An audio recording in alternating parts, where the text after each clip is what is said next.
This is Audible. Ukemi Audiobooks presents an unabridged recording of An Introduction to Zen Buddhism by D.T. Suzuki, narrated by David Rintoul for Dharma Audiobooks. Chapter 1, Preliminary.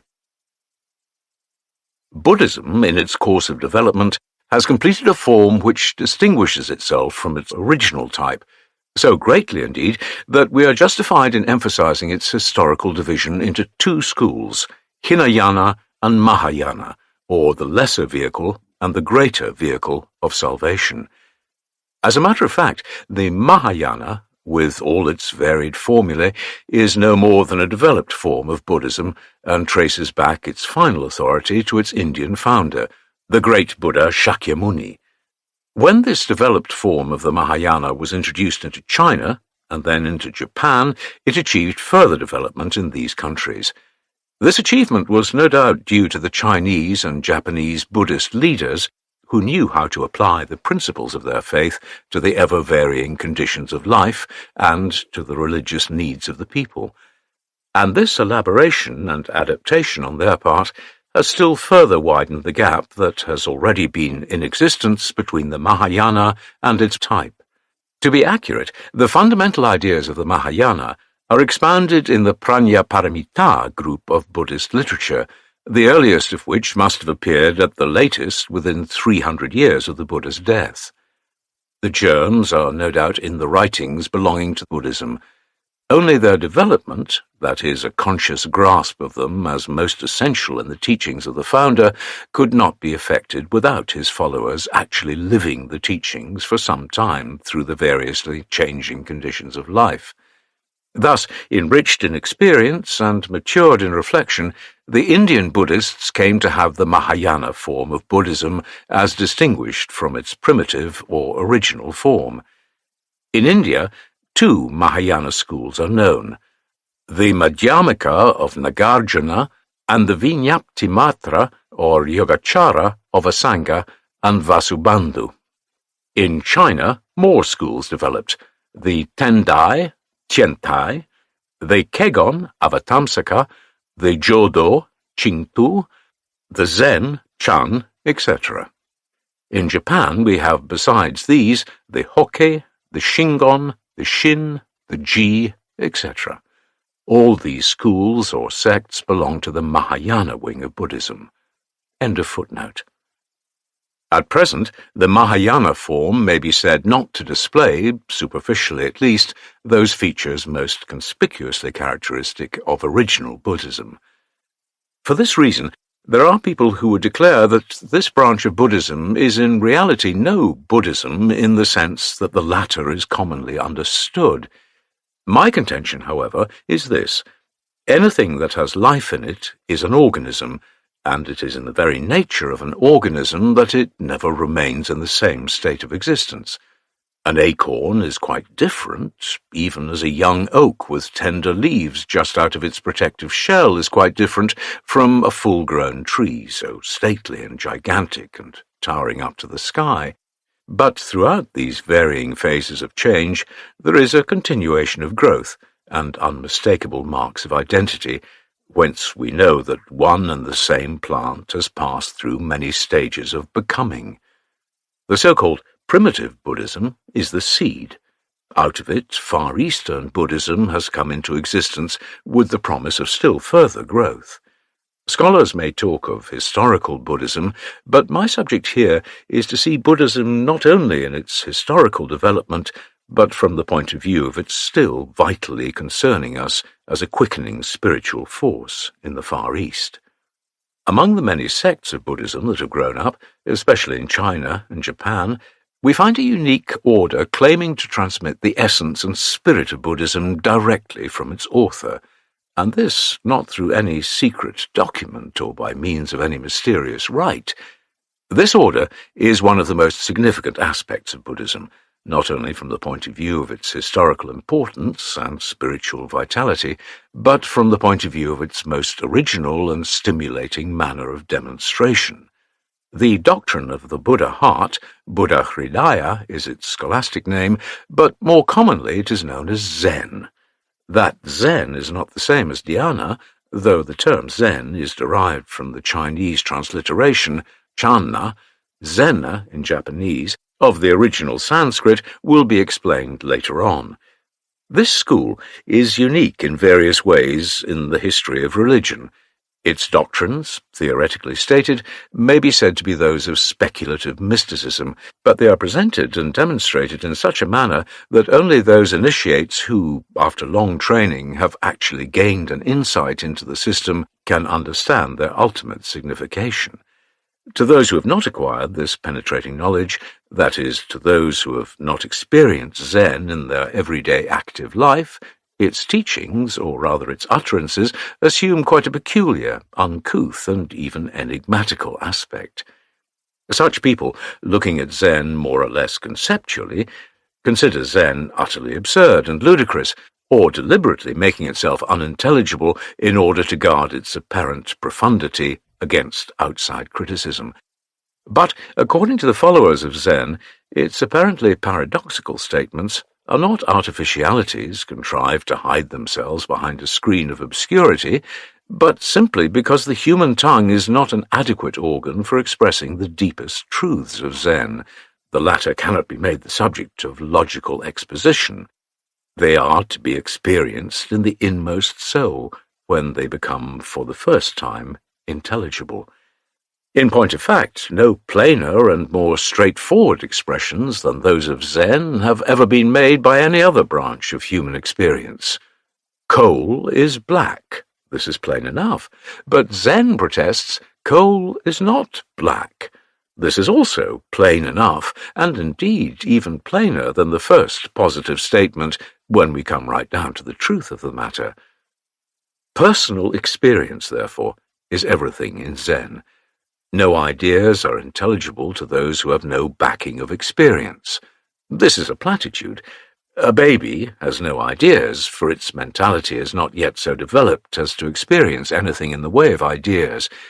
If it has them at all, they must be something extremely obscure and blurred, and not in correspondence with realities. To get the clearest and most efficient understanding of a thing, therefore, it must be experienced personally. Especially when the thing is concerned with life itself, personal experience is an absolute necessity. Without this experience, nothing relative to its profound working will ever be accurately and therefore efficiently grasped. The foundation of all concepts is simple, unsophisticated experience. Zen places the utmost emphasis upon this foundation experience, and it is around this that Zen constructs all the verbal and conceptual scaffold which is to be found in its literature, known as sayings, Goroku, Japanese, Yulu, Chinese.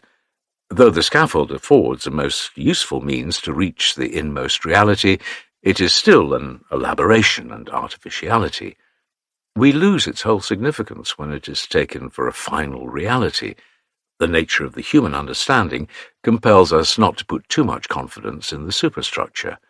Mystification is far from being the object of Zen itself, but to those who have not touched the central fact of life, Zen inevitably appears as mystifying, penetrates through the conceptual superstructure, and what is imagined to be a mystification will at once disappear, and at the same time there will be an enlightenment, known as Satori.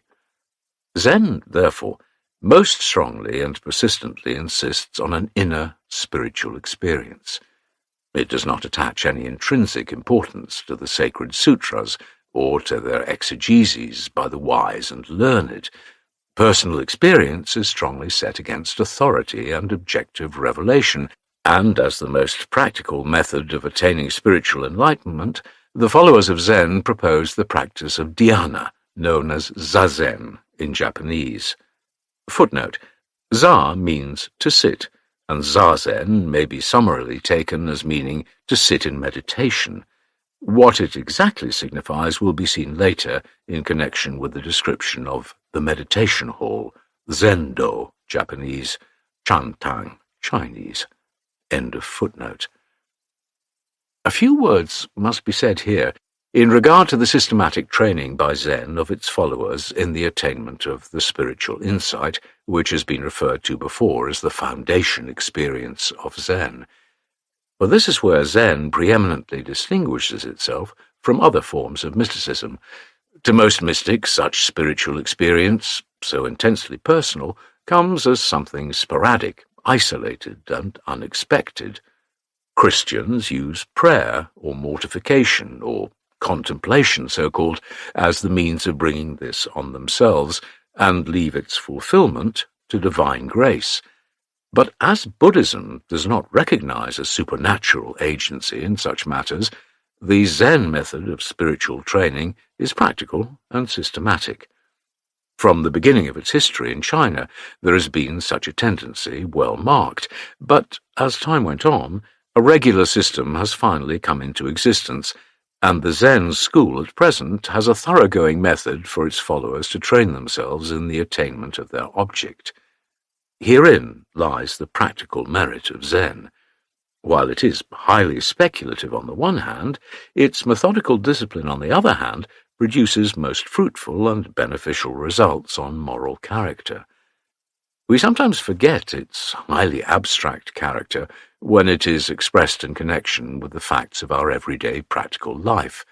But here it is where we have to appreciate the real value of Zen, for Zen finds an inexpressibly deep thought, even in holding up a finger or in saying a good morning to a friend casually met on the street. In the eye of Zen, the most practical is the most abstruse, and vice versa. All the system of discipline adopted by Zen is the outcome of this fundamental experience. I said that Zen is mystical. This is inevitable, seeing that Zen is the keynote of Oriental culture. It is what makes the West frequently fail to fathom exactly the depths of the Oriental mind, for mysticism, in its very nature, defies the analysis of logic, and logic is the most characteristic feature of Western thought. The East is synthetic in its method of reasoning. It does not care so much for the elaboration of particulars as for a comprehensive grasp of the whole, and this intuitively. Therefore, the Eastern mind, if we assume its existence, is necessarily vague and indefinite, and seems not to have an index which at once reveals the contents to an outsider. The thing is there before our eyes, for it refuses to be ignored, but when we endeavour to grasp it in our own hands in order to examine it more closely or systematically, it eludes and we lose its track. Zen is provokingly evasive. This is not due, of course, to any conscious or premeditated artifice with which the Eastern mind schemes to shun the scrutiny of others. The unfathomableness is in the very constitution, so to speak, of the Eastern mind. Therefore, to understand the East, we must understand mysticism, that is, Zen.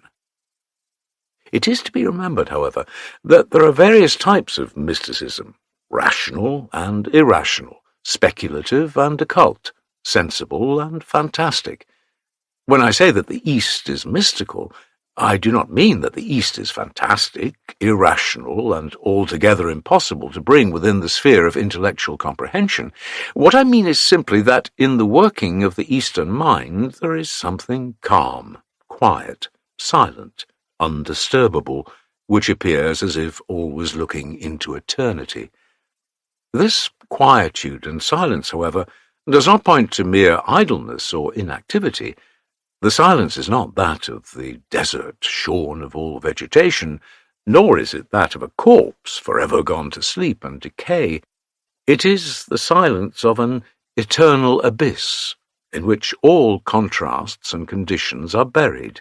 It is the silence of God, who, deeply absorbed in contemplation of his works, past, present, and future, sits calmly on his throne of absolute oneness and allness. It is the silence of thunder, obtained in the midst of the flash and uproar of opposing electrical currents. This sort of silence pervades all things Oriental. Woe unto those who take it for decadence and death, for they will be overwhelmed by an overwhelming outburst of activity out of the eternal silence. It is in this sense that I speak of the mysticism of Oriental culture, and I can affirm that the cultivation of this kind of mysticism is principally due to the influence of Zen. If Buddhism were to develop in the Far East so as to satisfy the spiritual cravings of its people, it had to grow into Zen. The Indians are mystical, but their mysticism is too speculative, too contemplative, too complicated, and moreover it does not seem to have any real vital relation with the practical world of particulars in which we are living. The Far Eastern mysticism, on the contrary, is direct, practical, and surprisingly simple. This could not develop into anything else but Zen. All the other Buddhist sects in China, as well as in Japan, bespeak their Indian origin in an unmistakable manner. For their metaphysical complexity, their long-winded phraseology, their highly abstract reasoning, their penetrating insight into the nature of things, and their comprehensive interpretation of affairs relating to life are most obviously Indian and not at all Chinese or Japanese. This will be recognized at once by all those who are acquainted with Far Eastern Buddhism. For instance, look at those extremely complex rites as practiced by the Shingon sect, and also at their elaborate systems of mandala, by means of which they try to explain the universe.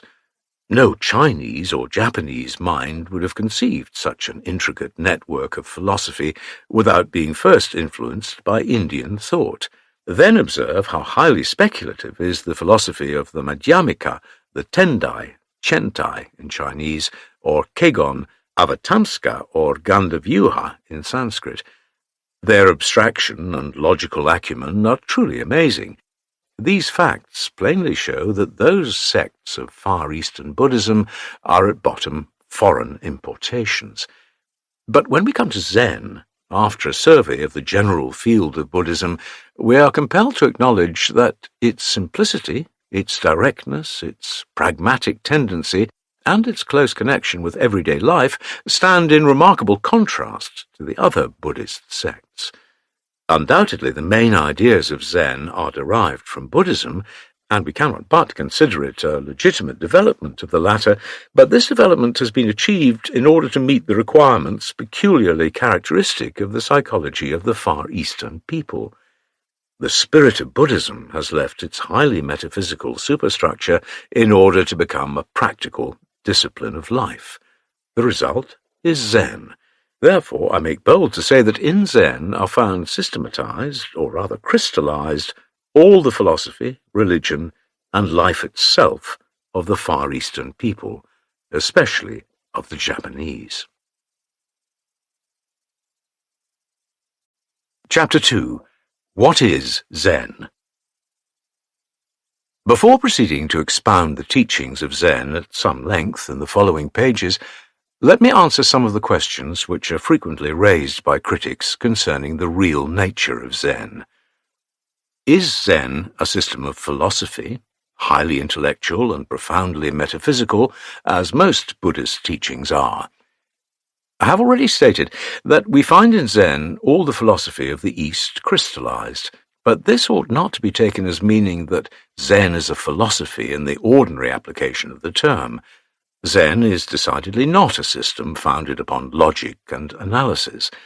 If anything, it is the antipode to logic, by which I mean the dualistic mode of thinking. There may be an intellectual element in Zen, for Zen is the whole mind, and in it we find a great many things. But the mind is not a composite thing that is to be divided into so many faculties, leaving nothing behind when the dissection is over. Zen has nothing to teach us in the way of intellectual analysis, nor has it any set doctrines which are imposed on its followers for acceptance. In this respect, Zen is quite chaotic, if you choose to say so. Probably Zen followers may have sets of doctrines, but they have them on their own account, and for their own benefit. They do not owe the fact to Zen. Therefore there are in Zen no sacred books or dogmatic tenets, nor are there any symbolic formulae through which an access might be gained into the signification of Zen. If I am asked then what Zen teaches, I would answer, Zen teaches nothing. Whatever teachings there are in Zen, they come out of one's own mind. We teach ourselves. Zen merely points the way. Unless this pointing is teaching, there is certainly nothing in Zen purposely set up as its cardinal doctrines or as its fundamental philosophy. Zen claims to be Buddhism, but all the Buddhist teachings, as propounded in the sutras and shastras, are treated by Zen as mere waste paper, whose utility consists in wiping off the dirt of intellect, and nothing more. Do not imagine, however, that Zen is nihilism. All nihilism is self-destructive. It ends nowhere. Negativism is sound as method, but the highest truth is an affirmation. When it is said that Zen has no philosophy, that it denies all doctrinal authority, that it casts aside all so-called sacred literature as rubbish, we must not forget that Zen is holding up, in this very act of negation, something quite positive and eternally affirmative. This will become clearer as we proceed. Is Zen a religion? It is not a religion in the sense that the term is popularly understood. For Zen has no God to worship, no ceremonial rites to observe, no future abode to which the dead are destined, and, last of all, Zen has no soul whose welfare is to be looked after by somebody else, and whose immortality is a matter of intense concern with some people. Zen is free from all these dogmatic and religious encumbrances. When I say there is no God in Zen, the pious reader may be shocked, but this does not mean that Zen denies the existence of God. Neither denial nor affirmation concerns Zen. When a thing is denied, the very denial involves something not denied. The same can be said of affirmation. This is inevitable in logic. Zen wants to rise above logic. Zen wants to find a higher affirmation where there are no antitheses. Therefore, in Zen, God is neither denied nor insisted upon. Only there is in Zen no such God as has been conceived by Jewish and Christian minds. For the same reason that Zen is not a philosophy, Zen is not a religion. As to all those images of various Buddhas and Bodhisattvas and Devas and other beings that one comes across in Zen temples, they are like so many pieces of wood or stone or metal. They are like the camellias, azaleas, or stone lanterns in my garden. Make obeisance to the camellia now in full bloom, and worship it if you like, Zen would say. There is as much religion in so doing as in bowing to the various Buddhist gods, or as sprinkling holy water, or as participating in the Lord's Supper. All those pious deeds considered to be meritorious or sanctifying by most so-called religiously minded people are artificialities in the eyes of Zen. It boldly declares that the immaculate yogins do not enter nirvana and the precept-violating monks do not go to hell. This, to ordinary minds, is a contradiction of the common law of moral life, but herein lies the truth and life of Zen. Zen is the spirit of a man. Zen believes in his inner purity and goodness. Whatever is superadded or violently torn away injures the wholesomeness of the spirit. Zen, therefore, is emphatically against all religious conventionalism. Its irreligion, however, is merely apparent. Those who are truly religious will be surprised to find that after all there is so much of religion in the barbarous declaration of Zen. But to say that Zen is a religion, in the sense that Christianity or Mohammedanism is, would be a mistake. To make my point clearer, I quote the following. When Shakyamuni was born, it is said that he lifted one hand toward the heavens and pointed to the earth with the other, exclaiming, "Above the heavens and below the heavens, I alone am the honored one." Umon, founder of the Umon school of Zen, comments on this by saying, "If I had been with him at the moment of his uttering this, I would surely have struck him dead with one blow and thrown the corpse into the maw of a hungry dog." What unbelievers would ever think of making such raving remarks over a spiritual leader? Yet one of the Zen masters, following Umon, says, "Indeed, this is the way Umon desires to serve the world, sacrificing everything he has, body and mind. How grateful he must have felt for the love of Buddha." Zen is not to be confounded with a form of meditation, as practiced by New Thought people, or Christian Scientists, or Hindu sannyasins, or some Buddhists. Dhyana, as it is understood by Zen, does not correspond to the practice as carried on in Zen. A man may meditate on a religious or philosophical subject while disciplining himself in Zen, but that is only incidental. The essence of Zen is not there at all. Zen purposes to discipline the mind itself, to make it its own master through an insight into its proper nature. This getting into the real nature of one's own mind or soul is the fundamental object of Zen Buddhism. Zen, therefore, is more than meditation and dhyana in its ordinary sense. The discipline of Zen consists in opening the mental eye in order to look into the very reason of existence. To meditate, a man has to fix his thought on something, for instance, on the oneness of God, or his infinite love, or on the impermanence of things. But this is the very thing Zen desires to avoid. If there is anything Zen strongly emphasizes, it is the attainment of freedom, that is, freedom from all unnatural encumbrances. Meditation is something artificially put on. It does not belong to the native activity of the mind. Upon what do the fowl of the air meditate? Upon what do the fish in the water meditate? They fly, they swim. Is not that enough? Who wants to fix his mind on the unity of God and man, or on the nothingness of this life? Who wants to be arrested in the daily manifestations of his life activity by such meditations as the goodness of a divine being or the everlasting fire of hell? We may say that Christianity is monotheistic and the Vedanta pantheistic, but we cannot make a similar assertion about Zen. Zen is neither monotheistic nor pantheistic. Zen defies all such designations. Hence there is no object in Zen upon which to fix the thought. Zen is a wafting cloud in the sky. No screw fastens it, no string holds it. It moves as it lists. No amount of meditation will keep Zen in one place. Meditation is not Zen. Neither pantheism nor monotheism provides Zen with its subjects of concentration.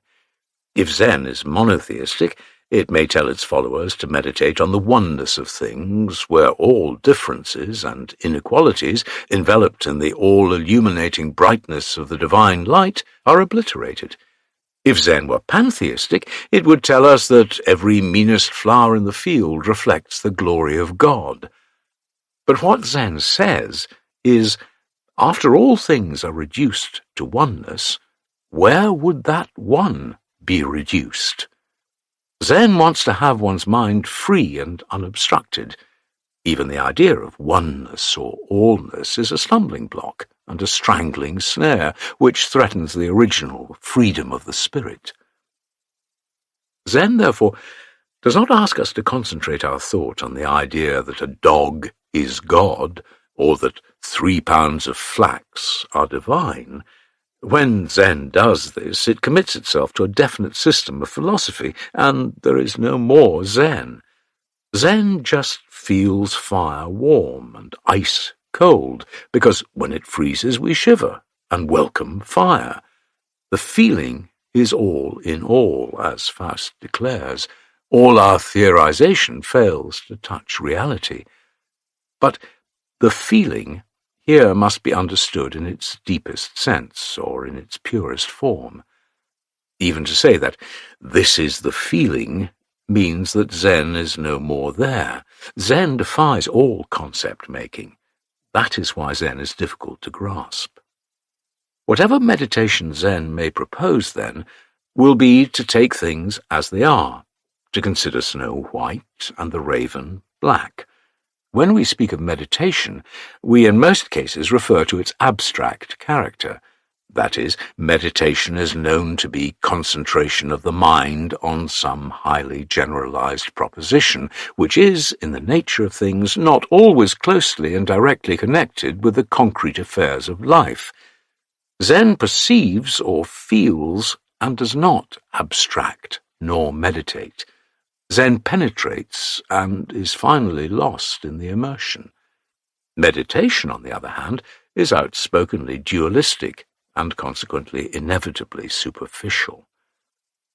One critic regards Zen as the Buddhist counterpart of the spiritual exercises of St. Ignatius Loyola. The critic shows a great inclination to find Christian analogies for things Buddhistic, and this is one of such instances. Those who have at all a clear understanding of Zen will at once see how wide of the mark this comparison is. Even superficially speaking, there is not a shadow of similitude between the exercises of Zen and those proposed by the founder of the Society of Jesus. The contemplations and prayers of St. Ignatius are, from the Zen point of view, merely so many fabrications of the imagination elaborately woven for the benefit of the piously minded. And, in reality, this is like piling tiles upon tiles on one's head, and there is no true gain in the life of the spirit. We can say this, however, that those spiritual exercises in some ways resemble certain meditations of Hinayana Buddhism, such as the 5 mind-quieting methods, or the 9 thoughts on impurity, or the 6 or 10 subjects of memory. Zen is sometimes made to mean mind murder and the curse of idle reverie. This is the statement of Griffiths, the well-known author of Religions of Japan. By mind murder, I do not know what he really means, but does he mean that Zen kills the activities of the mind by making one's thought fix on one thing, or by inducing sleep? Mr. Reischauer, in his book Studies of Buddhism in Japan, almost endorses this view of Griffiths by asserting that Zen is mystical self-intoxication. Does he mean that Zen is intoxicated in the greater self, so-called as Spinoza was intoxicated in God? Though Mr. Reischauer is not quite clear as to the meaning of intoxication, he may think that Zen is unduly absorbed in the thought of the greater self as the final reality in this world of particulars. It is amazing to see how superficial some of the uncritical observers of Zen are. In point of fact, Zen has no mind to murder. Therefore, there is no mind-murdering in Zen. Zen has again no self as something to which we can cling as a refuge. Therefore, in Zen again, there is no self by which we may become intoxicated. The truth is, Zen is extremely elusive as far as its outward aspects are concerned. When you think you have caught a glimpse of it, it is no more there. From afar it looks so approachable, but as soon as you come near it, you see it even further away from you than before. Unless, therefore, you devote some years of earnest study to the understanding of its primary principles, it is not to be expected that you will begin to have a fair grasp of Zen. The way to ascend unto God is to descend into one's self. These are Hugo's words. If thou wishest to search out the deep things of God, search out the depths of thine own spirit. This comes from Richard of St. Victor. When all these deep things are searched out, there is, after all, no self. Where you can descend, there is no spirit, no God whose depths are to be fathomed. Why? Because Zen is a bottomless abyss. Zen declares, though in a somewhat different manner, nothing really exists throughout the triple world. Where do you wish to see the mind or spirit? The four elements are all empty in their ultimate nature. Where could the Buddha's abode be? But lo, the truth is unfolding itself right before your eye. This is all there is to it, and indeed nothing more. A minute's hesitation, and Zen is irrevocably lost. All the Buddhas of the past, present, and future may try to make you catch it once more, and yet it is 1,000 miles away. Mind murder and self-intoxication, forsooth? Zen has no time to bother itself with such criticisms. The critics may mean that the mind is hypnotized by Zen to a state of unconsciousness, and that when this obtains, the favorite Buddhist doctrine of emptiness, shunyata, is realized, where the subject is not conscious of an objective world or of himself being lost in one vast emptiness, whatever this may be. This interpretation again fails to hit Zen aright. It is true that there are some expressions in Zen as might suggest this kind of interpretation, but to understand Zen, we must make a leap here. The vast emptiness must be traversed. The subject must be awakened from a state of unconsciousness if he does not wish to be buried alive. Zen is attained only when self-intoxication is abandoned and the drunkard is really awakened to his deeper self. If the mind is ever to be murdered, leave the work in the hand of Zen, for it is Zen that will restore the murdered and lifeless one into a state of eternal life. Be born again. Be awakened from the dream. Rise from the death, O ye drunkards, Zen would exclaim. Do not try, therefore, to see Zen with the eyes bandaged, and your hands are too unsteady to take hold of it. And remember, I'm not indulging in figures of speech. I might multiply many such criticisms if it were necessary, but I hope that the above have sufficiently prepared the reader's mind for the following more positive statements concerning Zen. The basic idea of Zen is to come in touch with the inner workings of our being, and to do this in the most direct way possible, without resorting to anything external or superadded. Therefore, anything that has the semblance of an external authority is rejected by Zen. Absolute faith is placed in a man's own inner being. For whatever authority there is in Zen, all comes from within. This is true in the strictest sense of the word. Even the reasoning faculty is not considered final or absolute. On the contrary, it hinders the mind from coming into the directest communication with itself. The intellect accomplishes its mission when it works as an intermediary, and Zen has nothing to do with an intermediary except when it desires to communicate itself to others. For this reason, all the scriptures are merely tentative and provisory. There is in them no finality. The central fact of life as it is lived is what Zen aims to grasp, and this in the most direct and most vital manner. Zen professes itself to be the spirit of Buddhism, but in fact it is the spirit of all religions and philosophies. When Zen is thoroughly understood, absolute peace of mind is attained, and a man lives as he ought to live. What more may we hope? Some say that as Zen is admittedly a form of mysticism, it cannot claim to be unique in the history of religion. Perhaps so. But Zen is a mysticism of its own order. It is mystical in the sense that the sun shines, that the flower blooms, that I hear at this moment somebody beating a drum in the street. If these are mystical facts, Zen is brimful of them. When a Zen master was once asked what Zen was, he replied, "Your everyday thought." Is this not plain and most straightforward? It has nothing to do with any sectarian spirit. Christians as well as Buddhists can practice Zen, just as big fish and small fish are both contentedly living in the same ocean. Zen is the ocean. Zen is the air. Zen is the mountain.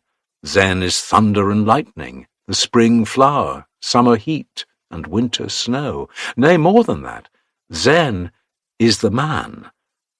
With all the formalities, conventionalisms, and superadditions that Zen has accumulated in its long history, its central fact is very much alive.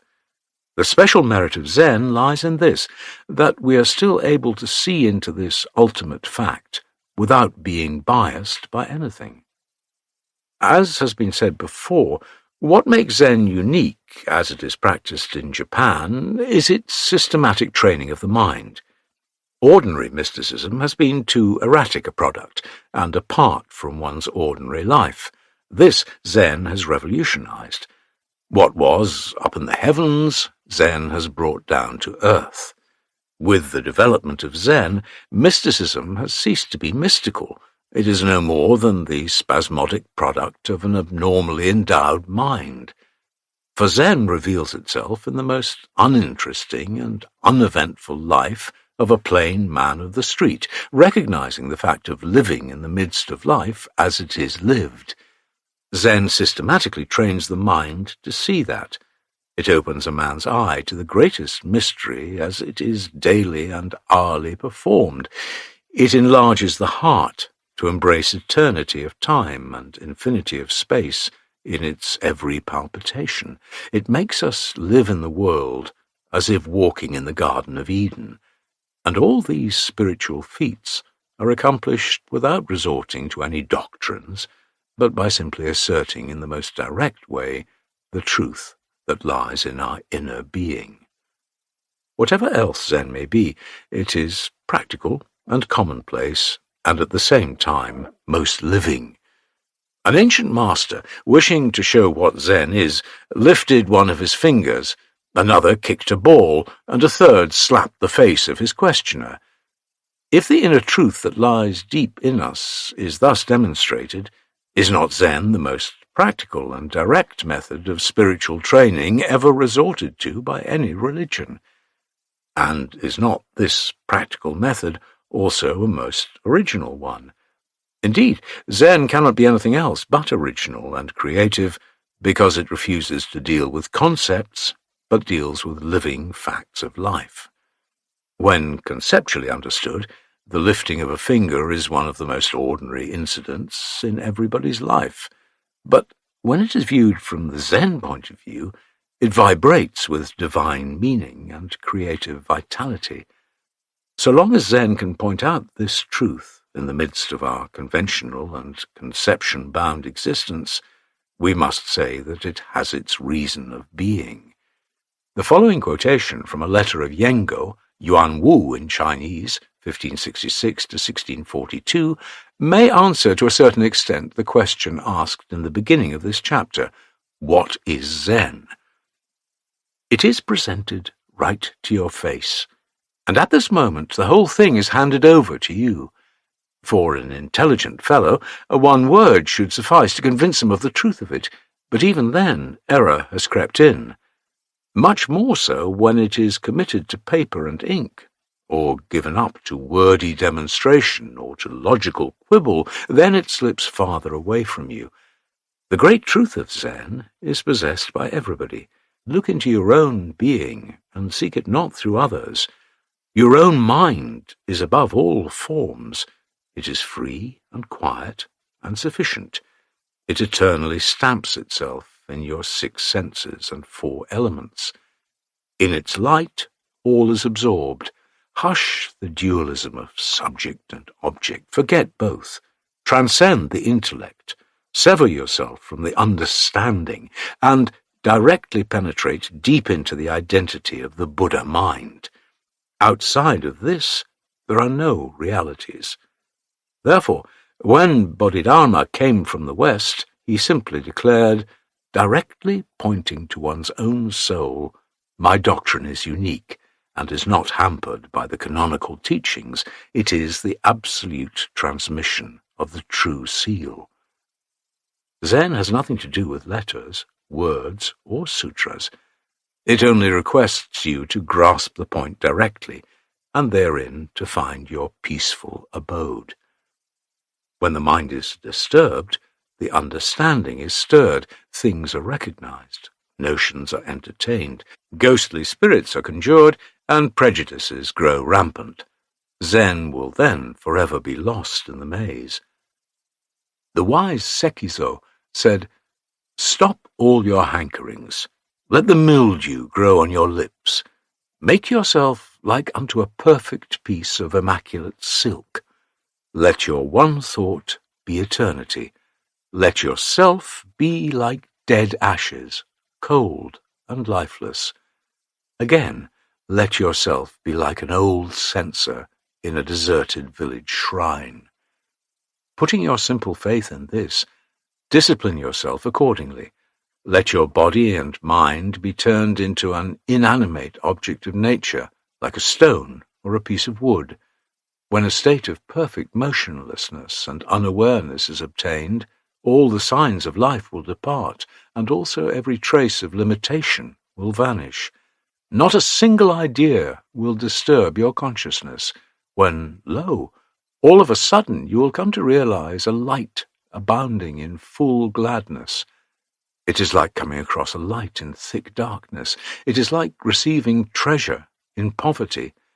The 4 elements and the 5 aggregates are no more felt as burdens. So light, so easy, so free you are.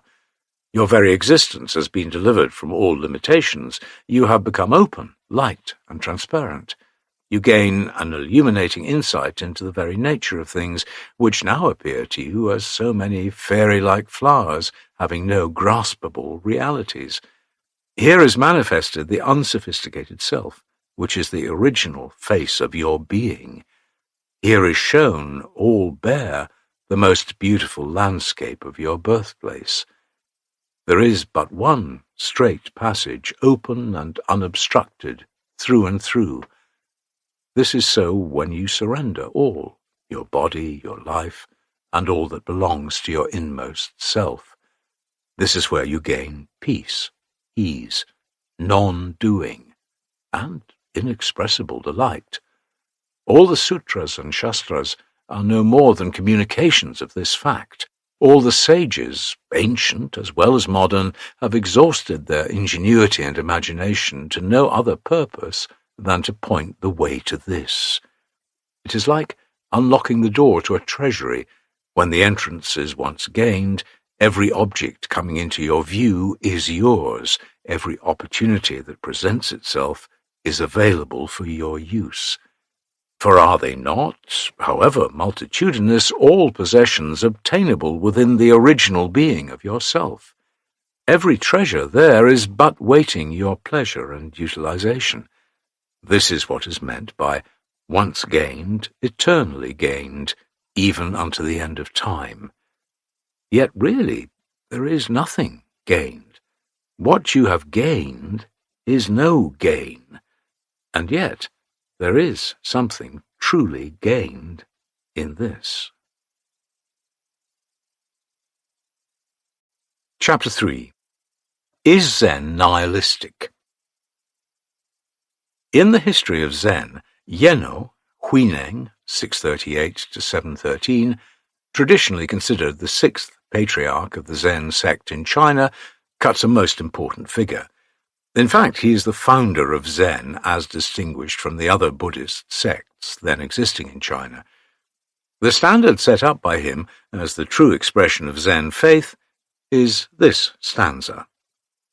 The Bodhi, true wisdom, is not like the tree. The mirror bright is nowhere shining. As there is nothing from the first, where does the dust itself collect? This was written in answer to a stanza composed by another Zen monk who claimed to have understood the faith in its purity. His lines run thus. This body is the Bodhi tree. The soul is like the mirror bright. Take heed to keep it always clean, and let no dust collect upon it. They were both disciples of the 5th patriarch, Gunin Hongzhen, died 675, and he thought that Yeno rightly comprehended the spirit of Zen, and therefore was worthy of wearing his mantle and carrying his bowl as his true successor in Zen. This recognition by the master of the significance of the first stanza by Yeno stamps it as the orthodox expression of Zen faith. As it seems to breathe the spirit of nothingness, many people regard Zen as advocating nihilism. The purpose of the present chapter is to refute this. It is true, there are many passages in Zen literature which may be construed as conveying a nihilistic doctrine. For example, the theory of shunyata, emptiness. Even among those scholars who are well acquainted with the general teaching of Mahayana Buddhism, some still cling to the view that Zen is the practical application of the Sanron philosophy, otherwise known as the Madhyamika school. Sanron means the 3 treatises, which are Nagarjuna's Madhyamika Shastra and the Discourse of 12 sections, and Deva's Discourse of 100 stanzas. They comprise all the essential doctrines of this school. Nagarjuna is thought to be its founder, and, as the Mahayana Sutras classified under the head of Prajna Paramita expounded more or less similar views, the philosophy of this school is sometimes designated as the Prajna doctrine. Zen, therefore, they think, practically belongs to this class. In other words, the ultimate signification of Zen would be the upholding of the shunyata system. To a certain extent, superficially at least, this view is justifiable. For instance, read the following. "I come here to seek the truth of Buddhism," a disciple asked a master. "Why do you seek such a thing here?" answered the master. "Why do you wander about, neglecting your own precious treasure at home? I have nothing to give you. And what truth of Buddhism do you desire to find in my monastery? There is nothing, absolutely nothing." A master would sometimes say, "I do not understand Zen. I have nothing here to demonstrate. Therefore do not remain standing so, expecting to get something out of nothing. Get enlightened by yourself, if you will. If there is anything to take hold of, take it by yourself." Again, true knowledge, bodhi, transcends all modes of expression. There has been nothing from the very beginning which one can claim as having attained towards enlightenment. Or, in Zen there is nothing to explain by means of words, there is nothing to be given out as holy doctrine. 30 blows, whether you affirm or negate. Do not remain silent, nor be discursive. The question, how can one always be with Buddha, called forth the following answer from a master. Have no stirrings in your mind. Be perfectly serene toward the objective world. To remain thus all the time in absolute emptiness and calmness is the way to be with the Buddha. Sometimes we come across the following. The middle way is where there is neither middle nor 2 sides. When you are fettered by the objective world, you have one side. When you are disturbed in your own mind, you have the other side. When neither of these exists, there is no middle part. And this is the middle way. A Japanese Zen master who flourished several hundred years ago used to say to his disciples, who would implore him to instruct them in the way to escape the fetters of birth and death, "Here is no birth and death." Bodhidharma, Daruma, Japanese, Tamo, Chinese, the first patriarch of the Zen sect in China, was asked by Wu, the first emperor, reigned AD 502 to 549, of the Liang dynasty, as to the ultimate and holiest principle of Buddhism. The sage is reported to have answered, "Vast emptiness and nothing holy in it."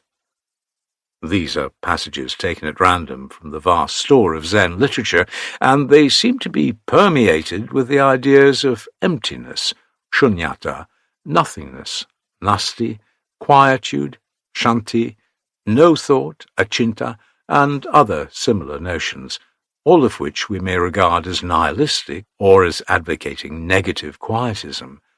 A quotation from the Prajnaparamita Hridaya Sutra may prove to be more astounding than any of the above passages. In fact, All the sutras belonging to this prajna class of Mahayana literature are imbued thoroughly with the idea of shunyata, and those who are not familiar with this way of thinking will be taken aback and may not know how to express their judgment. This sutra, considered to be the most concise and most comprehensive of all the prajna sutras, is daily recited in the Zen monasteries. In fact, it is the first thing the monks recite in the morning as well as before each meal. Thus, Shariputra, all things have the character of emptiness. They have no beginning, no end. They are faultless and not faultless. They are not perfect and not imperfect. Therefore, O Shariputra, here in this emptiness there is no form, no perception, no name, no concepts, no knowledge, no eye, no ear, no nose, no tongue, no body, no mind, no form, no sound, no smell, no taste, no touch, no objects. There is no knowledge, no ignorance, no destruction of ignorance. There is no decay nor death. There are no four truths, viz., there is no pain, no origin of pain, no stoppage of pain, and no path to the stoppage of pain. There is no knowledge of nirvana, no obtaining of it, no not obtaining of it. Therefore, O Shariputra, as there is no obtaining of nirvana, a man who has approached the prajnaparamita of the bodhisattvas dwells unimpeded in consciousness.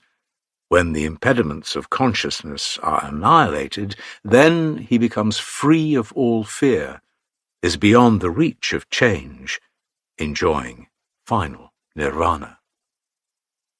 Going through all these quotations, it may be thought that the critics are justified in charging Zen with advocating a philosophy of pure negation, but nothing is so far from Zen as this criticism would imply. For Zen always aims at grasping the central fact of life, which can never be brought to the dissecting table of the intellect.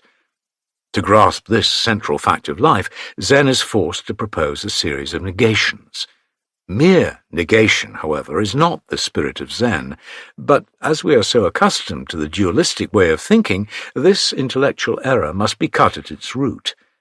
Naturally, Zen would proclaim, not this, not that, not anything. But we may insist upon asking Zen what it is that is left after all these denials, and the master will, perhaps on such an occasion, give us a slap in the face, exclaiming, "You fool, what is this?" Some may take this as only an excuse to get away from the dilemma, or as having no more meaning than a practical example of ill breeding. But when the spirit of Zen is grasped in its purity, it will be seen what a real thing that slap is. For here is no negation, no affirmation, but a plain fact, a pure experience, the very foundation of our being and thought. All the quietness and emptiness one might desire in the midst of most active mentation lies therein. Do not be carried away by anything outward or conventional.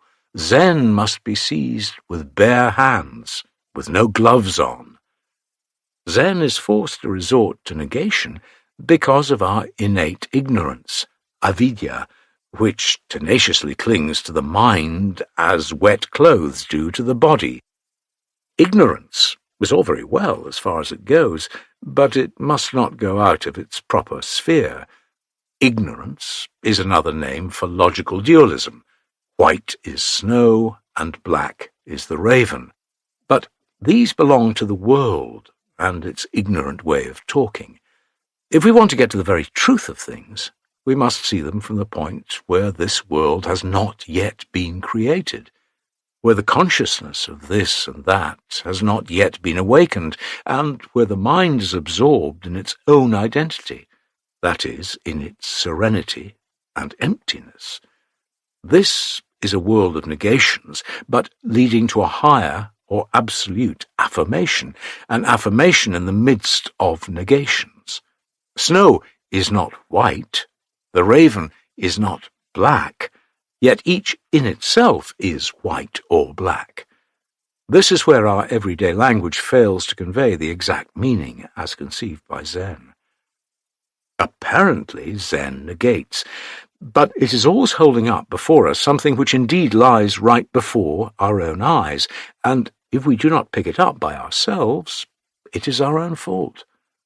Most people, whose mental vision is darkened by the clouds of ignorance, pass it by and refuse to look at it. To them, Zen is, indeed, nihilism, just because they do not see it. When Obaku Huangpo died 850, was paying reverence to the Buddha in the sanctuary, a pupil of his approached and said, "When Zen says not to seek it through the Buddha, nor through the Dharma, nor through the Sangha, why do you bow to the Buddha as if wishing to get something by this pious act?" "I do not seek it," answered the master, "through the Buddha, nor through the Dharma, nor through the Sangha. I just go on doing this act of piety to the Buddha." The disciple grunted, "What is the use, anyway, of looking so sanctimonious?" The master gave him a slap in the face, whereupon the disciple said, "How rude you are!" "Do you know where you are?" exclaimed the master. "Here I have no time to consider for your sake what rudeness or politeness means."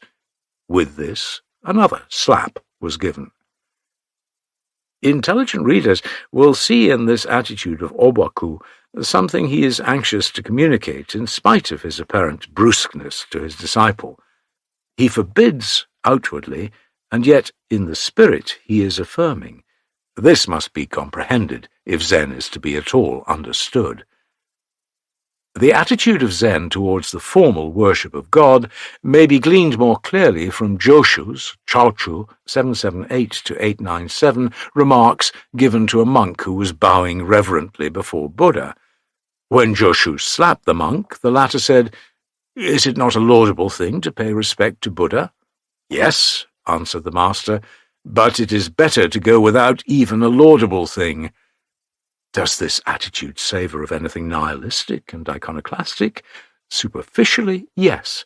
But let us dive deep into the spirit of Joshu, out of the depths of which this utterance comes, and we will find ourselves confronting an absolute affirmation quite beyond the ken of our discursive understanding. Hakuin, 1685-1768, the founder of modern Japanese Zen, while still a young monk, eagerly bent on the mastery of Zen, had an interview with the venerable Shoju. Hakuin thought that he fully comprehended Zen and was proud of his attainment, and this interview with Shoju was in fact intended to be a demonstration of his own high understanding. Shoju asked him how much he knew of Zen. Hakuin answered disgustingly, "If there is anything I can lay my hand on, I will get it out of me." So saying, he acted as if he were going to vomit. Shoju took firm hold of Hakuin's nose and said, "What is this? Have I not, after all, touched it?" Let our readers ponder with Hakuin over this interview, and find out for themselves what is that something which is so realistically demonstrated by Shoju. Zen is not all negation, leaving the mind all blank as if there were pure nothing, for that would be intellectual suicide. There is in Zen something self-assertive, which, however, being free and absolute, knows no limitations and refuses to be handled in abstraction. Zen is a live fact. It is not like an inorganic rock or like an empty space. To come into contact with this living fact, nay, to take hold of it in every phase of life, is the aim of all Zen discipline. Nansen, Nanchuang, 748-834, was once asked by Hyakujo, Baichang, 720-814, one of his brother monks, if there was anything he dared not talk about to others. The master answered, "Yes."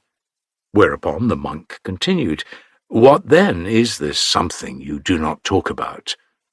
The master's reply was, "It is neither mind, nor Buddha, nor matter." This looks to be the doctrine of absolute emptiness. But even here again we observe a glimpse of something showing itself through the negation. Observe the further dialogue that took place between the two. The monk said, "If so, you have already talked about it." "I cannot do any better. What would you say?" "I am not a great enlightened one," answered Yakujo. The master said, "Well, I have already said too much about it." This state of inner consciousness, about which we cannot make any logical statement, must be realized before we can have any intelligent talk on Zen. Words are only an index to this state.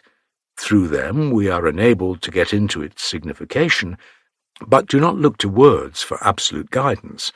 Try to see, first of all, in what mental state the Zen masters are so acting. They are not carrying on all those seeming absurdities, or, as some might say, those silly trivialities, just to suit their capricious moods. They have a certain firm basis of truth obtained from a deep personal experience. There is, in all their seemingly crazy performances, a systematic demonstration of the most vital truth. When seen from this truth, even the moving of a whole universe is of no more account than the flying of a mosquito or the waving of a fan. The thing is to see one spirit working throughout all these, which is an absolute affirmation, with not a particle of nihilism in it. A monk asked Joshu, "What would you say when I come to you with nothing?" Joshu said, "Fling it down to the ground." Protested the monk, "I said that I had nothing. What shall I let go?" "If so, carry it away," was the retort of Joshu. Joshu has thus plainly exposed the fruitlessness of a nihilistic philosophy. To reach the goal of Zen, even the idea of having nothing ought to be done away with. Buddha reveals himself when he is no more asserted. That is, for Buddha's sake, Buddha is to be given up. This is the only way to come to the realization of the truth of Zen. So long as one is talking of nothingness, or of the absolute, one is far away from Zen, and ever receding from Zen. Even the foothold of shunyata must be kicked off. The only way to get saved is to throw oneself right down into a bottomless abyss, and this is, indeed, no easy task. No Buddhas, it is boldly asserted by Yengo, have ever appeared on earth, nor is there anything that is to be given out as a holy doctrine. Bodhidharma, the first patriarch of Zen, has never come east, nor has he ever transmitted any secret doctrine through the mind. Only people of the world, not understanding what all this means, seek the truth outside of themselves. What a pity that the thing they are so earnestly looking for is being trodden under their own feet. This is not to be grasped by the wisdom of all the sages. However, we see the thing, and yet it is not seen. We hear it, and yet it is not heard. We talk about it, and yet it is not talked about. We know it, and yet it is not known. Let me ask, how does it so happen? Is this an interrogation, as it apparently is? Or, in fact, is it an affirmative statement describing a certain definite attitude of mind? Therefore, when Zen denies, it is not necessarily a denial in the logical sense. The same can be said of an affirmation. The idea is that the ultimate fact of experience must not be enslaved by any artificial or schematic laws of thought, nor by any antithesis of yes and no, nor by any cut-and-dried formulae of epistemology. Evidently, Zen commits absurdities and irrationalities all the time, but this only apparently. No wonder it fails to escape the natural consequences, misunderstandings, wrong interpretation, and ridicules, which are often malicious. The charge of nihilism is only one of these. When Vimalakirti asked Manjushri what was the doctrine of non-duality as realized by a bodhisattva, Manjushri replied, As I understand it, the doctrine is realized when one looks upon all things as beyond every form of expression and demonstration, and as transcending knowledge and argument. This is my comprehension. May I ask what is your understanding? Vimalakirti, thus demanded, remained altogether silent. The mystic response, that is, the closing of the lips, seems to be the only way one can get out of the difficulties in which Zen often finds itself involved when it is pressed hard for a statement. Therefore Yengo, commenting on the above, has this to say: I say yes, and there is nothing about which this affirmation is made. I say no, and there is nothing about which this is made. I stand above yes and no. I forget what is gained and what is lost. There is just a state of absolute purity, a state of stark nakedness. Tell me what you have left behind and what you see before. A monk may come out of the assembly and say, I see the Buddha hall and the temple gate before me, my sleeping cell and living room behind. Has this man an inner eye opened? When you can discriminate him, I will admit that you really have had a personal interview with the ancient sages. When silence does not avail, shall we say, after Yengo, the gate of heaven opens above, and an unquenched fire burns below, does this make clear the ultimate signification of Zen, as not choked by the dualism of yes and no? Indeed, so long as there remains the last trace of consciousness as to this and that, meum et tuum, none can come to a fuller realization of Zen, and the sages of old will appear as those with whom we have nothing in common. The inner treasure will remain forever unearthed. A monk asked, according to Vimalakirti, one who wishes for the pure land ought to have his mind purified. But what is the purified mind? Answered the Zen master, when the mind is absolutely pure, you have a purified mind, and a mind is said to be absolutely pure when it is above purity and impurity. You want to know how this is to be realized? Have your mind thoroughly void in all conditions. Then you will have purity. But when this is attained, do not harbour any thought of it, or you get non-purity. Again, when this state of non-purity is attained, do not harbour any thought of it, and you are free of non-purity. This is absolute purity. Now, absolute purity is absolute affirmation, as it is above purity and non-purity, and at the same time unifies them in a higher form of synthesis. There is no negation in this, nor any contradiction. What Zen aims at is to realize this form of unification in one's everyday life of actualities, and not to treat life as a sort of metaphysical exercise.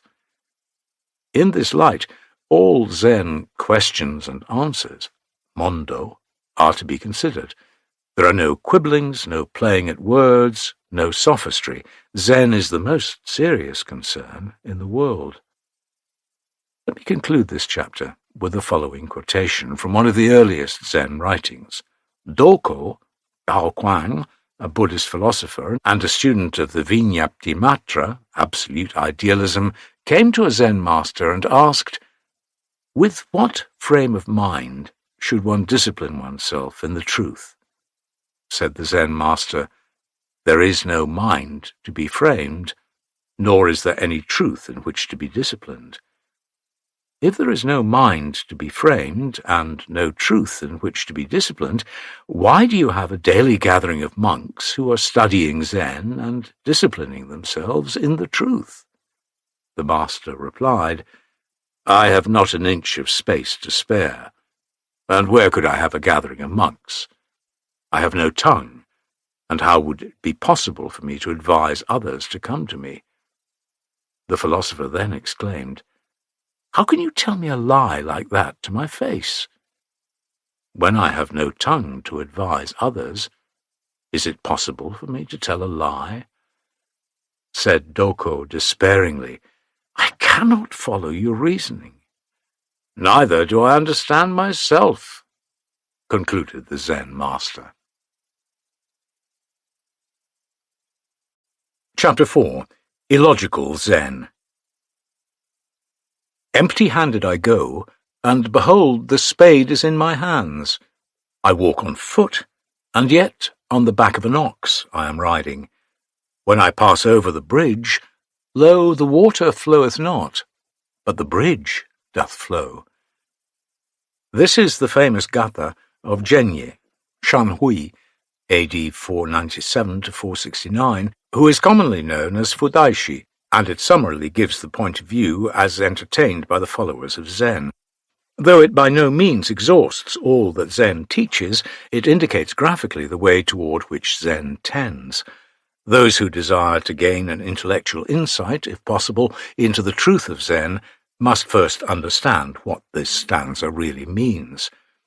Nothing can be more illogical and contrary to common sense than these 4 lines. The critics will be inclined to call Zen absurd, confusing, and beyond the ken of ordinary reasoning. But Zen is inflexible, and would protest that the so-called common-sense way of looking at things is not final, and that the reason why we cannot attain to a thoroughgoing comprehension of the truth is due to our unreasonable adherence to a logical interpretation of things. If we really want to get to the bottom of life, we must abandon our cherished syllogisms.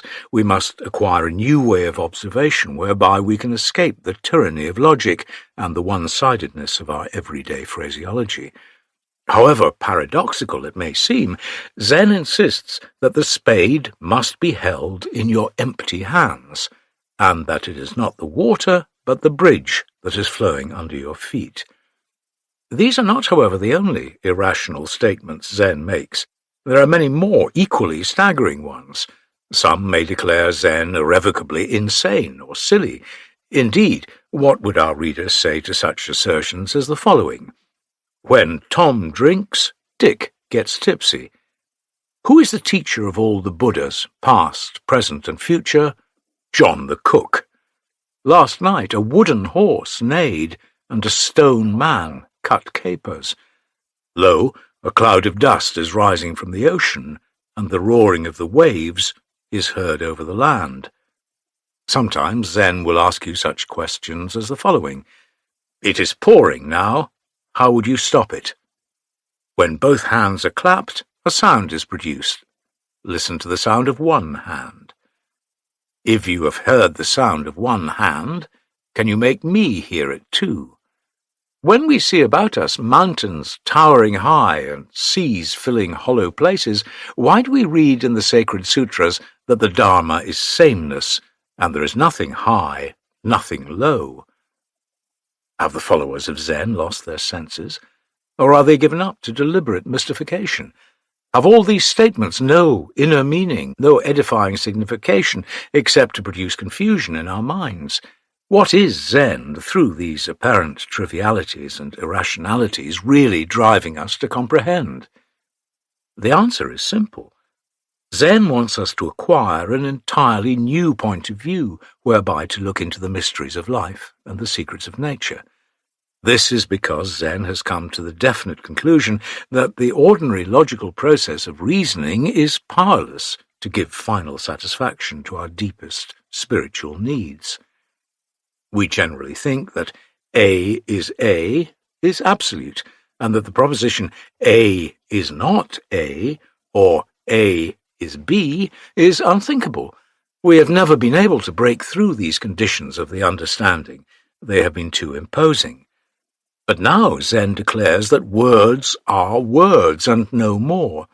When words cease to correspond with facts, it is time for us to part with words and return to facts.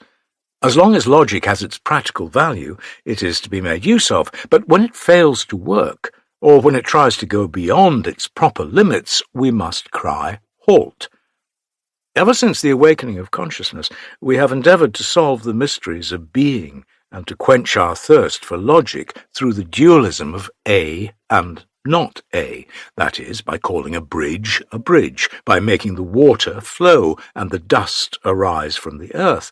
But to our great disappointment, we have never been able to obtain peace of mind, perfect happiness, and a thorough understanding of life and the world. We have come, as it were, to the end of our wits.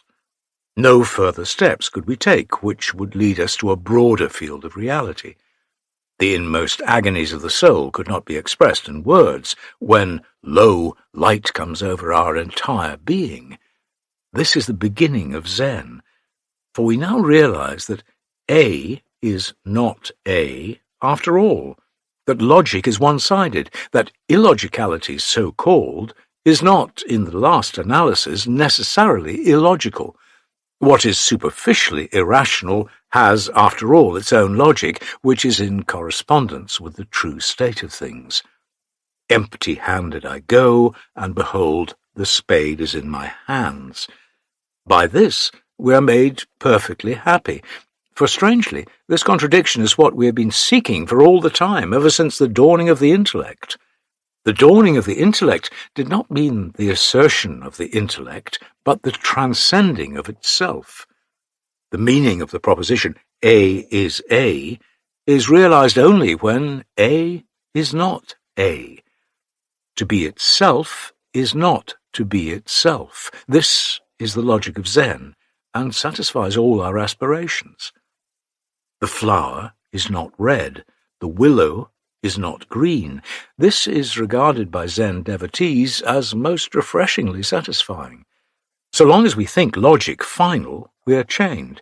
We have no freedom of spirit, and the real facts of life are lost sight of. Now, however, we have the key to the whole situation.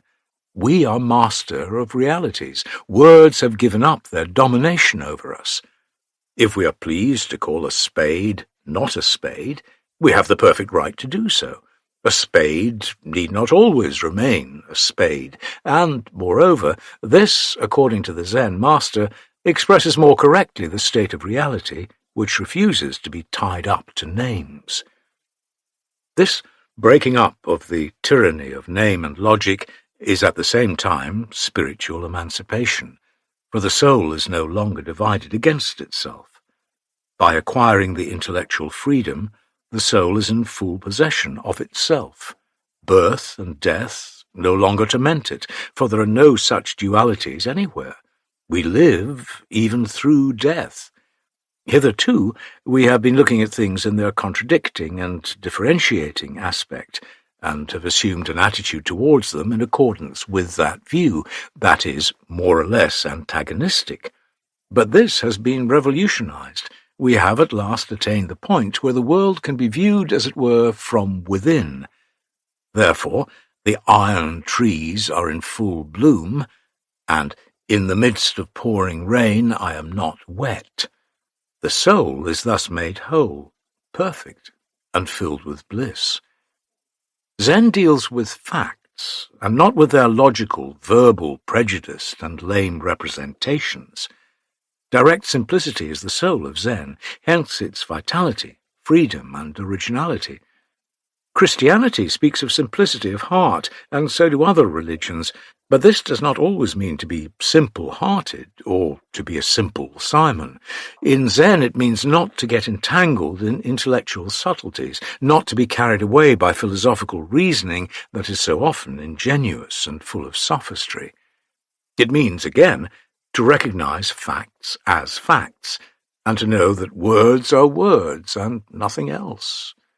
Zen often compares the mind to a mirror free from stains. To be simple, therefore, according to Zen, will be to keep this mirror always bright and pure, and ready to reflect simply and absolutely whatever comes before it. The result will be to acknowledge a spade to be a spade, and at the same time not to be a spade. To recognize the first only is a common-sense view, and there is no Zen until the second is also admitted along with the first. The common-sense view is flat and tame, whereas that of Zen is always original and stimulating. Each time Zen is asserted, things get vitalized. There is an act of creation. Zen thinks we are too much of slaves to words and logic. So long as we remain thus fettered, we are miserable and go through untold suffering. But if we want to see something really worth knowing, that is conducive to our spiritual happiness, we must endeavour once for all to free ourselves from all conditions. We must see if we cannot gain a new point of view from which the world can be surveyed in its wholeness and life comprehended inwardly. This consideration has compelled one to plunge oneself deep into the abyss of the nameless and take hold directly of the spirit as it is engaged in the business of creating the world. Here is no logic, no philosophizing. Here is no twisting of facts to suit our artificial measures. Here is no murdering of human nature in order to submit it to intellectual dissections. The one spirit stands face to face with the other spirit like two mirrors facing each other, and there is nothing to intervene between their mutual reflections. In this sense, Zen is preeminently practical. It has nothing to do with abstractions or with subtleties of dialectics. It seizes the spade lying in front of you and, holding it forth, makes the bold declaration, "I hold the spade, yet I hold it not." No reference is made to God or to the soul. There is no talk about the infinite or a life after death. This handling of a homely spade, a most ordinary thing to see about us, opens all the secrets we encounter in life. And nothing more is wanted. Why? Because Zen has now cleared up a new approach to the reality of things.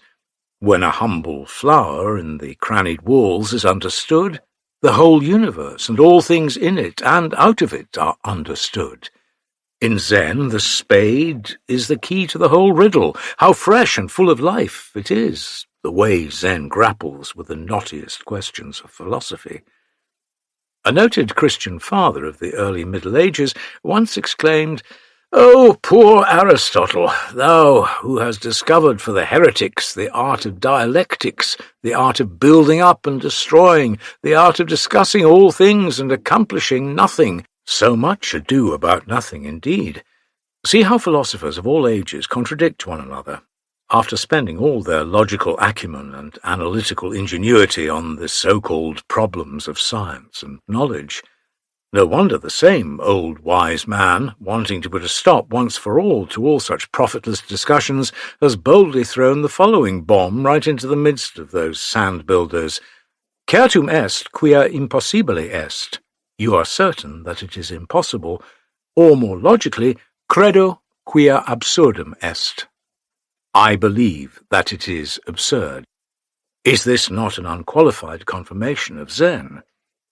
An old master brought out his stick before an assemblage of monks and said, "O monks, do you see this?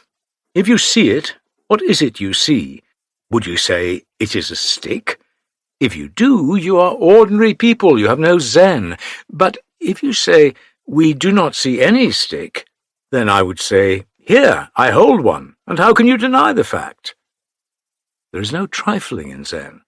Until you have a third eye opened to see into the inmost secret of things, you cannot be in the company of the ancient sages.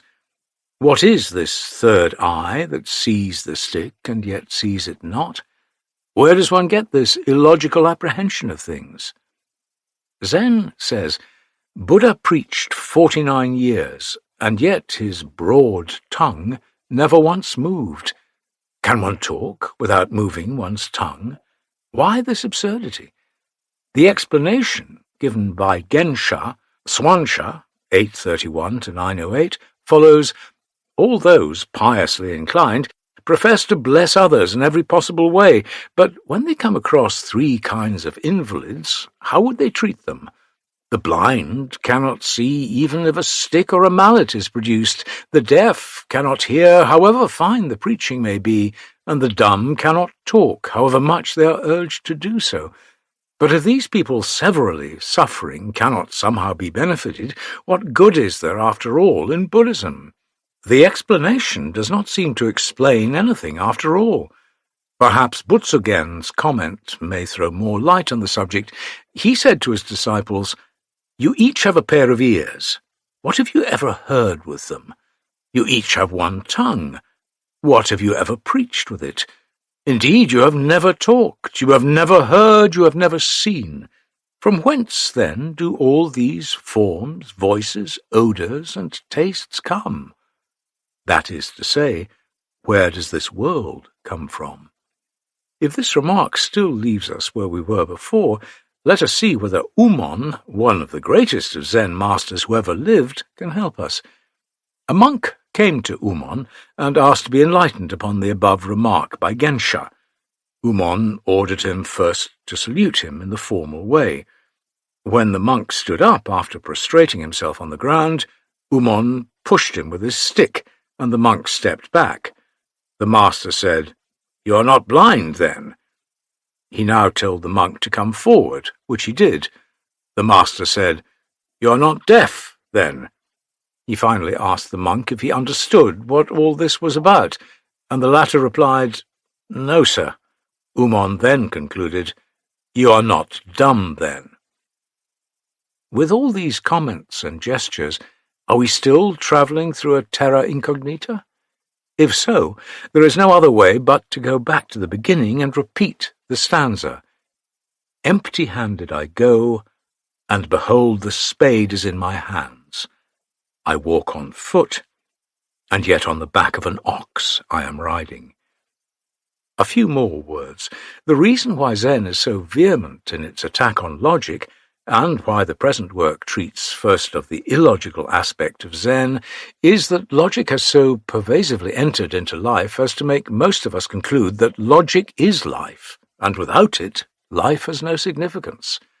The map of life has been so definitely and so thoroughly delineated by logic that what we have to do is simply to follow it, and that we ought not to think of violating the laws of thought, which are final.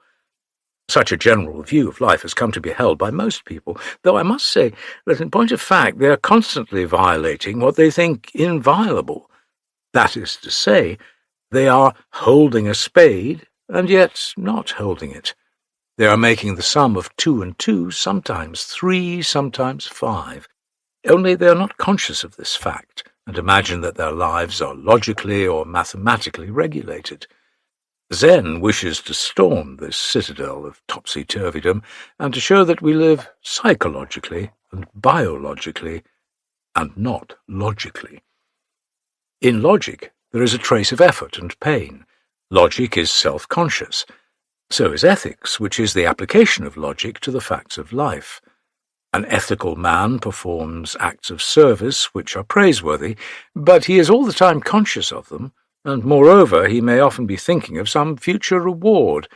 Hence we should say that his mind is tainted, and not at all pure, however objectively or socially good his deeds are. Zen abhors this. Life is an art, and like perfect art it should be self-forgetting. There ought not to be any trace of effort or painful feeling. Life, according to Zen, ought to be lived as a bird flies through the air, or as a fish swims in the water. As soon as there are signs of elaboration, a man is doomed. He is no more a free being. You are not living as you ought to live. You are suffering under the tyranny of circumstances. You are feeling a constraint of some sort, and you lose your independence. Zen aims at preserving your vitality, your native freedom, and, above all, the completeness of your being. In other words, Zen wants to live from within, not to be bound by rules, but to be creating one's own rules. This is the kind of life which Zen is trying to have us live. Hence its illogical, or rather super-logical, statements. In one of his sermons, a Zen master declares, "The sutras preached by the Buddha during his lifetime are said to amount to 5,048 fascicles. They include the doctrine of emptiness and the doctrine of being. There are teachings of immediate realization and of gradual development. Is this not an affirmation? But according to Yoka, in his Song of Enlightenment, there are no sentient beings. There are no Buddhas. Sages, as numerous as the sands of the Ganges, are but so many bubbles in the sea. Sages and worthies of the past are like flashes of lightning. Is this not a negation? O you, my disciples, If you say there is, you go against yoga. If you say there is not, you contradict our old master Buddha. If he were with us, then how would he pass through the dilemma? If you know, however, just exactly where we are, we shall be interviewing Buddha in the morning and saluting him in the evening. If, on the other hand, you confess your ignorance, I will let you see into a secret. When I say there is not, this does not necessarily mean a negation. When I say there is, this also does not signify an affirmation. Turn eastward and look at the western land. Face the south, and the North Star is pointed out there. Chapter 5. Zen, a Higher Affirmation. Shoshan, 926 to 992, once held up his shippei to an assembly of his disciples and declared, "Call this a shippei, and you assert. Call it not a shippei, and you negate. Now, do not assert nor negate, and what would you call it? Speak, speak." One of the disciples came out of the ranks, took the shippei away from the master, and, breaking it in two, exclaimed, "What is this?" To those who are used to dealing with abstractions and high subjects, this may appear to be quite a trivial matter, for what have they, deep learned philosophers, to do with an insignificant piece of bamboo? How does it concern those scholars who are absorbed in deep meditation, whether it is called a bamboo stick or not, whether it is broken or thrown on the floor? But to the followers of Zen, this declaration by Shuzan is pregnant with meaning. Let us really realize the state of his mind in which he proposed this question, and we have attained our first entrance into the realm of Zen. There were many Zen masters who followed Shuzan's example and, holding forth their shippei, demanded of their pupils a satisfactory answer. To speak in the abstract, which perhaps will be more acceptable to most readers, the idea is to reach a higher affirmation than the logical antithesis of assertion and denial. Ordinarily, we dare not go beyond an antithesis just because we imagine we cannot. Logic has so intimidated us that we shrink and shiver whenever its name is mentioned. The mind made to work, ever since the awakening of the intellect under the strictest discipline of logical dualism, refuses to shake off its imaginary kang. It has never occurred to us that it is possible for us to escape this self-imposed intellectual limitation. Indeed, unless we break through the antithesis of yes and no, we can never hope to live a real life of freedom. And the soul has always been crying out for it, forgetting that it is not, after all, so very difficult to reach, a higher form of affirmation where no contradicting distinctions obtain between negation and assertion. It is due to Zen that this higher affirmation has finally been reached by means of a stick of bamboo in the hand of the Zen master. It goes without saying that this stick thus brought forward can be any one of myriads of things existing in this world of particulars. In this stick we find all possible existences and also all our possible experiences concentrated. When we know it, this homely piece of bamboo, we know the whole story in a most thoroughgoing manner. Holding it in my hand, I hold the whole universe. Whatever statement I make about it is also made of everything else. When one point is gained, all other points go with it. As the Avatamsaka, Kegon philosophy teaches, the one embraces all, and all is merged in the one. The one is all, and all is the one. The one pervades all, and all is in the one. This is so with every object and every existence. But mind you, there is no pantheism, nor the theory of identity, for when the stick of bamboo is held out before you, it is just the stick. There is no universe epitomized in it, no all, no one, even when it is stated that I see the stick, or that here is a stick. We all miss the mark. Zen is no more there, much less the philosophy of the Avatamsaka. I spoke of the illogicalness of Zen in one of the preceding chapters. The reader will now know why Zen stands in opposition to logic, formal or informal. It is not the object of Zen to look illogical for its own sake, but to make people know that logical consistency is not final, and that there is a certain transcendental statement that cannot be obtained by mere intellectual cleverness. The intellectual groove of yes and no is quite accommodating when things run their regular course, but as soon as the ultimate question of life comes up, the intellect fails to answer it satisfactorily. When we say yes, we assert, and by asserting we limit ourselves. When we say no, we deny, and to deny is exclusion. Exclusion and limitation, which after all are the same thing, murder the soul. For is it not the life of the soul that lives in perfect freedom and in perfect unity? There is no freedom or unity in exclusion or in limitation. Zen is well aware of this. In accordance with the demands of our inner life, therefore, Zen takes us to an absolute realm wherein there is no antithesis of any sort. We must remember, however, that we live in affirmation and not in negation, for life is affirmation itself, and this affirmation must not be the one accompanied or conditioned by a negation. Such an affirmation is relative and not at all absolute. With such an affirmation, life loses its creative originality and turns into a mechanical process, grinding forth nothing but soulless flesh and bones. To be free, life must be an absolute affirmation. It must transcend all possible conditions, limitations, and antitheses that hinder its free activity. When Shuzan held forth his stick of bamboo, what he wanted of his disciples was for them to understand and realize this form of absolute affirmation. Any answer is satisfactory if it flows out of one's inmost being, for such is always an absolute affirmation. Therefore, Zen does not mean a mere escape from intellectual imprisonment, which sometimes ends in sheer wantonness. There is something in Zen that frees us from conditions and at the same time gives us a certain firm foothold, which, however, is not a foothold in a relative sense.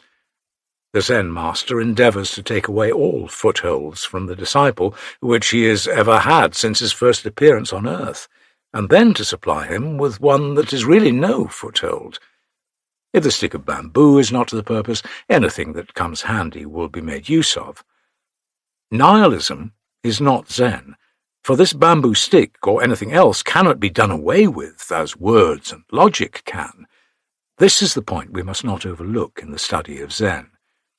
Some examples will be given for illustration. Toku-san, Peishan, 780-865, used to swing his big stick whenever he came out to preach in the hall, saying, "If you utter a word, I will give you 30 blows. If you utter not a word, just the same, 30 blows on your head." This was all he would say to his disciples. No lengthy talk on religion or morality, no abstract discourse, no hair-splitting metaphysics. On the contrary, quite rough-shod riding. To those who associate religion with pusillanimity and sanctimoniousness, the Zen master must appear a terribly unpolished fellow. But when facts are handled as facts, without any intermediary, they are generally rude things. We must squarely face them, for no amount of winking or evading will be of any avail. The inner eye is to be opened under a shower of 30 blows. An absolute affirmation must rise from the fiery crater of life itself. Hoyen, died 1104, of Gozozan, once asked, "When you meet a wise man on your way, if you do not speak to him or remain silent, how would you interview him?" The point is to make one realize what I call an absolute affirmation. Not merely to escape the antithesis of yes and no, but to find a positive way in which the opposites are perfectly harmonized. This is what is aimed at in this question. A master once pointed to a live charcoal and said to his disciples, "I call this fire, but you call it not so. Tell me what it is." The same thing here again. The master intends to free his disciples' minds from the bondage of logic, which has ever been the bane of humanity. This ought not to be regarded as a riddle proposed to puzzle you. There is nothing playful about it. If you fail to answer, you are to face the consequences. Are you going to be eternally chained by your own laws of thought, or are you going to be perfectly free in an assertion of life which knows no beginning or end? You cannot hesitate. Grasp the fact or let it slip. Between these there is no choice. The Zen method of discipline generally consists in putting one in a dilemma, out of which one must contrive to escape, not through logic indeed, but through a mind of higher order. Yakusan, Yue-shan, 751 to 834, studied Zen first under Sekito, Shitru, 700 to 790, and asked him, "As to the 3 divisions and 12 departments of Buddhism, I'm not altogether unacquainted with them, but I have no knowledge whatever concerning the doctrine of Zen as taught in the South." Footnote: Zen, in contradistinction to the other Buddhist schools, originated in the southern provinces of China. End of footnote.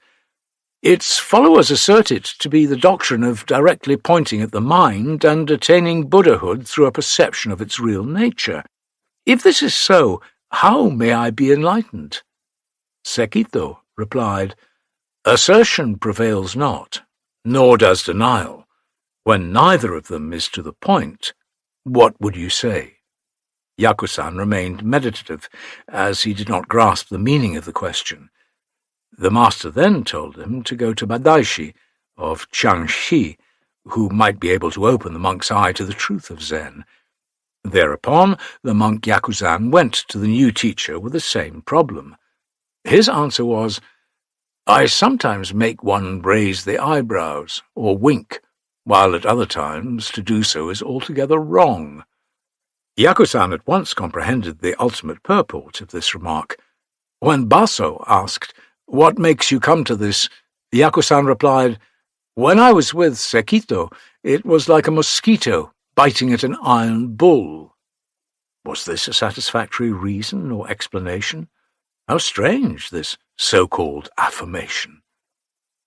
Riko, a high government official of the Tang dynasty, asked Nansen, "A long time ago, a man kept a goose in a bottle.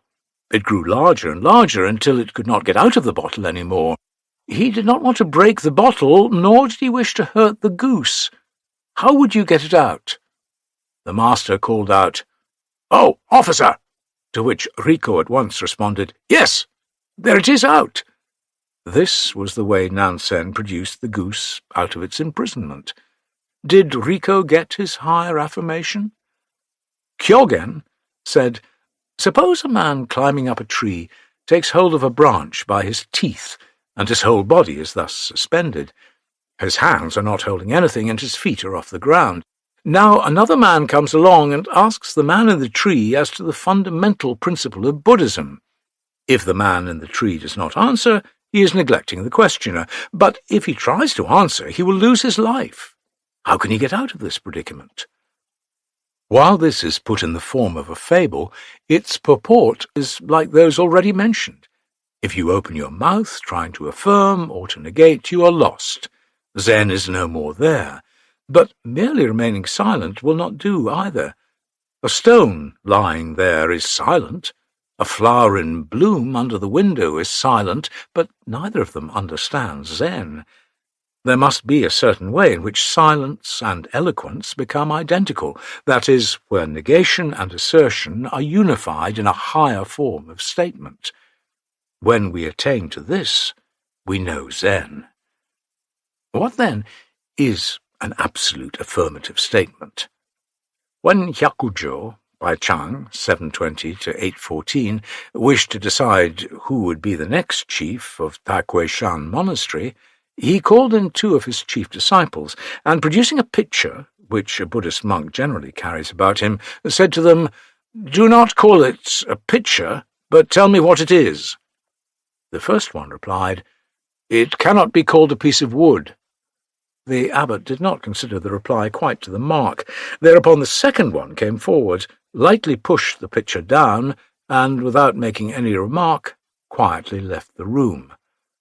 He was chosen to be the new abbot, who afterwards became the master of 1,500 monks. Was this upsetting a pitcher an absolute affirmation? You may repeat this act, but you will not necessarily be regarded as understanding Zen. Zen abhors repetition or imitation of any kind, for it kills. For the same reason, Zen never explains, but only affirms. Life is fact, and no explanation is necessary or pertinent. To explain is to apologize, and why should we apologize for living? To live, is that not enough? Let us, then, live. Let us affirm. Herein lies Zen, in all its purity, and in all its nudity as well. In the monastery of Nansen, monks of the eastern wing quarrelled with those of the western wing over the possession of a cat. The master seized it, and, lifting it before the disputing monks, said, "If any of you can say something to save the poor animal, I will let it go." As nobody came forward to utter a word of affirmation, Nansen cut the object of dispute in two, thus putting an end forever to an unproductive quarrelling over yours and mine. Later on, Joshu came back from an outing, and Nansen put the case before him and asked him what he would have done to save the animal.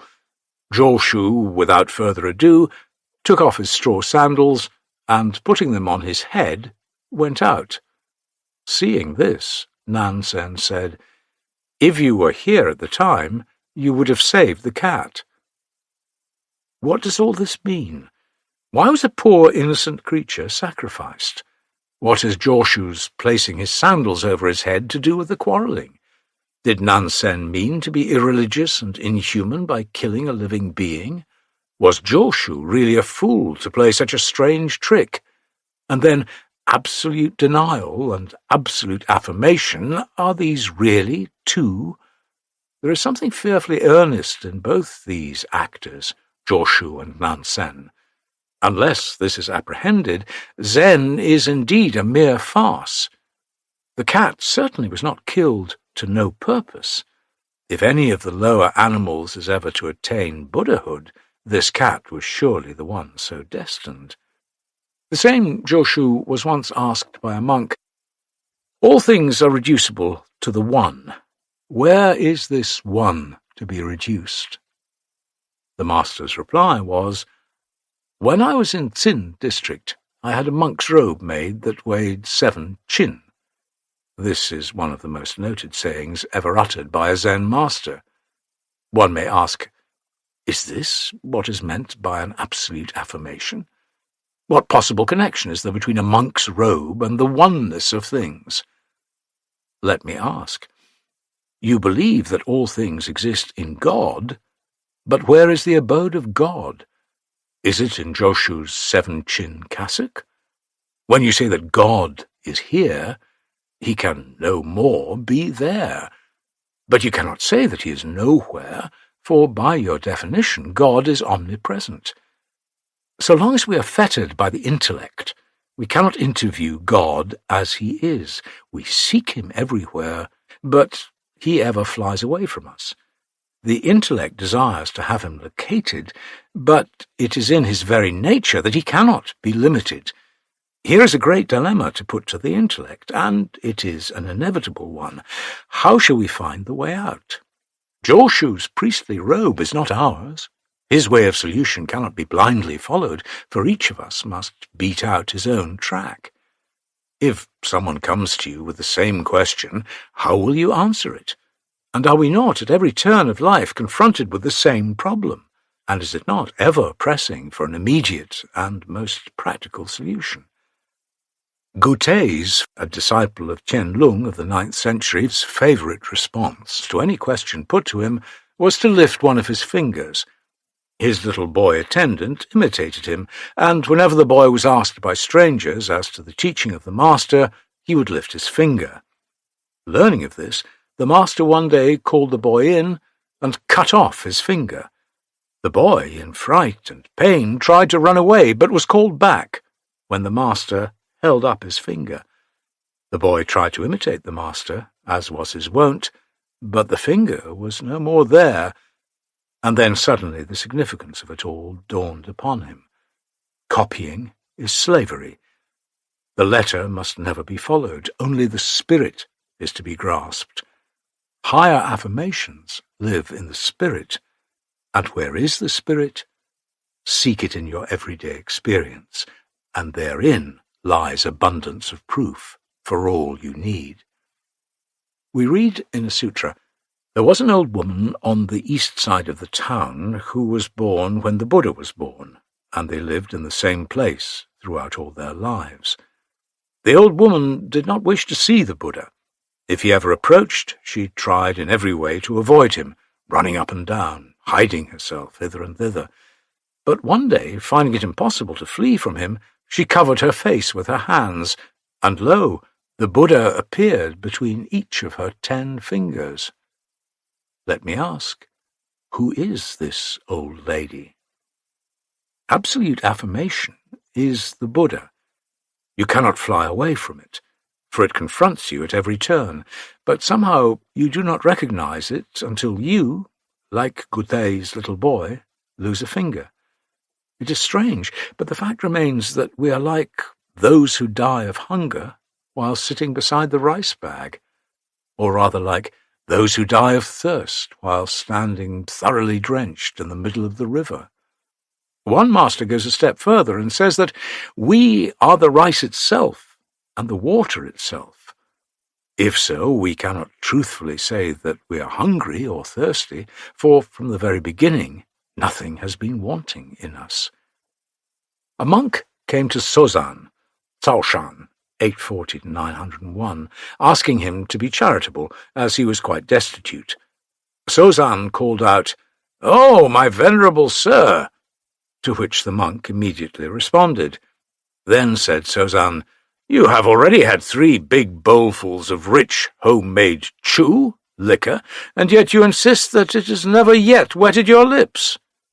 Perhaps we are all like this poor, opulent monk. When we are already quite filled up, we never realize the fact. To conclude, here is another of the innumerable statements that abound in Zen literature, absolutely affirming the truth of Zen.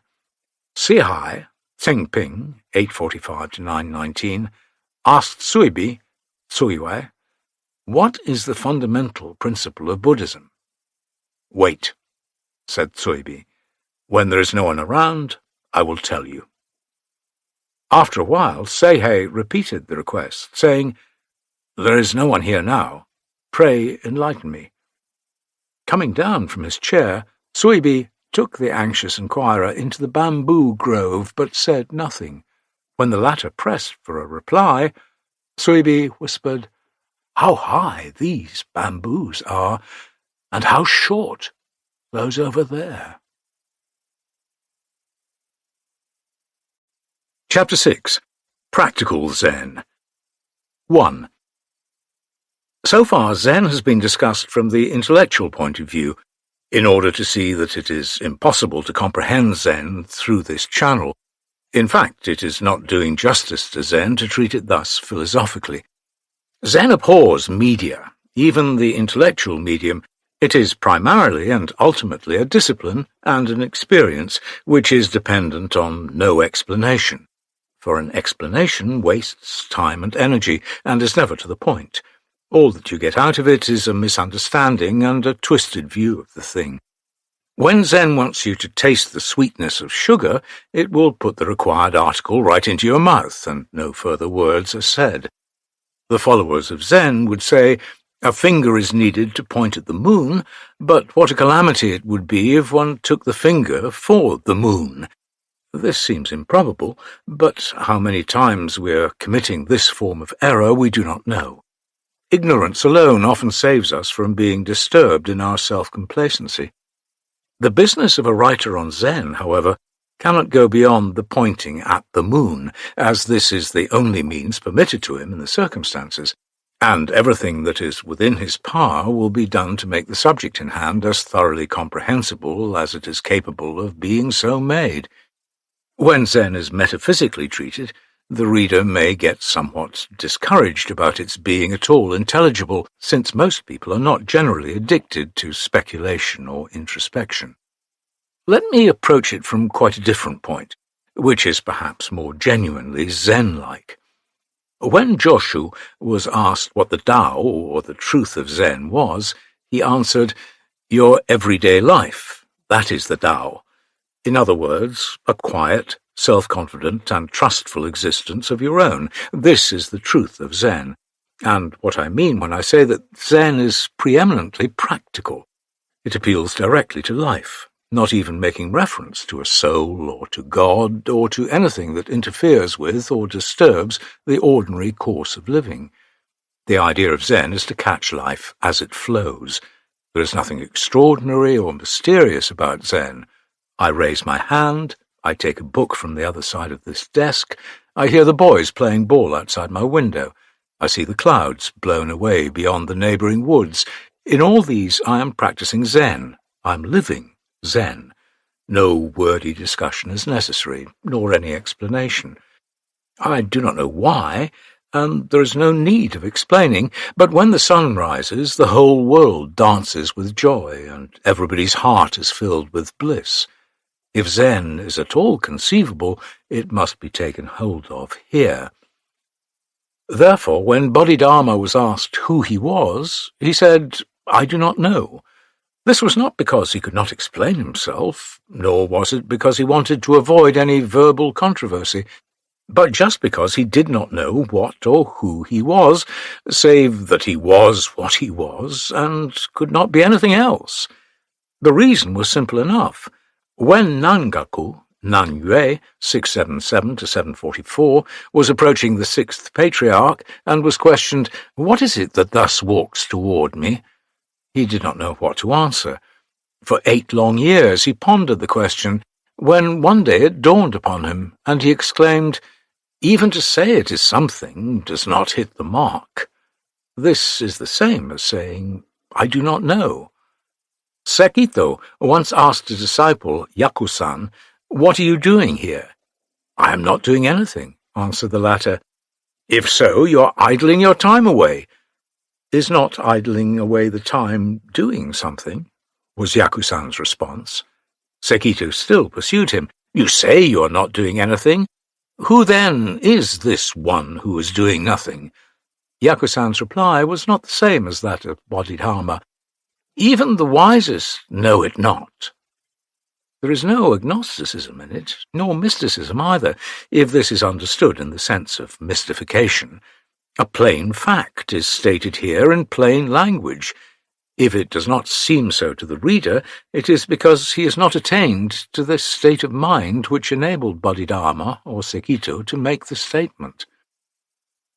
The Emperor Wu of the Liang dynasty requested Fu Daishi, 497-569, to discourse on a Buddhist sutra. The Daishi, taking the chair, sat solemnly in it, but uttered not a word. The emperor said, "I asked you to give a discourse. Why do you not begin to speak?" Shi, one of the emperor's attendants, said, "The Daishi has finished discoursing." What kind of a sermon did this silent Buddhist philosopher deliver? Later on, a Zen master commenting on the above says, "What an eloquent sermon it was." Vimalakirti, the hero of the sutra bearing his name, had the same way of answering the question, "What is the absolute doctrine of non-duality?" Someone remarked, "Thundering indeed is this silence of Vimalakirti." Was this keeping the mouth closed really so deafening? If so, I hold my tongue now, and the whole universe, with all its hullabaloo and hurly-burly, is at once absorbed in this absolute silence. But mimicry does not turn a frog into a green leaf. Where there is no creative originality, there is no Zen. I must say, too late. Too late. The arrow has gone off the string. A monk asked Yeno, the sixth patriarch, who has inherited the spirit of the fifth patriarch, Hongzhen? Answered Yeno, one who understands Buddhism. Have you then inherited it? No, replied Yeno, I have not. Why have you not? Was naturally the next question of the monk. Because I do not understand Buddhism, Yeno reasoned. How hard, then, and yet how easy it is to understand the truth of Zen. Hard because to understand it is not to understand it. Easy because not to understand it is to understand it. Our master declares that even Buddha Shakyamuni and Bodhisattva Maitreya do not understand it, where simple-minded knaves do understand it. We can now see why Zen shuns abstractions, representations, and figures of speech. No real value is attached to such words as God, Buddha, the soul, the infinite, the one, and such like words. They are, after all, only words and ideas, and as such are not conducive to the real understanding of Zen. On the contrary, they often falsify and play at cross purposes. We are thus compelled always to be on our guard. Said a Zen master, cleanse the mouth thoroughly when you utter the word of Buddha. Or, there is one word I do not like to hear, that is Buddha. Or, pass quickly on where there is no Buddha, nor stay where he is. Why are the followers of Zen so antagonistic towards Buddha? Is not Buddha their Lord? Is he not the highest reality of Buddhism? He cannot be such a hateful or unclean thing as to be avoided by Zen adherents. What they do not like is not the Buddha himself, but the odium attached to the word. The answers given by Zen masters to the question, who or what is the Buddha, are full of varieties. And why so? One reason, at least, is that they thus desire to free our minds from all possible entanglements and attachments, such as words, ideas, desires, etc., which are put up against us from the outside. Some of the answers are, then, as follows. One made of clay and decorated with gold. Even the finest artist cannot paint him. The one enshrined in the Buddha hall. He is no Buddha. Your name is Yeko. The dirt scraper, all dried up. See the eastern mountains moving over the waves. No nonsense here. Surrounded by the mountains are we here. The bamboo grove at the foot of Changlin Hill. 3 pounds of flax. The mouth is the gate of woe. Lo, the waves are rolling over the plateau. See the 3-legged donkey go trotting along. A reed has grown piercing through the leg. Here goes a man with the chest exposed and the legs all naked. These are culled at random from a few books I am using for the purpose. When a thorough, systematic search is made in the entire body of Zen literature, we get quite a collection of the most strange statements ever made concerning such a simple question as who is the Buddha? Some of the answers given above are altogether irrelevant. They are indeed far from being appropriate so far as we judge them from our ordinary standard of reasoning. The others seem to be making sport of the question or of the questioner himself. Can the Zen masters who make such remarks be considered to be in earnest and really desiring the enlightenment of their followers? But the point is to have our minds work in complete union with the state of mind in which the masters uttered these strange words. When this is done, every one of these answers appears in an altogether new light and becomes wonderfully transparent. Being practical and directly to the point, Zen never wastes time or words in explanation. Its answers are always curt and pithy. There is nothing circumlocutory in Zen. The master's words come out spontaneously and without a moment's delay. A gong is struck, and its vibrations instantly follow. If we are not on the alert, we fail to catch them. A mere winking, and we miss the mark forever. They justly compare Zen to lightning. The rapidity, however, does not constitute Zen. Its naturalness, its freedom from artificialities, its being expressive of life itself, its originality, these are the essential characteristics of Zen. Therefore, we have always to be on guard not to be carried away by outward signs when we really desire to get into the core of Zen. How difficult and how misleading it would be to try and understand Zen literally and logically, depending on those statements which have been given above as answers to the question, what is the Buddha? Of course, so far as they are given as answers, they are pointers by which we may know where to look for the presence of the Buddha, but we must remember that the finger pointing at the moon remains a finger, and under no circumstances can it be changed into the moon itself. Danger always lurks where the intellect slyly creeps in and takes the index for the moon itself. Yet there are philosophers who, taking some of the above utterances in their literary and logical sense, try to see something of pantheism in them. For instance, when the master says 3 pounds of flax, or a dirt scraper, by this is apparently meant, they would insist, to convey a pantheistic idea. That is to say that those Zen masters consider the Buddha to be manifesting himself in everything, in the flax, in a piece of wood, in the running stream, in the towering mountains, or in works of art. Mahayana Buddhism, especially Zen, seems to indicate something of the spirit of pantheism, but nothing is in fact further from Zen than this representation. The masters from the beginning have foreseen this dangerous tendency, and that is why they make those apparently incoherent statements. Their intention is to set the minds of their disciples or of scholars free from being oppressed by any fixed opinions or prejudices or so-called logical interpretations. When Tozan, a disciple of Umon, answered 3 pounds of flax to the question, what is the Buddha, which, by the way, is the same thing as asking, what is God, he did not mean that the flax he might have been handling at the time was a visible manifestation of Buddha, that Buddha, when seen with an eye of intelligence, could be met with in every object. His answer simply was 3 pounds of flax.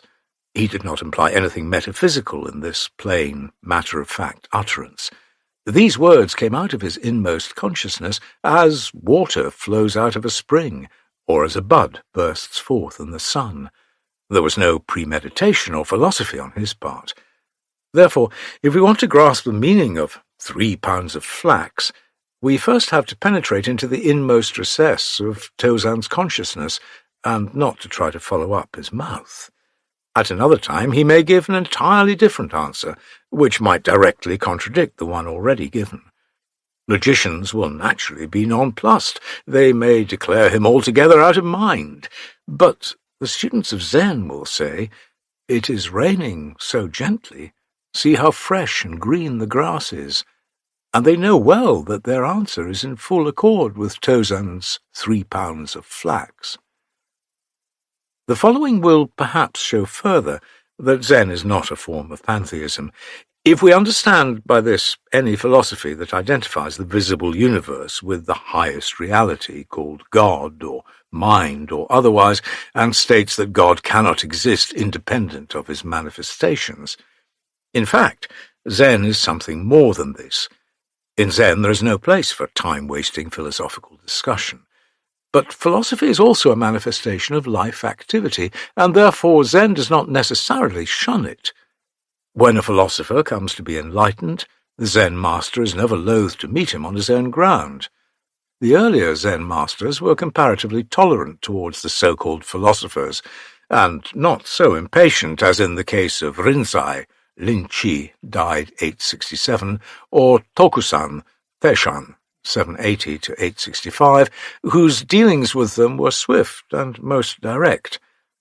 What follows is taken from a treatise by Daiju on some principles of Zen compiled in the 8th or 9th century, when Zen had begun to flourish in all its brilliance and with all its uniqueness. A monk asked Daiju, "Are words the mind?" "No, words are external conditions." "Apart from external conditions, where is the mind to be sought?" There is no mind independent of words. That is to say, the mind is in words, but is not to be identified with them. If there is no mind independent of words, what is the mind? The mind is formless and imageless. The truth is, it is neither independent of nor dependent upon words. It is eternally serene and free in its activity. Says the patriarch, when you realize that the mind is no mind, you understand the mind and its workings. Daiju further writes, that which produces all things is called Dharma nature, or Dharmakaya. By the so-called Dharma is meant the mind of all beings. When this mind is stirred up, all things are stirred up. When the mind is not stirred up, there is nothing stirring, and there is no name. The confused do not understand that the Dharmakaya, in itself formless, assumes individual forms according to conditions. The confused take the green bamboo for Dharmakaya itself, the yellow blooming tree for Prajna itself. But if the tree were Prajna, Prajna would be identical with the non-sentient. If the bamboo were Dharmakaya, Dharmakaya would be identical with a plant. But Dharmakaya exists. Prajna exists, even when there is no blooming tree, no green bamboo. Otherwise, when one eats a bamboo shoot, this would be eating up Dharmakaya itself. Such views as this are really not worth talking about. 2. Those who have read the foregoing treatment of Zen as illogical, or of Zen as a higher affirmation, may conclude that Zen is something unapproachable, something far apart from our ordinary everyday life, something very alluring but very elusive, and we cannot blame them for so thinking. Zen ought, therefore, to be presented also from its easy, familiar, and approachable side. Life is the basis of all things.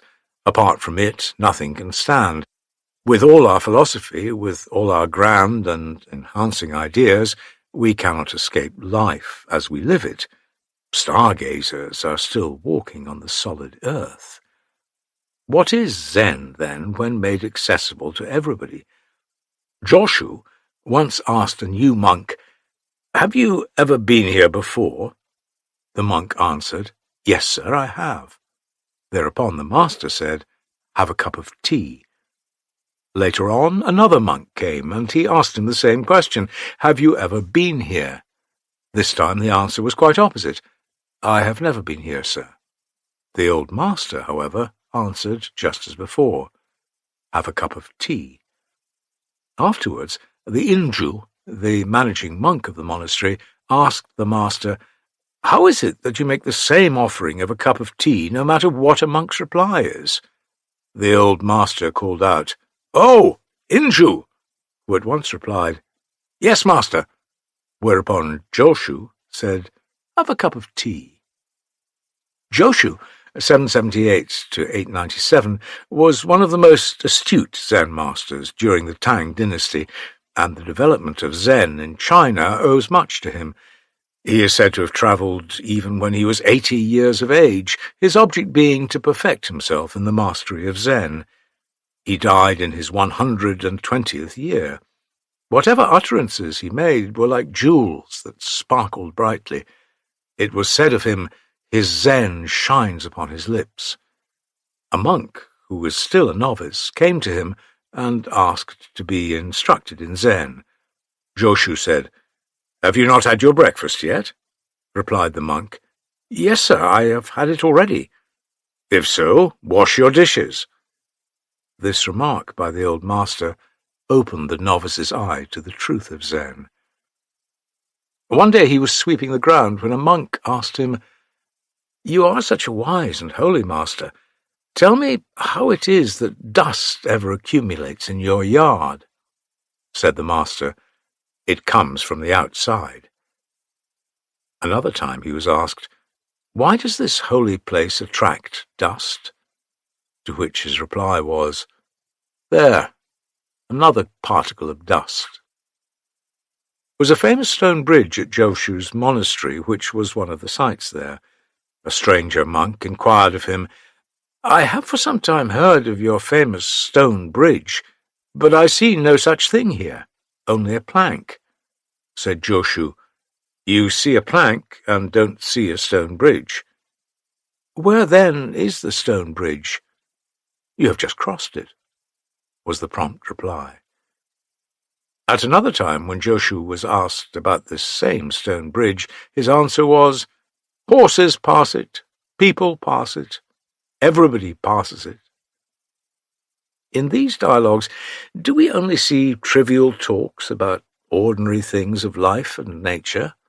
Is there nothing spiritual, conducive to the enlightenment of the religious soul? Is Zen, then, too practical, too commonplace? Is it too abrupt a descent from the height of transcendentalism to everyday things? Well, it all depends on how you look at it. A stick of incense is burning on my desk. Is this a trivial affair? An earthquake shakes the earth and Mount Fuji topples over. Is this a great event? Yes, so long as the conception of space remains. But are we really living confined within an enclosure called space? Zen would answer at once, with the burning of an incense stick, the whole Triloka burns. Within Joshu's cup of tea, the mermaids are dancing. So long as one is conscious of space and time, Zen will keep a respectable distance from you. Your holiday is ill spent, your sleep is disturbed, and your whole life is a failure. Read the following dialogue between Yisan and Kyozan. At the end of his summer's sojourn, Kyozan paid a visit to Yisan, who said, "I have not seen you this whole summer coming up this way. What have you been doing down there?" Replied Kyozan, "Down there I have been tilling a piece of ground and finished sowing millet seeds." Yisan said, "Then you have not wasted your summer." It was now Kyozan's turn to ask Yisan as to his doings during the past summer, and he asked, "How did you pass your summer?" "1 meal a day and a good sleep at night." This brought out Kyozan's comment, "Then you have not wasted your summer." A Confucian scholar writes, "They seek the truth too far away from themselves, while it is right near them." The same thing may be said of Zen. We look for its secrets where they are most unlikely to be found, that is, in verbal abstractions and metaphysical subtleties, whereas the truth of Zen really lies in the concrete things of our daily life. A monk asked the master, "It is some time since I came to you to be instructed in the holy path of the Buddha, but you have never given me even an inkling of it. I pray you to be more sympathetic." To this the following answer was given, "What do you mean, my son? Every morning you salute me, and do I not return it? When you bring me a cup of tea, do I not accept it and enjoy drinking it? Besides this, what more instructions do you desire from me?" Is this Zen? Is this the kind of life experience Zen wants us to have? A Zen poet sings, "How wondrously strange and how miraculous this! I draw water, I carry fuel."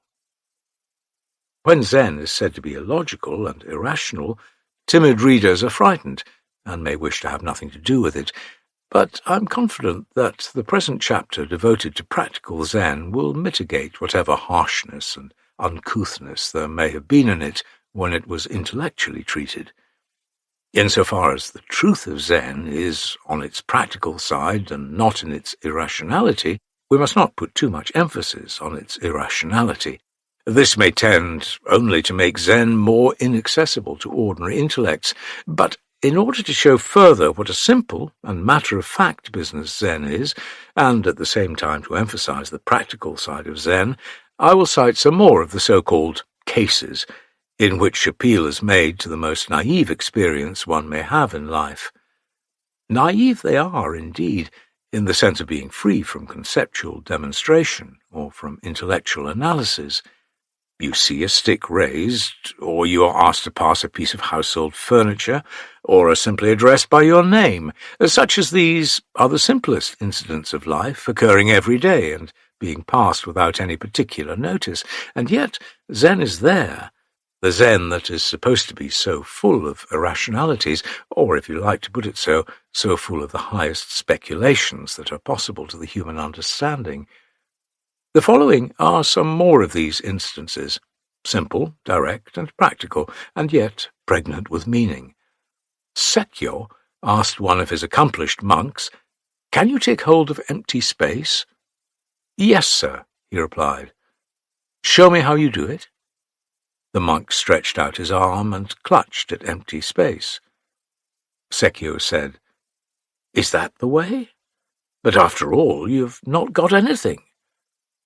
"What then," asked the monk, "is your way?"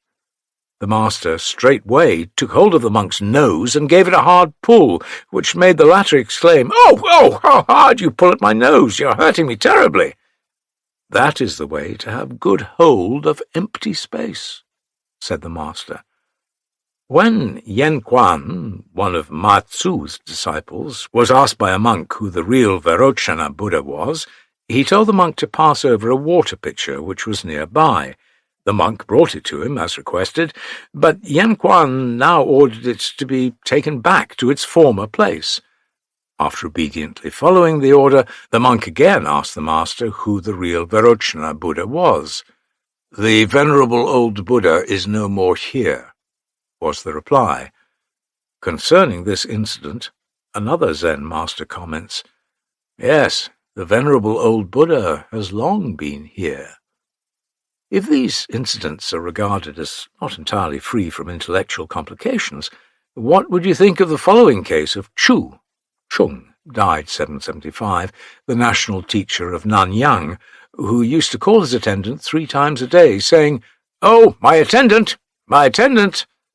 To this the attendant would respond regularly, "Yes, master." Finally the master remarked, "I thought I was in the wrong with you, but it is you that is in the wrong with me." Is this not simple enough? Just calling one by name? Chu's last comment may not be so very intelligible from an ordinary logical point of view, but one calling and another responding is one of the commonest and most practical affairs of life. Zen declares that the truth is precisely there, so we can see what a matter-of-fact thing Zen is. There is no mystery in it. The fact is open to all. I hail you, and you call back. One hello calls forth another hello, and this is all there is to it. Ryosui was studying Zen under Myoku, a contemporary of Rinzai, and when Myoku called out, "O Ryosui," he answered, "Yes." Thus called 3 times, he answered 3 times, when the master remarked, "Oh, you stupid fellow." This brought Ryosui to his senses.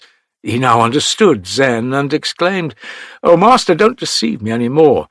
If I had not come to you, I should have been miserably led astray all my life by the sutras and the shastras."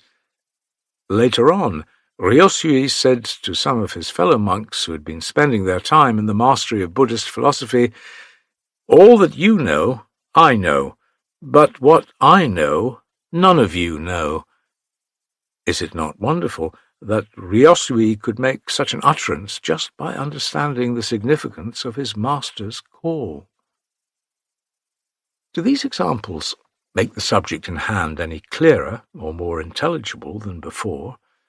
I can multiply such instances indefinitely, but those so far cited may suffice to show that Zen is, after all, not a very complicated affair, or a study requiring the highest faculty of abstraction and speculation. The truth and power of Zen consists in its very simplicity, directness, and utmost practicalness. "Good morning. How are you today?" "Thank you, I am well." Here is Zen. "Please have a cup of tea." This again is full of Zen. When a hungry monk at work heard the dinner gong, he immediately dropped his work and showed himself in the dining room. The master, seeing him, laughed heartily, for the monk had been acting Zen to its fullest extent. Nothing could be more natural. The one thing needful is just to open one's eyes to the significance of it all. But here is a dangerous loophole, which the student of Zen ought to be especially careful to avoid. Zen must never be confused with naturalism, or libertinism, which means to follow one's natural bent without questioning its origin and value.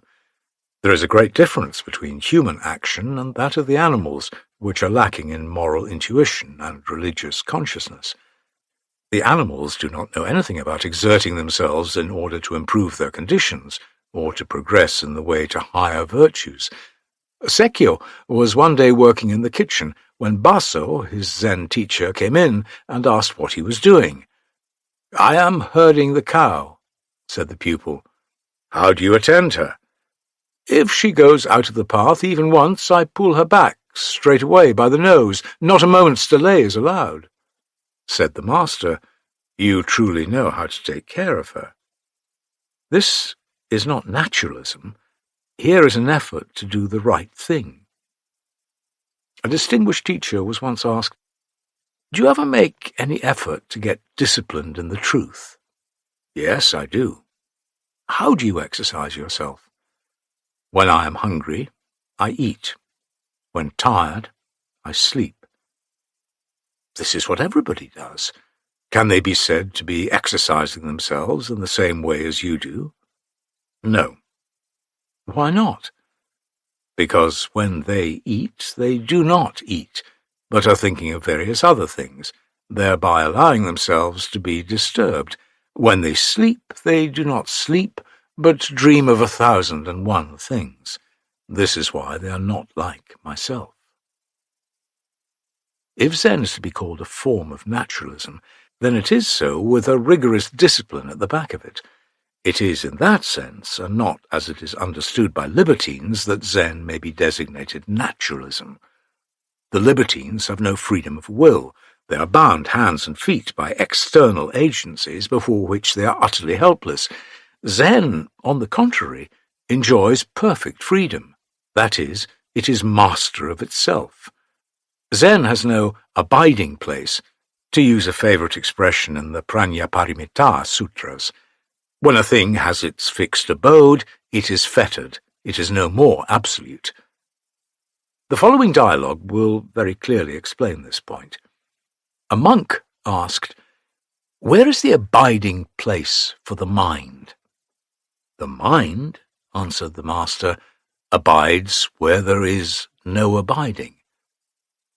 What is meant by "there is no abiding"? When the mind is not abiding in any particular object, we say that it abides where there is no abiding. What is meant by not abiding in any particular object? It means not to be abiding in the dualism of good and evil, being and non-being, thought and matter. It means not to be abiding in emptiness or in non-emptiness, neither in tranquility nor in non-tranquility. Where there is no abiding place, this is truly the abiding place for the mind. Seppo Sui Feng, 822-908, was one of the most earnest truth-seekers in the history of Zen during the Tang dynasty. He is said to have carried a ladle throughout the long years of his disciplinary Zen peregrinations. His idea was to serve in one of the most despised and most difficult positions in the monastery life, that is, as cook, and the ladle was his symbol. When he finally succeeded Tokusan as Zen master, a monk approached him and asked, "What is that you have attained under Tokusan? How serene and self-contained you are." "Empty-handed I went away from home, and empty-handed I returned." Is not this a practical explanation of the doctrine of no abiding place? The monks wanted their master, Hyakujo, to give a lecture on Zen. He said, "You attend to the farming, and later on I will tell you all about Zen." After they had finished the work, the master was requested to fulfill his promise, whereupon He opened out both his arms, but said not a word. This was his great sermon. Chapter 7. Satori, or Acquiring a New Viewpoint. The object of Zen discipline consists in acquiring a new viewpoint for looking into the essence of things. If you have been in the habit of thinking logically according to the rules of dualism, rid yourself of it, and you may come around somewhat to the viewpoint of Zen. You and I are supposedly living in the same world, but who can tell that the thing we popularly call a stone that is lying before my window is the same to both of us?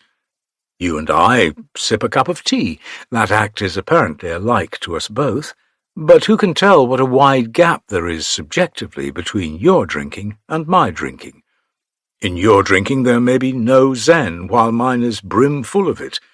The reason for it is you move in a logical circle, and I am out of it, though there is, in fact, nothing new in the so-called new viewpoint of Zen. The term new is convenient to express the Zen way of viewing the world, but its use here is a condescension on the part of Zen.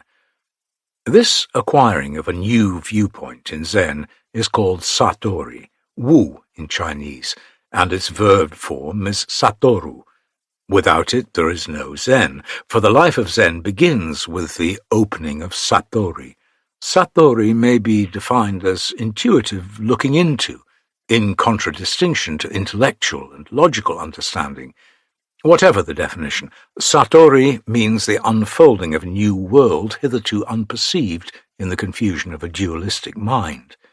With this preliminary remark, I wish the reader to ponder the following mondo, literally asking and answering, which I hope will illustrate my statement. A young monk asked Joshu to be instructed in the faith of Zen. Said the master, "Have you had your breakfast or not?" "Yes, master, I have," answered the monk. "Go and get your bowls washed," was the immediate response. And this suggestion at once opened the monk's mind to the truth of Zen. Later on, Umon commented on the response, saying, "Was there any special instruction in this remark by Joshu, or was there not? If there was, what was it? If there was not, what satori was it which the monk attained?" Still later, Suigan had the following retort on Umon. "The great master Umon does not know what is what, hence this comment of his. It is altogether unnecessary. It is like painting legs to a snake, or painting a beard to the eunuch. My view differs from his. That monk, who seems to have attained a sort of satori, goes to hell as straight as an arrow." What does all this mean? Joshu's remark about washing the bowls, the monk's attainment of satori, Umon's alternatives, and Suigan's assurance. Are they speaking against one another, or is it much ado about nothing? To my mind, they're all pointing one way, and the monk may go anywhere, but his satori is not to no purpose. Tokusan was a great scholar of the Diamond Sutra. Learning that there was such a thing as Zen, ignoring all the written scriptures, and directly laying hands on one's soul, he went to Ryutan to be instructed in the teaching. One day, Tokusan was sitting outside, trying to look into the mystery of Zen. Ryutan said, "Why don't you come in?" Replied Tokusan, "It is pitch dark." A candle was lighted and held out to Tokusan. When he was at the point of taking it, Ryutan suddenly blew out the light, whereupon the mind of Tokusan was opened. Hyakujo went out one day attending his master Baso, when they saw a flock of wild geese flying. Baso asked, "What are they?" "They are wild geese, sir." "Whither are they flying?" "They have flown away." Baso abruptly, taking hold of Hyakujo's nose, gave it a twist. Overcome with pain, Hyakujo cried out, "Oh, oh!" Said Baso, "You say they have flown away, but all the same, they have been here from the very first." This made Hyakujo's back wet with perspiration. He had Satori. Is there any possible connection between the washing of the bowls and the blowing out of the candle and the twisting of the nose? We must say with Umon, if there is none, how could they have all come to a realization of the truth of Zen? If there is, what is the inner relationship? What is this Satori? What new point of view of looking at things is this? Under Daiye, the great Zen master of the Sung dynasty, there was a monk named Doken, who had spent many years in the study of Zen, but who had not as yet uncovered its secrets, if there were any. He was quite discouraged when he was sent on an errand to a distant city. A trip requiring half a year to finish would be a hindrance rather than a help to his study. Sogen, one of his fellow students, was most sympathetic and said, "I will accompany you on this trip and do all I can for you. There is no reason why you cannot go on with your meditation even while travelling." One evening, Doken despairingly implored his friend to assist him in the solution of the mystery of life. The friend said, "I am willing to help you in every way I can, but there are some things in which I cannot be of any help to you. These you must look after for yourself." Doken expressed the desire to know what these things were. Said his friend, "For instance, when you are hungry or thirsty, my eating of food or drinking will not fill your stomach. You must eat and drink for yourself. When you want to respond to the calls of nature, you must take care of yourself, for I cannot be of any use to you, and then it will be nobody else but yourself that will carry your body along this highway." This friendly counsel at once opened the mind of the truth-seeking monk, who was so transported with his discovery that he did not know how to express his joy. Sogen said that his work was now done, and that his further companionship would have no meaning after this, so he left Doken to continue his journey all by himself. After a half-year, Doken returned to his own monastery.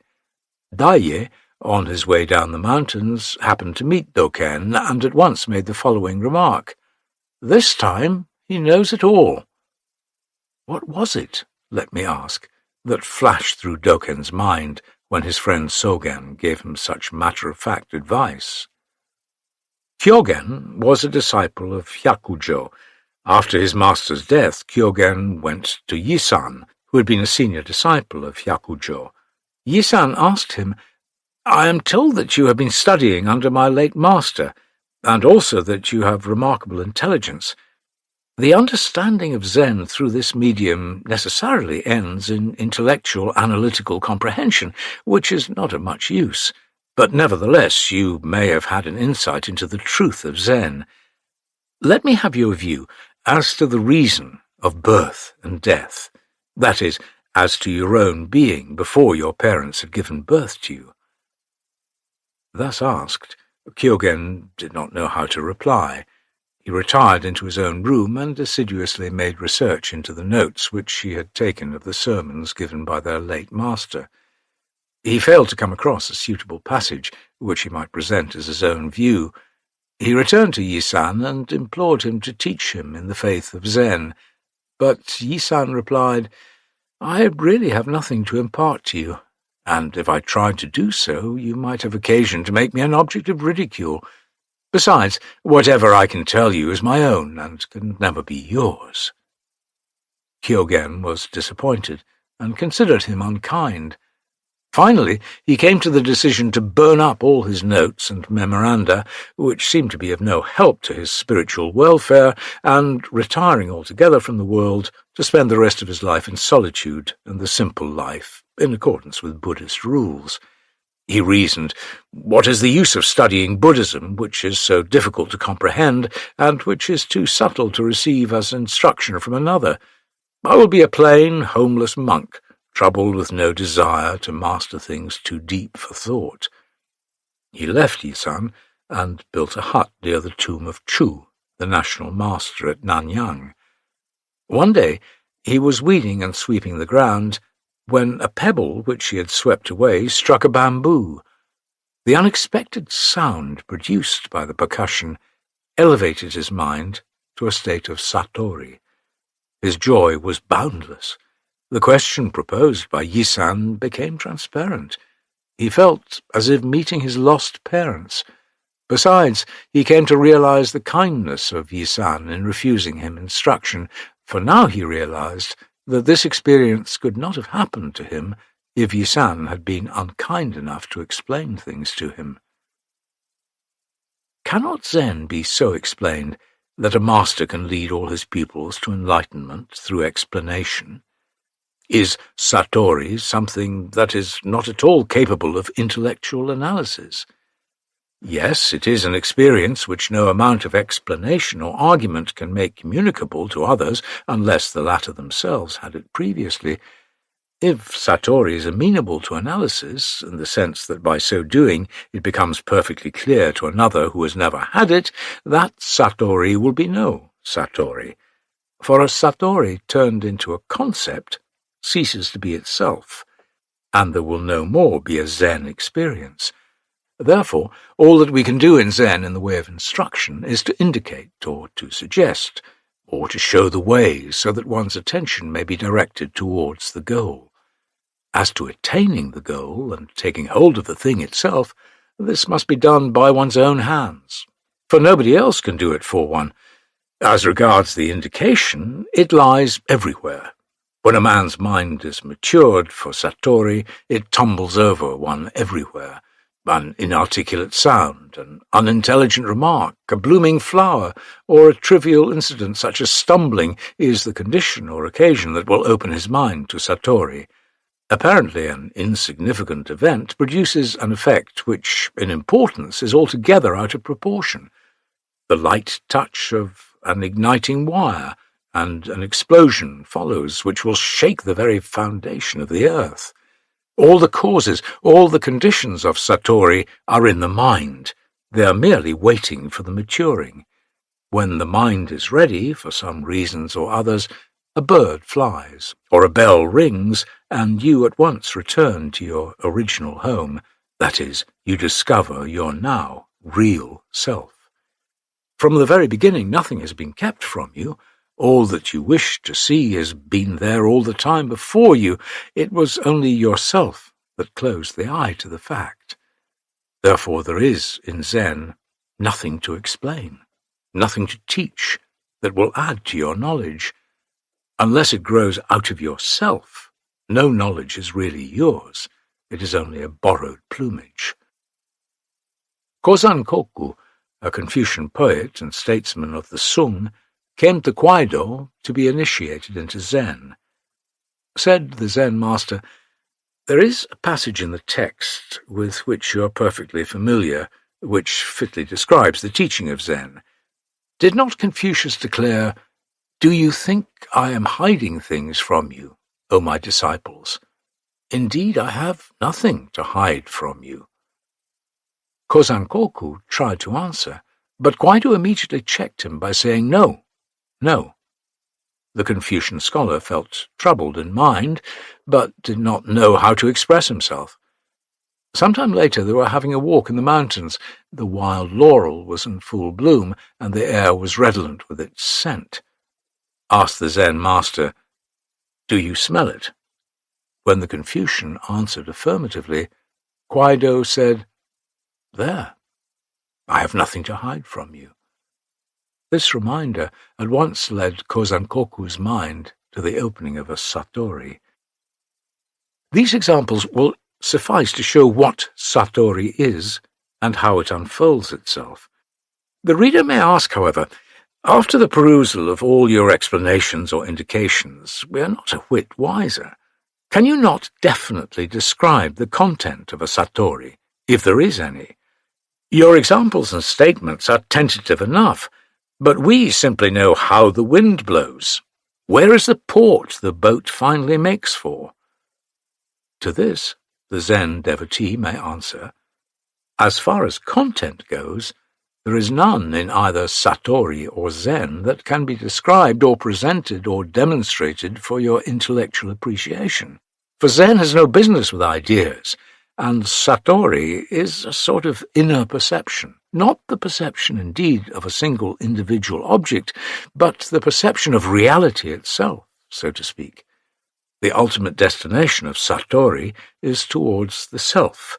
It has no other end but to be back within one's self. Therefore, said Joshu, have a cup of tea. Therefore, said Nansen, this is such a good sickle, it cuts so well. This is the way the self functions, and it must be caught, if at all catchable, in the midst of its functioning. As Satori strikes at the primary root of existence, its attainment generally marks a turning point in one's life. The attainment, however, must be thoroughgoing and clear-cut. A lukewarm Satori, if there is such a thing, is worse than no Satori. See the following examples. When Rinzai was meekly submitting to the 30 blows of Obaku, he presented a pitiable sight, but as soon as he had attained Satori, he was quite a different personage. His first exclamation was, "There is not much, after all, in the Buddhism of Obaku," and when he again saw the reproachful Obaku, he returned his favour by giving him a slap in the face. What arrogance, what impudence, one may think, but there was reason in Rinzai's rudeness. No wonder Obaku was quite pleased with this treatment.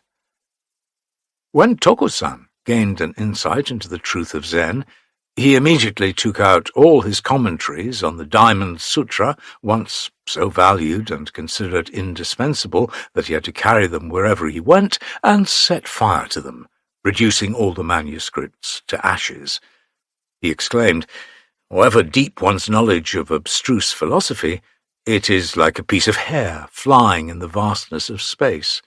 However important one's experience in things worldly, it is like a drop of water thrown into an unfathomable abyss."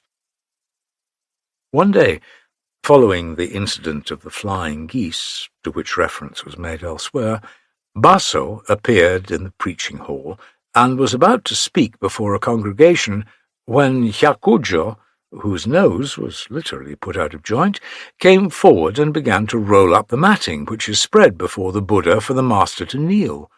The rolling up generally means the end of the sermon. Baso, without protesting, came down from the pulpit and returned to his room. He sent for Hyakujo and asked him why he rolled up the matting before he had even uttered a word. Replied Hyakujo, "Yesterday you twisted my nose, and it was quite painful." Said Baso, "Where were your thoughts wandering?" Hyakujo replied, "Today it is no longer painful." With this, Baso admitted Hyakujo's understanding. These examples are sufficient to show what changes are produced in one's mind by the attainment of Satori. Before Satori, how helpless those monks were. They were like travellers lost in the desert, but after Satori they behave like absolute monarchs. They are no longer slaves to anybody. They are themselves master. After these remarks, the following points about the opening of the mind that is called Satori may be observed and summarized. 1. People often imagine that the discipline of Zen is to produce a state of self-suggestion through meditation. This entirely misses the mark, as can be seen from the various instances cited above. Satori does not consist in producing a certain premeditated condition by intensely thinking of it. It is acquiring a new point of view for looking at things. Ever since the unfoldment of consciousness, we have been led to respond to the inner and outer conditions in a certain conceptual and analytical manner. The discipline of Zen consists in upsetting this groundwork once for all and reconstructing the old frame on an entirely new basis. It is evident, therefore, that meditating on metaphysical and symbolical statements, which are products of a relative consciousness, play no part in Zen. 2. Without the attainment of Satori, no one can enter into the truth of Zen. Satori is the sudden flashing into consciousness of a new truth, hitherto undreamt of. It is a sort of mental catastrophe taking place all at once after much piling up of matters intellectual and demonstrative. The piling has reached a limit of stability, and the whole edifice has come tumbling to the ground, when, behold, a new heaven is opened to full survey. When the freezing point is reached, water suddenly turns into ice, the liquid has suddenly turned into a solid body, and no more flows freely. Satori comes upon a man unawares, when he feels that he has exhausted his whole being. Religiously, it is a new birth. Intellectually, it is the acquiring of a new viewpoint. The world now appears as if dressed in a new garment, which seems to cover up all the unsightliness of dualism, which is called delusion in Buddhist phraseology. 3. Satori is the raison d'être of Zen, without which Zen is no Zen. Therefore, every contrivance, disciplinary or doctrinal, is directed towards Satori. Zen masters could not remain patient for Satori to come by itself, that is, to come sporadically or at its own pleasure. In their earnestness to aid their disciples in the search after the truth of Zen, their manifestly enigmatical presentations were designed to create in their disciples a state of mind which would more systematically open the way to enlightenment. All the intellectual demonstrations and exhortatory persuasions so far carried out by most religious and philosophical leaders had failed to produce the desired effect, and their disciples thereby had been farther and farther led astray.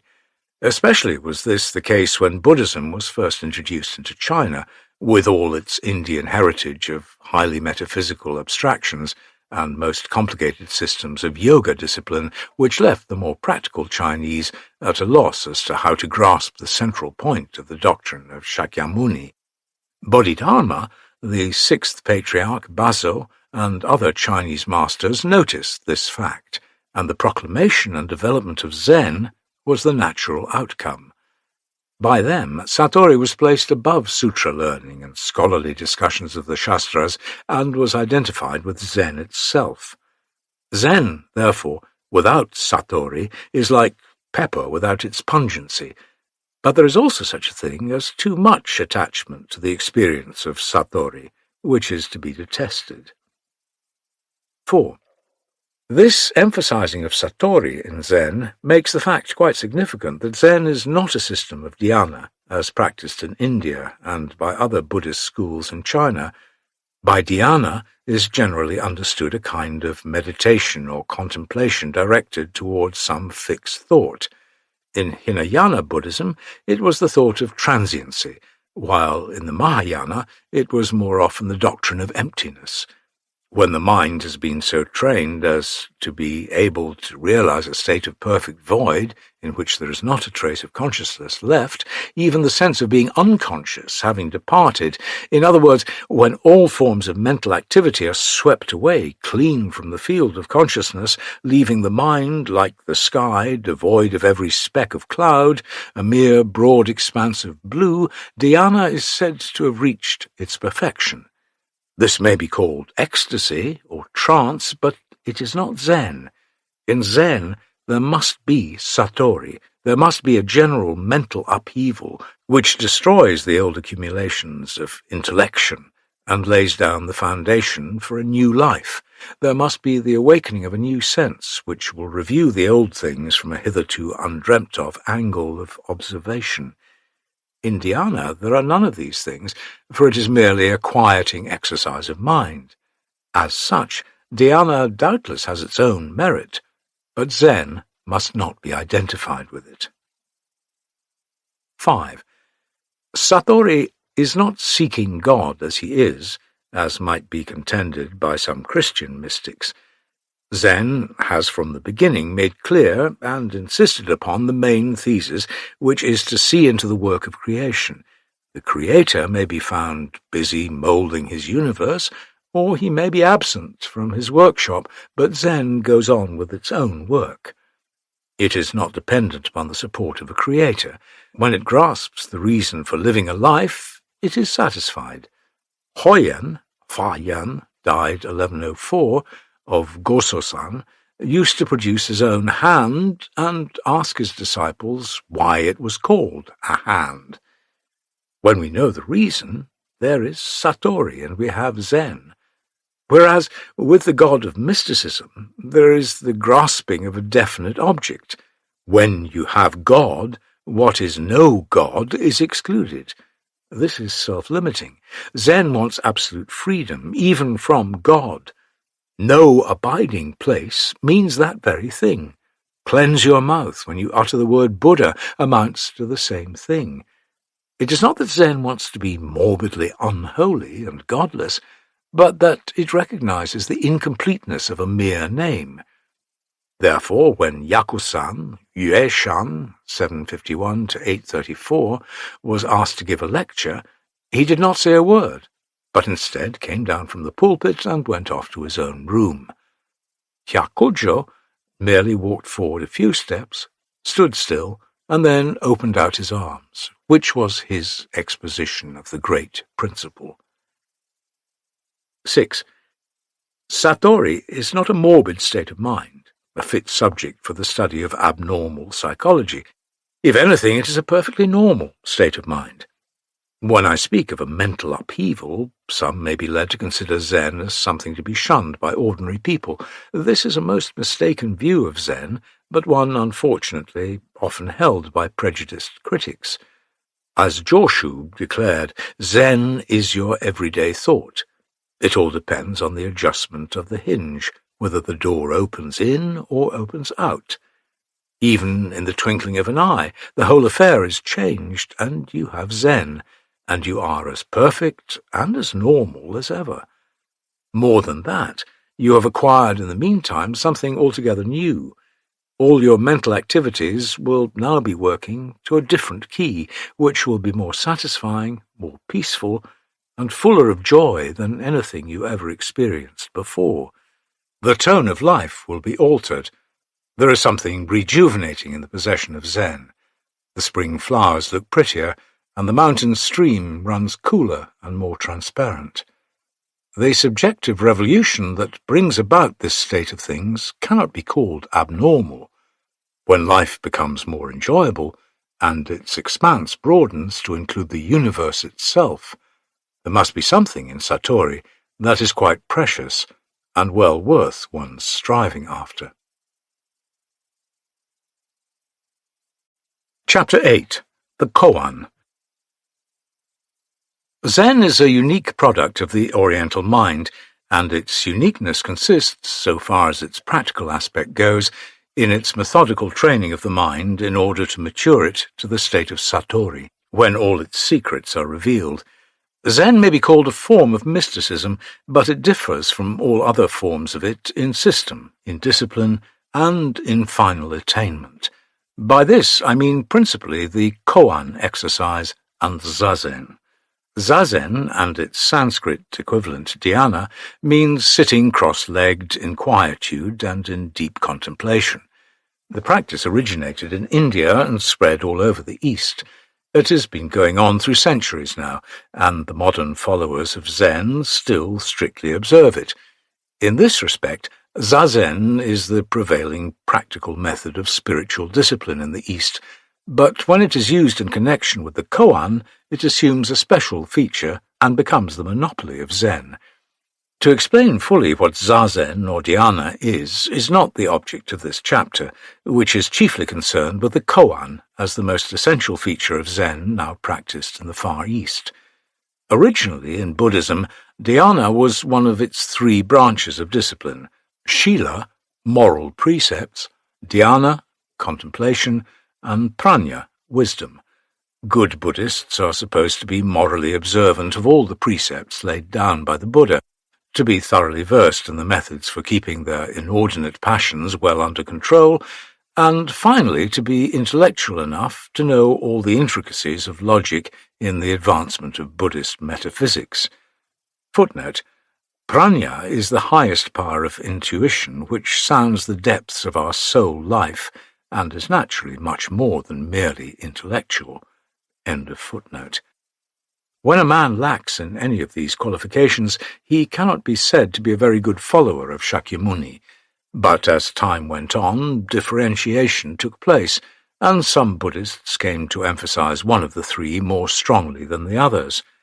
Some were moralists more than anything else, others were students of dhyana, and still others were devoted to the mastery of intellectual subtleties implied in the teachings of Buddhism. Zen followers may be considered practitioners of dhyana, but in Zen, dhyana has ceased to be understood in its primitive sense, for Zen has now its own object in the practice of this particular Indian form of spiritual exercises. According to the Mahayana Shastra, quoted in the Dhyana Paramita systematically expounded by Shisha Daishi, the founder of the Chientai sect, dhyana is practiced in order to fulfill the 4 great vows cherished by every pious Buddhist. Footnote: the 4 great vows practiced by every pious Buddhist are 1. All sentient beings, however infinite, I vow to save. 2. All the passions, however inexhaustible, I vow to cut asunder. 3. All the holy teachings, however innumerable, I vow to learn. 4. All the Buddha ways, however unsurpassable, I vow to fulfill. End of footnote. Dhyana is the storage of good wisdom, and the farm of blissful merits. Like unto water free from impurities, dhyana washes all the dust of passion. Dhyana is the armour wrought of vajra, which shields the wearer from the arrows of evil desires. Though you may not yet have attained to a state of non-doing, you are already gaining towards nirvana. For you will gain the Vajra Samadhi, you will break in pieces the hindrances and restrictions, though mountain high they are, you will attain the 6 miraculous powers, and you will be able to deliver numberless beings when the dust of annoyance rises so high as to screen the heavenly sun. Great showers may wash it away, the wind of intellectual enlightenment may remove it, but it is dhyana that will destroy it altogether. Dhyana comes from the root di, meaning to perceive, to reflect upon, to fix the mind upon, while di, etymologically, may have some connection with da, to hold, to keep, to maintain. Dhyana thus means to hold one's thought collected, not to let thought wander away from its legitimate path.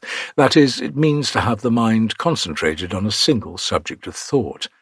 Therefore, when Zen or dhyana is practiced, all the outer details are to be so controlled as to bring the mind into the most favourable condition in which it will gradually rise above the turbulence of passions and sensualities. For instance, eating and drinking have to be properly regulated. Sleep is not to be too much indulged in. The body is to be kept in an easy and comfortable position, but straight and erect.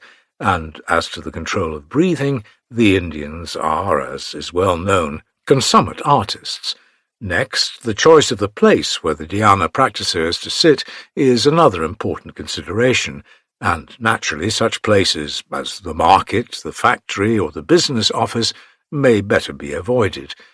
There are many more rules or suggestions relating to the control of the body and the mind, which are fully treated in Shisha's work on Dhyana Paramita. As is evident even from this brief account of dhyana, zazen, as is practiced by Zen devotees, has not the same object in mind as is the case with Buddhists generally. In Zen, dhyana, or zazen, is used as the means of reaching the solution of the koan. Zen does not make dhyana an end in itself, for apart from the koan exercise, the practicing of zazen is a secondary consideration. It is no doubt a necessary accompaniment to the mastery of Zen. Even when the koan is understood, its deep spiritual truth will not be driven home to the mind of the Zen student if he is not thoroughly trained in zazen. Koan and zazen are the 2 handmaids of Zen. The first is the eye, and the second is the foot. In the early days of Buddhism in China, philosophical discussion first attracted the attention of the earnest students of Buddhism, and such sutras as the Avatamsaka, Pundarika, Prajnaparamita, Nirvana, etc., were early translated into Chinese. The deep metaphysical thoughts contained in these sacred texts interested Chinese scholars more than did other matters that were also to be found in them, and it was probably chiefly due to the incomparable Kumarajiva that a great impetus was given to the Chinese Buddhists to the intellectual mastery of the texts. The ethical study of Buddhism came next. When Bodhidharma, the first patriarch of Zen, came to China in the 6th century, he was looked upon somewhat askance as a sort of heretic. Scholars of Buddhist philosophy did not understand him and disliked him. Even when Yeno, Huineng, the 6th patriarch, came out of obscurity and self-concealment to announce himself as the rightful transmitter of Zen, he was not very much noticed by the other practices of dhyana. So far, dhyana or zazen had been practiced chiefly after the Hinayana fashion, as we read in the biographical writings of earlier Buddhism in China, and also as we can infer from the sutras on dhyana, which were translated down to those days. It was a generation or two after Yeno that Zen, as we understand it now, really came into existence, which thereafter rapidly developed so as to overshadow all the other Buddhist schools. At present, there are no Buddhist monasteries in China which do not belong to the Zen sect, and most of them are of the Rinzai school of Zen. Footnote: at present, Chinese Buddhism is a strange mixture of Zen and Nembutsu, though most monasteries profess to belong to the Zen sect. They recite the Amitabha Sutra along with the Prajna-Hridaya. End of footnote. One reason, among others, for this conquest is to be found in the practice of zazen as the means of mastering the koan and thus attaining satori. Koan literally means a public document or authoritative statute, a term coming into vogue toward the end of the Tang dynasty. It now denotes some anecdote of an ancient master, or a dialogue between a master and monks, or a statement or question put forward by a teacher, all of which are used as the means for opening one's mind to the truth of Zen. In the beginning, of course, there was no koan as we understand it now. It is a kind of artificial instrument devised out of the fullness of heart by later Zen masters, who by this means would force the evolution of Zen consciousness in the minds of their less endowed disciples. The mind may grow by itself, even when it is left to nature to achieve her own ends, but man cannot always wait for her. He likes to meddle, for better or worse. He is never patient. Whenever there is a chance to put his fingers in, he is sure to do so. The interference is sometimes helpful, sometimes decidedly not. As a rule, it works two ways. We welcome human interference when more is to be gained than lost, and call it improvement and progress, but when it turns out otherwise, we call it retrogression. Civilization is human and artificial. Some are not satisfied with it and want to go back to nature. Well, so-called modern progress is by no means unmitigated bliss, but on the whole, at least on the material side of life, we seem to be better off these days than ever before, and we see some signs of further improvement. Therefore, our grumblings generally are not very vehemently asserted. In a similar way, the introduction of the system of koan into Zen, pure, natural, and elementary, is at once a deterioration and an improvement. But once brought out into existence, the system seems very hard to do away with. It was, of course, quite human on the part of the Zen master to be thinking of his less fortunate brothers, whose natural endowments were not so rich as his own, and who, therefore, would be likely to miss opportunities to come into the truth of Zen. He wanted to impart to them, if possible, the same wonderful bliss of the understanding which he had gained through the mastery of Zen. His motherly instinct made him think of some way to open, or even to coerce, the minds of his disciples to the unknown beauties of Satori, which, when left to their own ignorant ways, would never come upon them except by a happy, rare chance.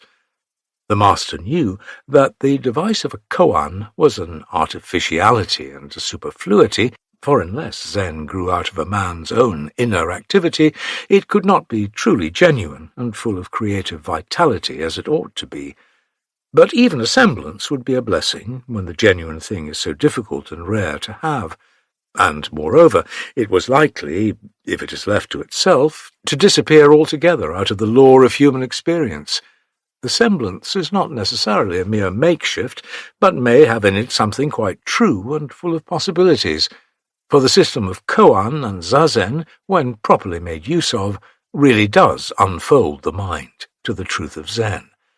Why, then, should we not adopt it and work it out to its fullness? At the beginning, a Zen master was a kind of self-made man. He had no school education, he had not been sent to college to pass through a certain course of studies, but out of an inner, impelling necessity which stirred up his spirit, he could not help going about and picking up whatever knowledge he needed. He was perfected by himself. Of course, he had a teacher, but the teacher did not help him in the way scholars nowadays are helped too frequently, indeed, beyond the actual needs of the disciple, more than is really good for him. This lack of soft education made the ancient Zen master all the stronger and more full of virility. This was the reason why, in those early days of Zen, that is, during the Tang dynasty, it was so active, so brilliant, so intense. When the koan system came into vogue during the Sung dynasty, the halcyon days of Zen were almost over, and it gradually showed signs of decline and senility. Here, then, is one of the first koans given to latter-day students. When the sixth patriarch was asked by the monk Ming, what Zen was, he said, "When your mind is not dwelling on the dualism of good and evil, what is your original face before you were born? Show me this face, and you get into the mystery of Zen. Who are you before Abraham was born? When you have had a personal, intimate interview with this personage, you will better know who you are and who God is." The monk is here told to shake hands with this original man, or, if metaphysically put, with his own inner self. When this question was put to the monk Myo, he was already mentally ready to see into the truth of it. The questioning is merely on the surface. It is really an affirmation meant to open the mind of the listener. The patriarch noticed that Myo's mind was on the verge of unfolding itself to the truth of Zen. The monk had been groping in the dark long and earnestly. His mind had become mature, so mature indeed that it was like a ripe fruit which required only a slight shaking to cause it to drop on the ground. His mind required only a final touch by the hand of the master. The demand for the original face was the last finish necessary, and Myo's mind instantly opened and grasped the truth. But when this statement, in the form of a question about the original face, is given to a novice, who has had no previous discipline in Zen, as Myo had, it is usually given with the intention to awaken the student's mind to the fact that what he has so far accepted as a commonplace fact, or as a logical impossibility, is not necessarily so, and that his former way of looking at things was not always correct or helpful to his spiritual welfare. After this is realized, the student might dwell on the statement itself and endeavor to get at its truth, if it has any. To force the student to assume this inquiring attitude is the aim of the koan. The student must then go on with his inquiring attitude until he comes to the edge of a mental precipice, as it were, where there are no other alternatives but to leap over. This giving up of his last hold on life will bring the student to a full view of his original face, as desired by the statement of the sixth patriarch. Thus it can be seen that the koan is not handled now in precisely the same way that it was in those earlier days. At first proposed, it was the culmination, so to speak, of all that had been working in the mind of the monk Myo, whose elaboration herein received its final finish. Instead of coming at the beginning of the Zen exercise, as it does now, the sixth patriarch's question came at the end of the race. But in modern days, the koan is used as a starter. It gives an initial movement to the racing for Zen experience. More or less mechanical in the beginning, the movement acquires the tone needed for the maturing of Zen consciousness. The koan works as a leaven. When the sufficient conditions obtain, the mind unfolds itself into the full bloom of a satori.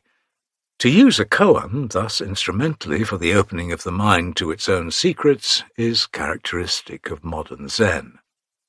Hakuin used to produce one of his hands, and demand of his disciples to hear the sound of it.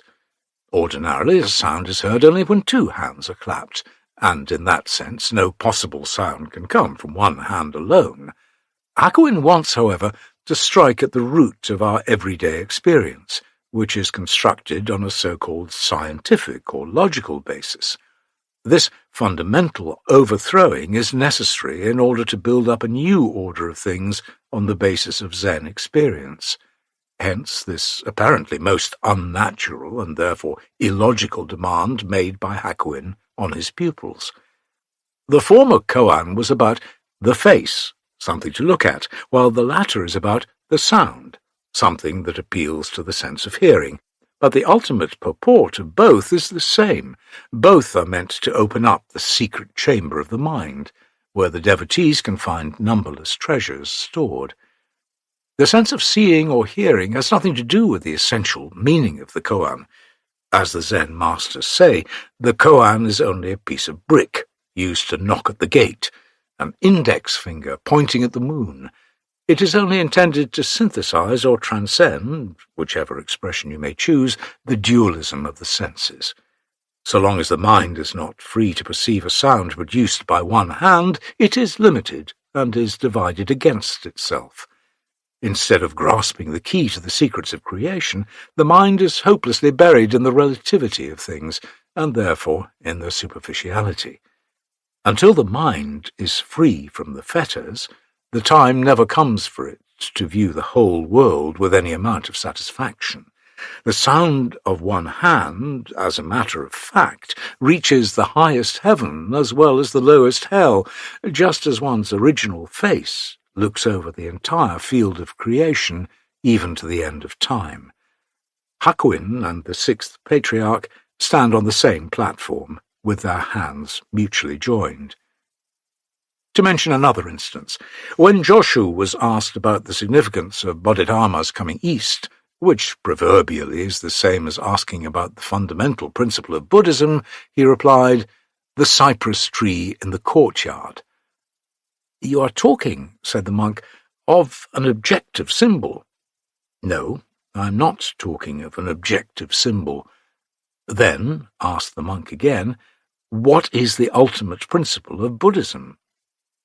"The cypress tree in the courtyard," again replied Joshu. This is also given to a beginner as a koan. Abstractly speaking, these koans cannot be said to be altogether nonsensical, even from a common-sense point of view, and if we want to reason about them, there is perhaps room enough to do so.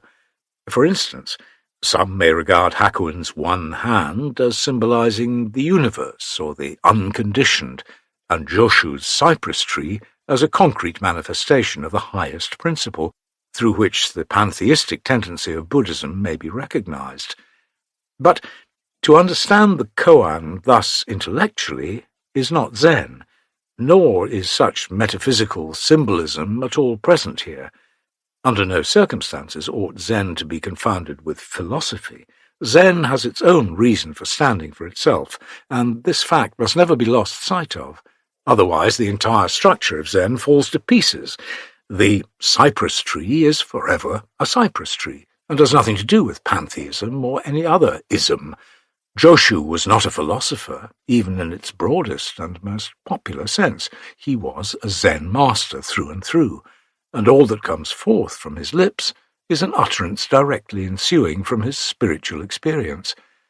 Therefore, apart from this much of subjectivism, though really there are no such dualities in Zen as subject and object, thought and the world, the cypress tree utterly loses its significance.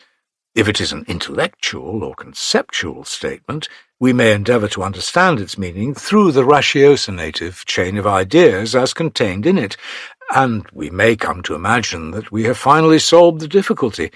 But Zen masters will assure you that even then Zen is yet 3,000 miles away from you, and the spirit of Joshu will be heard laughing at you from behind the screen, which, after all, you had failed to remove. The koan is intended to be nourished in those recesses of the mind where no logical analysis can ever reach. When the mind matures, so that it becomes attuned to a similar frame to that of Joshu, the meaning of the cypress tree will reveal itself, and without further questioning, you will be convinced that you now know it all.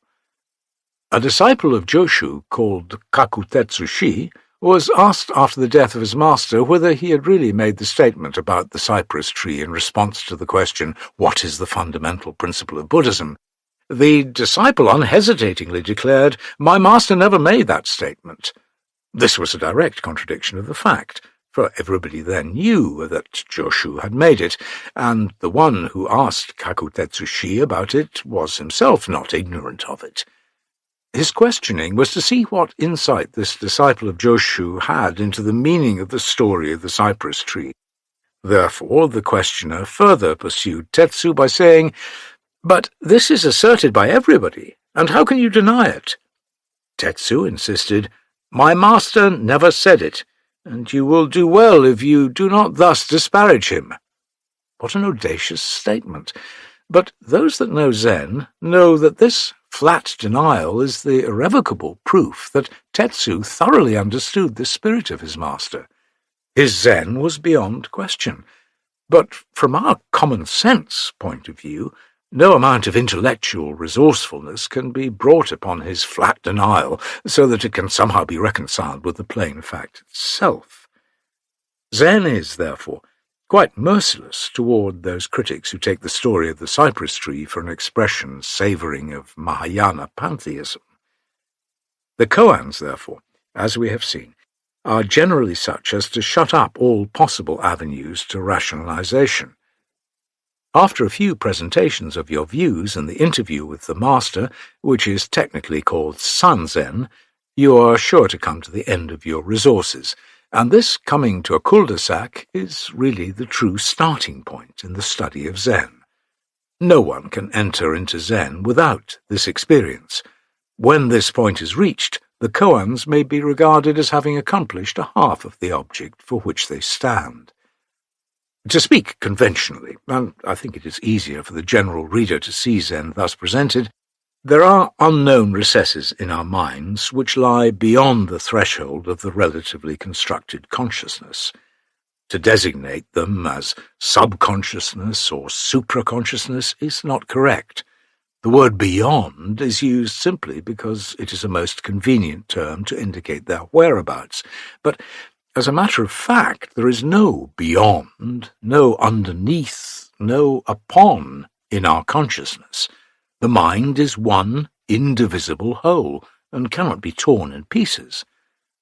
The so-called terra incognita is the concession of Zen to our ordinary way of talking, because whatever field of consciousness that is known to us is generally filled with conceptual riffraff, and to get rid of them, which is absolutely necessary for maturing Zen experience, the Zen psychologist sometimes points to the presence of some inaccessible region in our minds. Though in actuality there is no such region. Apart from our everyday consciousness, we talk of it as generally more easily comprehensible by us. When the koan breaks down all the hindrances to the ultimate truth, we all realize that there are, after all, no such things as hidden recesses of mind, or even the truth of Zen appearing all the time so mysterious. The koan is neither a riddle nor a witty remark. It has a most definite object, the arousing of doubt and pushing it to its furthest limits. A statement built upon a logical basis is approachable through its rationality. Whatever doubt or difficulty we may have had about it dissolves itself by pursuing the natural current of ideas. All rivers are sure to pour into the ocean, but the koan is an iron wall standing in the way and threatening to overcome one's every intellectual effort to pass. When Joshu says the cypress tree in the courtyard, or when Hakuin puts out his one hand, there is no logical way to get around it. You feel as if your march of thought had been suddenly cut short. You hesitate, you doubt, you're troubled and agitated, not knowing how to break through the wall, which seems altogether impassable.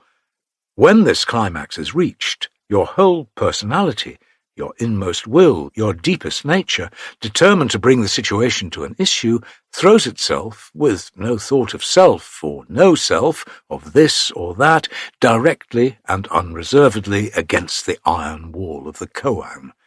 This throwing your entire being against the koan unexpectedly opens up a hitherto unknown region of the mind.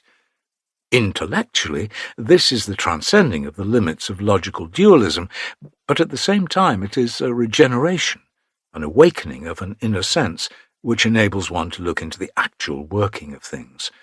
For the first time, the meaning of the koan becomes clear, and in the same way that one knows that ice is cold and freezing. The eye sees, the ear hears, to be sure, but it is the mind as a whole that has satori. It is an act of perception, no doubt, but it is a perception of the highest order. Here lies the value of the Zen discipline, as it gives birth to the unshakable conviction that there is something indeed going beyond mere intellection.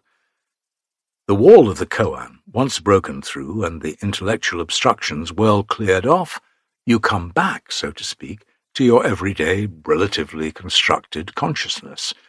The one hand does not give out a sound until it is clapped by the other. The cypress tree stands straight before the window. All human beings have the nose vertically set and the eyes horizontally arranged. Zen is now the most ordinary thing in the world. A field that we formerly supposed to lie far beyond is now found to be the very field in which we walk, day in, day out. When we come out of satori, we see the familiar world with all its multitudinous objects and ideas together with their logicalness, and pronounce them good. When there was, as yet, no system of koan, Zen was more natural and purer, perhaps, but it was only the few elect who could get into the spirit of it. Supposing you had lived in those days, what would you do if you were roughly shaken by the shoulder? How would you take it if you were called a dry dirt scraper, or if you are simply requested to hand the cushion over there, and when you had handed it to the master, to be struck with it? If you had a determination to fathom the depths of Zen as strong as steel, and a faith in the reasonableness of Zen which was as firm as the earth, you, after many years of meditation, might succeed in mastering Zen. But such examples are rare in our modern days. We are so distracted with all kinds of business that we are unable to walk, all by ourselves, into the labyrinthine passageway of Zen. In the early days of the Tang dynasty, people were more simple-hearted and believing. Their minds were not crammed with intellectual biases. But this state of affairs could not, in the nature of things, last very long. To maintain the vitality of Zen, it was necessary to find some device whereby Zen could be made more approachable and, to that extent, more popular. The koan exercise had to be established for the benefit of the rising generations and also for the coming ones. Though it is in the being of Zen that it can never be a popular religion in the sense that Zen Buddhism or Christianity is, yet the fact that it has kept up its line of transmission unbroken for so many centuries is, in my view, principally due to the system of koan. In China, where Zen originated, it no longer exists in its pure form. The line of transmission is no more, so transfused is it with the pure land practice of invoking the Buddha name. It is only in Japan that Zen is still virile and still finds its orthodox exponents, and there is every reason to believe that this is due to the system of reviewing the koans in connection with the practice of zazen. There is no doubt that this system is largely artificial and harbours grave pitfalls, but the life of Zen runs through it when it is properly handled. To those who pursue it judiciously under a really competent master, Zen experience is possible, and a state of satori will surely come. Thus we see that this Zen experience is something realizable by going through a certain process of training. That is, the koan exercise is a system definitely set up with a definite object in view. Zen is not like other forms of mysticism, entirely left to the sporadic nature or capriciousness of luck for its experience. The systematization of koan is therefore the one thing that is most characteristic of Zen. It is this that saves Zen from sinking into trance, from becoming absorbed in mere contemplation, from turning into an exercise in tranquilization. Zen attempts to take hold of life in its act of living.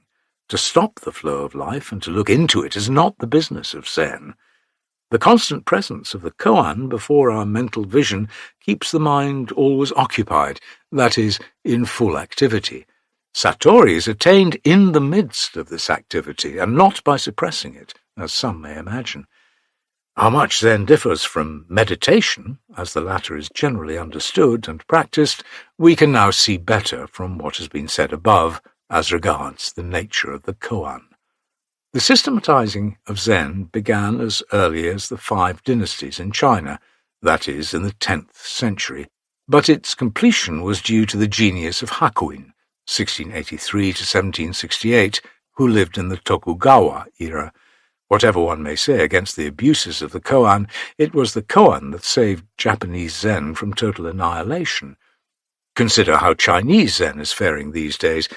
So far as we can gather, it is more or less a mere name. And again, notice the general tendency shown in the practice of Zen by adherents of the Soto school in present-day Japan. We cannot deny that there are many good points in Soto, which ought to be carefully studied, but as to the living of Zen, there is perhaps greater activity in the Rinzai, which employs the koan system. One may say, if Zen is really so far beyond the intellectual ken as you claim it to be, there ought not to be any system in it. In fact, there could not be any, for the very conception of a system is intellectual. To be thoroughly consistent, Zen should remain a simple, absolute experience, excluding all that savours of process or system or discipline. The koan must be an excrescence, a superfluity, indeed, a contradiction. Theoretically, or rather from the absolute point of view, this is quite correct. Therefore, when Zen is asserted straightforwardly, it recognizes no koan, and knows of no roundabout way of proclaiming itself. Just a stick, a fan, or a word. Even when you say, "It is a stick," or "I hear a sound," or "I see the fist," Zen is no more there. It is like a flash of lightning. There is no room, no time in Zen even for a thought to be conceived. We speak of a koan or a system only when we come to the practical or conventional side of it. As has been said before, it is really a condescension, an apology, a compromise that this present work has been written, much more the whole systematization of Zen. To outsiders, this systematization appears to be no systematization, for it is full of contradictions, and even among the Zen masters themselves there is a great deal of discrepancy, which is quite disconcerting. What one asserts, another flatly denies, or makes a sarcastic remark about it, so that the uninitiated are at a loss what to make out of all these everlasting and hopeless entanglements. But the fact is that Zen really ought not to be considered from its surface. Such terms as system, rationality, consistency, contradiction, or discordance belong to the surface of Zen. To understand Zen, we are to turn up the whole piece of brocade and examine it from the other side, where we can trace at a glance all the intricacies of woof and warp. This reversing of the order is very much needed in Zen. Let us quote an example to see how it is treated by different masters. Funyo, a great Zen master of the Tang dynasty, said, "If a man knows what this staff is, his study of Zen comes to a close." This seems to be a simple enough koan.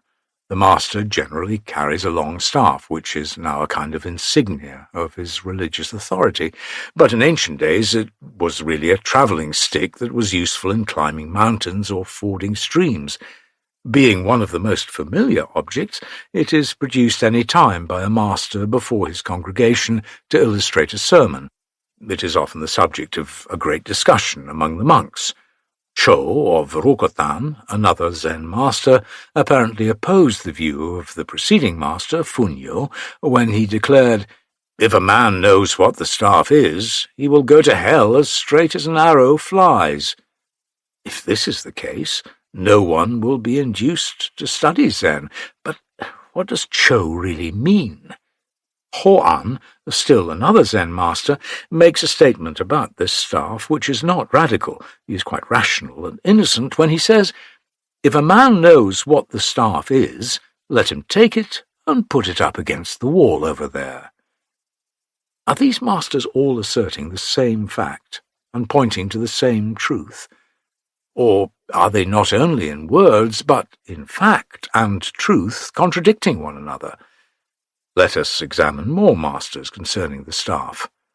Syoryu one day ascended the pulpit and, bringing forth his staff, made this confession: "My 20 years' residence in this monastery is due to the virtue of this."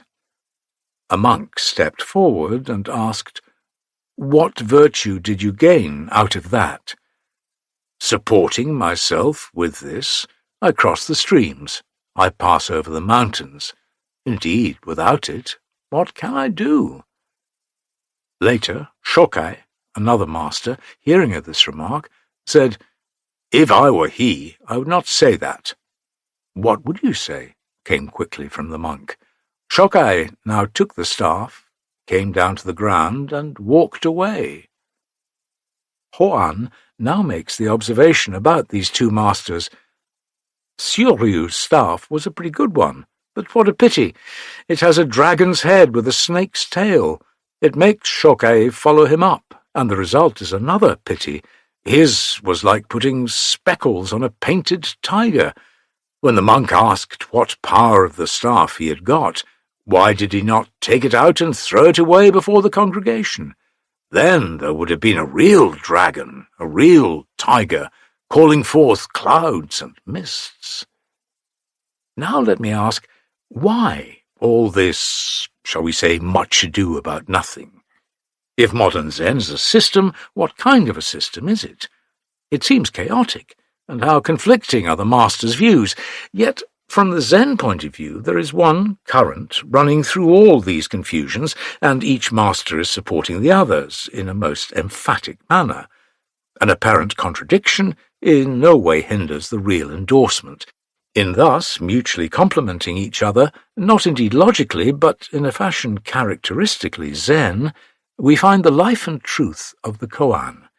A dead statement cannot be so productive of results. Hakuin's one hand, Joshu's cypress tree, or the sixth patriarch's original face, footnote, these are some of the first koans for Zen students, end of footnote, are all alive to the very core. One touch of the heart of it, and the whole universe will rise from its grave where we have buried it with our logic and analysis. For the benefit of students who wish to know more about the koans, which are given to Zen students for solution, a few of them are given here. When Kyo-san received a mirror from Yi-san, he brought it out before an assemblage of monks and said, "O monks, Yi-san has sent here a mirror. Shall it be called Yi-san's or mine? If you call it mine, how is it that it comes from Yi-san? If you call it Yi-san's, how do you account for its being in my hands? If you can make a statement that hits the mark, the mirror will be retained. If you cannot, it will be broken in pieces." This he declared 3 times, and as nobody came forward to make a statement, the mirror was destroyed. Tosan came to Umon for instruction. The latter asked, "Where do you come from?" "From Sato." "Where have you spent the summer?" "At Hoji of Konan." "When did you leave there?" "On the 25th of the 8th month." Umon suddenly raised his voice and said, "I spare you 30 blows. You may now retire." In the evening, Tozan went to Umon's room and asked what his fault was, so grave as to deserve 30 blows. Said the master, "Is this the way you wander all over the country? Oh, you rice bag." Yi-san was having a nap when Kyo-san came in. Hearing the visitor, Yi-san turned about toward the wall. Said Kyo-san, I am your disciple. No formality is needed." The master made a movement as if he were awakening from sleep. Kyo-san started to leave the room, but the master called him back, said, "Yi-san, I'm going to tell you about my dream." Kyo-san leant forward as if listening. Yi-san said, "You guess." Kyo-san went out and brought a basin filled with water and a towel. With the water the master washed his face, but before he had resumed his seat, another monk, Kyogen, came in. The master said, "We have been performing a miracle, and not a trivial one at that."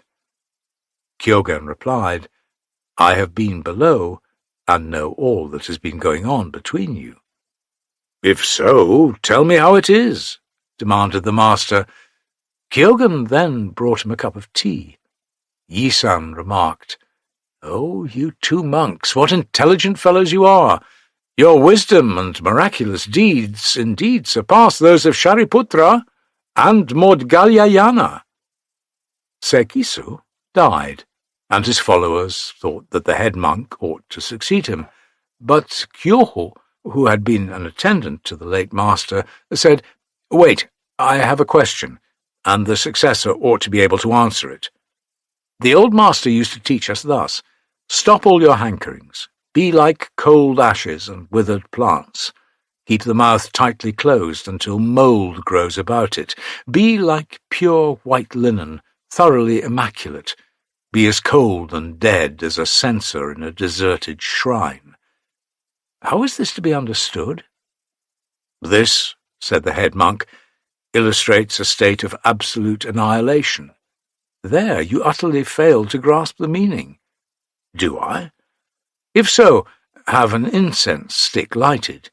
If I do not really understand the old master, I shall not be able to enter into a trance before the stick burns up." So saying, the head monk fell into a state of unconsciousness from which he never awoke. Stroking the back of his departed fellow monk, Kyuho said, "As to getting into a trance, you have shown a splendid example, but as to understanding the old master, you have just the same significantly failed." This well illustrates the fact that Zen is entirely different from being absorbed in nothingness. The number of koans is traditionally estimated at 1,700, which, however, is a very generous way of counting them.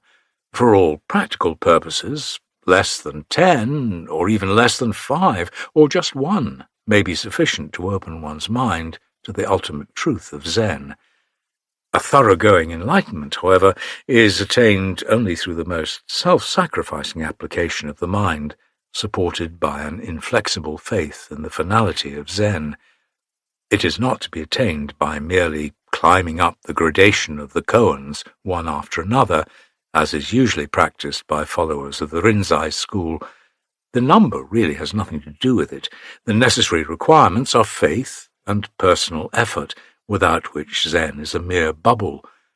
Those who regard Zen as speculation and abstraction will never obtain the depths of it, which can be sounded only through the highest willpower. There may be hundreds of koans, or there may be an infinite number of them, as there are infinite numbers of objects filling up the universe, but it does not necessarily concern us. Only let one gain an all-viewing and entirely satisfying insight into the living actuality of things, and the koans will take care of themselves. This is where lurks the danger of the koan system. One is apt to consider it as everything in the study of Zen, forgetting the true object of Zen, which is the unfolding of a man's inner life. There are many who have fallen into this pitfall, and the inevitable result has been the corruption and decay of Zen. Daiei was quite apprehensive of this when he burned up the book on 100 koans, which was compiled by his master Yengo. These 100 koans were selected from Zen literature by Sekko, who commented on them with verses, 1 to each. Daiei was a true follower of Zen. He knew well the object which his master had in view when he made remarks upon these selections. He knew very well also that they would subsequently prove a self-murdering weapon against Zen. so he committed them all to the flames. The book, however, has survived the fire and is still in our possession as one of the most important treatises on Zen. Indeed, it is a standard text and authority, to which appeal is still made to settle points of doubt in the study of Zen. The work is known in Japanese as Hekigan-shu. To outsiders, it is a sealed book. In the first place, the Chinese is not after the classical model, but is filled with colloquialisms of the Tang and Sung period, which can now be traced only in Zen literature, while it is most vigorously written. Secondly, the style is peculiar to this kind of work, and its thoughts and expressions seem to be so unexpected as to stagger the reader who expects to find in it ordinary Buddhist nomenclature, or at least tame classicalism. Besides these literary difficulties, the Hekigan is naturally full of Zen. However, those who want to know how koans are handled by Zen followers will do well to consult the book. There are some other books dealing with the koans which are more or less after the style of the Hekigan. Such are the Shoyoroku, Mumonkwan, Kwayan Kokugo, etc. In fact, all the Zen writings known as Goroku, sayings and dialogues, as well as the biographical histories of Zen masters, of which we have a large list, treat the koans in the way peculiar to Zen. Almost every master of note has left his Goroku, which largely constitute what is known as Zen literature.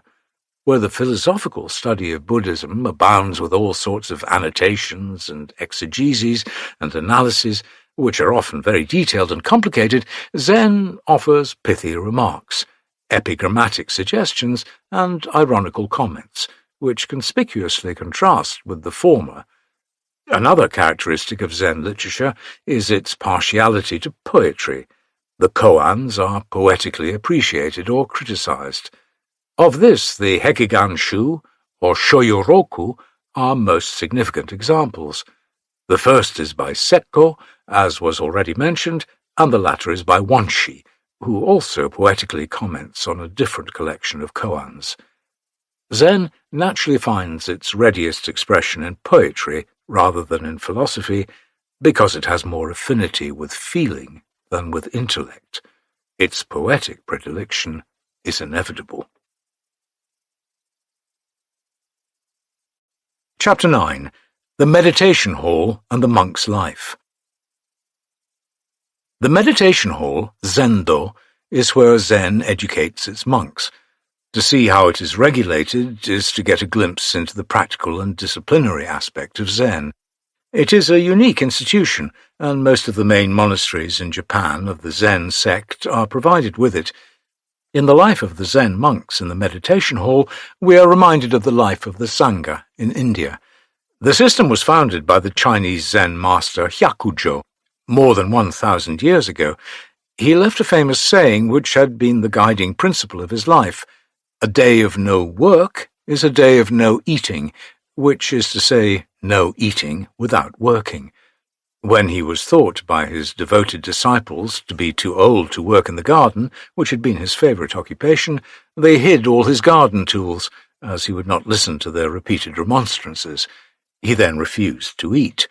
No work, no living.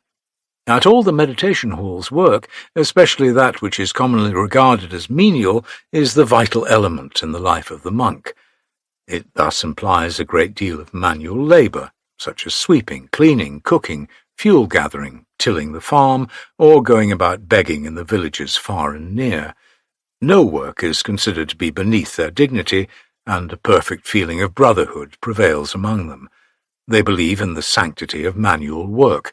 No matter how hard or how mean the work may be, they will not shun it, and they keep themselves in every way they can, for they are no idlers, as some of the so-called monks or mendicants are, as for instance in India.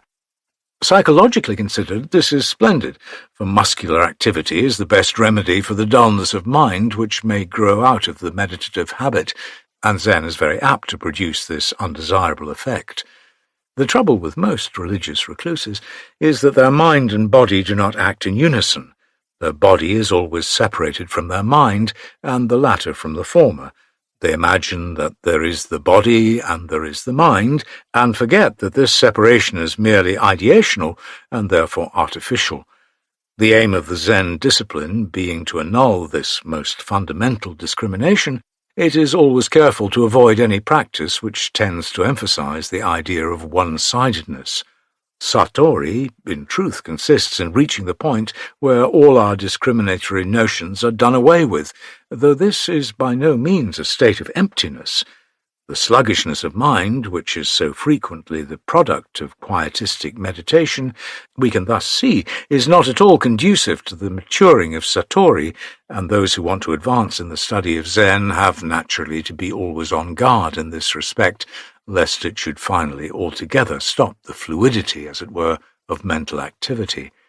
This is at least one reason why Zen followers object to the mere practice of dhyana. The body kept busy will also keep the mind busy, and therefore fresh, wholesome, and alert.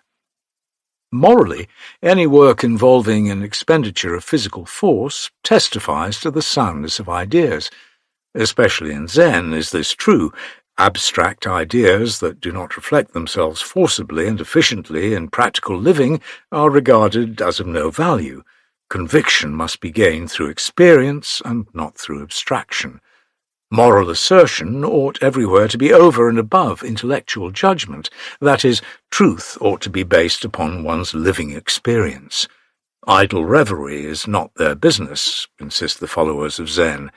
They, of course, sit quietly and practice zazen. That must be done if they are to assimilate whatever lessons they have gained while working. But as they are opposed to chewing the cud all the time, they put into action whatever reflections they have made during hours of quiet sitting, and thus test their validity in the vital field of actualities. It is my strong conviction that if the Zen monastery did not put faith in working and keeping the blood of the monks circulating, the study of Zen would have sunk into the level of a mere somniferous and trance-inducing system, and all the treasures garnered by the masters in China and Japan would have been cast away as of no more value than heaps of rotten stuff. The meditation hall, or zendo, as it is called in Japan, is a rectangular building of different sizes according to the number of monks to be accommodated. The one at Engakuji, Kamakura, is about 35 by 65 feet and will take in 30 or 40 monks. The space allotted to each monk is one tatami, or a mat 3 by 6 feet, where he sits, meditates, and sleeps. The bedding for each never exceeds one large wadded quilt about 5 by 6 feet, be it winter or summer. He has no regular pillow except that which is temporarily made out of his own private property. This latter, however, is next to nothing. It consists of a kesa, gasaya, and koromo, priestly robes, a few books, a razor, and a set of bowls, all of which are carried in a papier-mâché box of about 13 by 10 by 3.5 inches. In travelling, this box is carried in front, suspended from the neck with a broad sash. His entire property thus moves with its owner. One dress and one bowl under a tree and on a stone graphically describes the monk's life in India. Compared with this, the modern Zen monk must be said to be abundantly supplied. Still, his wants are reduced to a minimum, and none can fail to lead a simple, perhaps the simplest, life if he models his after the life of a Zen monk. The desire to possess is considered by Buddhism to be one of the worst passions with which mortals are apt to be obsessed. What, in fact, causes so much misery in the world is the universal impulse of acquisition. As power is desired, the strong always tyrannize over the weak. As wealth is coveted, the rich and poor are always crossing swords of bitter enmity. International wars rage, social unrest ever increases, unless this impulse to get and to hold is completely uprooted. Cannot society be reorganized upon an entirely different basis from what we have been used to see from the beginning of history? Cannot we ever hope to stop the massing of wealth and the accumulation of power merely from the desire for individual or national aggrandizement? Despairing of the utter irrationality of human affairs, Buddhist monks have gone to the other extreme and cut themselves off, even from reasonable and perfectly innocent enjoyments of life. However, the Zen ideal of putting a monk's belongings into a tiny box is his mute protest, though so far ineffective, against the present order of society.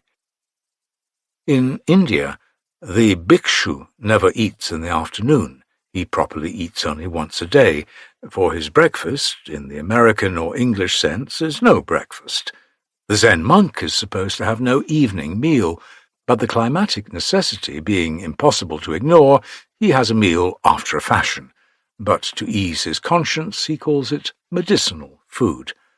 The breakfast, which is taken very early in the morning while still dark, consists of rice gruel and pickled vegetables.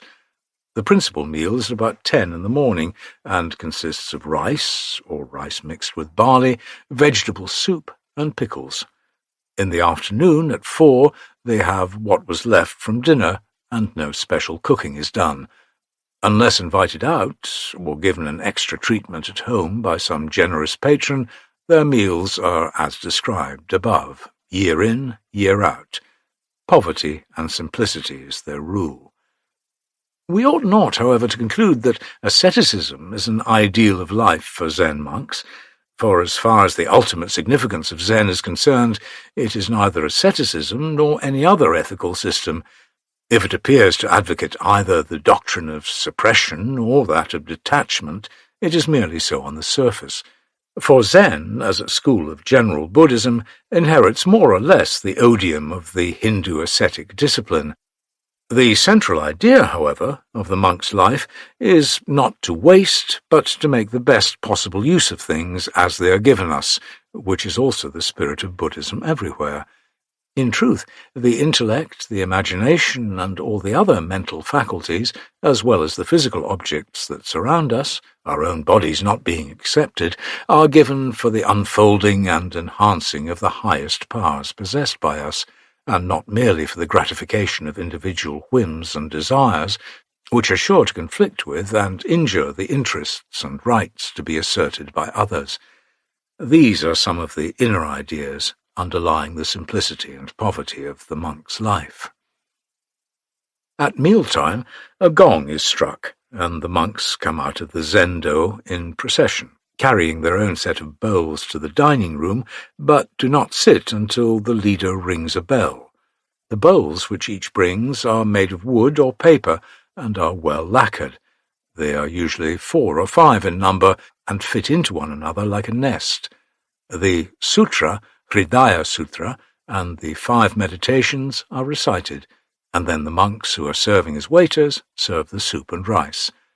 They are now ready to take up their chopsticks, but before they actually partake of their sumptuous dinner, they think of those departed spirits and other beings who are living in this and other worlds, and each taking out about 7 grains of rice from his portion offers them to the unseen. While eating, perfect quietude prevails. The dishes are handled noiselessly, no word is uttered, no conversation goes on, and all their desires are indicated by folding and rubbing their hands.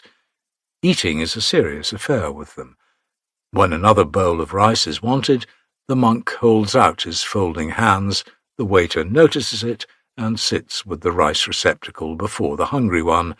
The latter takes up his bowl, lightly passes his hand around the bottom to wipe off whatever dirt may have attached itself and be likely to soil the hand of the waiter. While the bowl is being filled, the eater keeps his hands folded. The rubbing of his palms against each other shows that the waiter has put enough rice or soup in his bowl. The rule is that each monk should eat up all that is served him, gathering up the fragments that remain, for that is their religion. After a 3rd or 4th helping of rice, the meal comes to an end. The leader claps the wooden blocks, and the waiters bring hot water. Each monk fills his largest bowl with it, and in it all the other bowls are neatly washed and wiped with the tiny napkin which is carried by him. Then a wooden pail goes round to receive the slop. Each monk gathers up his dishes and wraps them up once more. The tables are now empty as before, except for the grains of rice that had been offered at the beginning of the meal to the invisible beings. The wooden blocks are clapped again, and the monks leave the room in the same quiet and orderly procession as they entered. The industry of the monks is proverbial. When the day is not set for study at home, they are generally seen soon after breakfast, about 5:30 in summer and 6:30 in winter, out in the monastery grounds or tilling the farm attached to the zendo. Later, certain groups of them go into the neighbouring villages to beg for rice. They keep the monastery, inside and outside, in perfect order. When we say, "This is like a Zen temple," it means that the place is kept in the neatest possible order. Commonly attached to a zendo are some patrons whose homes are visited regularly for a supply of rice or vegetables. When begging, they will often go out miles away.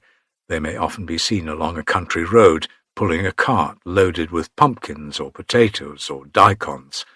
They sometimes go to the woods to gather fuel and kindling. They know something of agriculture, too. As they have to support themselves, they are at once farmers, skilled workmen, and unskilled labourers. They often build their own zendo and other buildings under the direction of an expert. Their labour is not at all perfunctory. They work just as hard as ordinary labourers, perhaps harder, because to work so is their religion.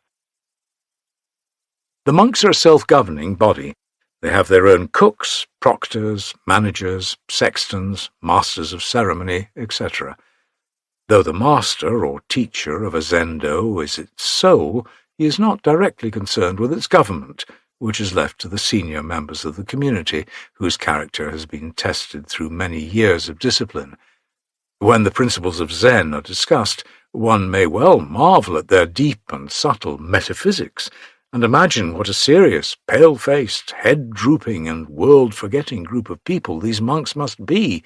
But in their actual life they are very common mortals engaged in menial work. They are cheerful, crack jokes, are ready to help one another, and despise no work, which is usually considered low and unworthy of a cultured person. The spirit of hyakujo is ever manifest here. The faculties of the monks thus receive an all-round development. They receive no formal or literary education, which is gained mostly from books and abstract instructions, but what they do gain is practical and efficient, for the basic principle of the zendo life is learning by doing. They disdain soft education and look upon it as a predigested food meant for convalescence. When a lioness gives birth to her cubs, it is proverbially believed that after 3 days she pushes them over a precipice to see if they can climb back to her. Those that fail to meet this test are no longer cared about. Whether this is true or not, something like it is aimed at by the Zen master, who will often treat his monks with every manner of seeming unkindness.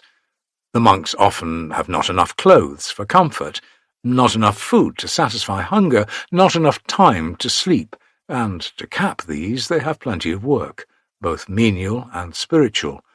These outer necessities and inner aspirations, working together upon the character of the monk, often end in producing a fine specimen of humanity called a full-fledged Zen master.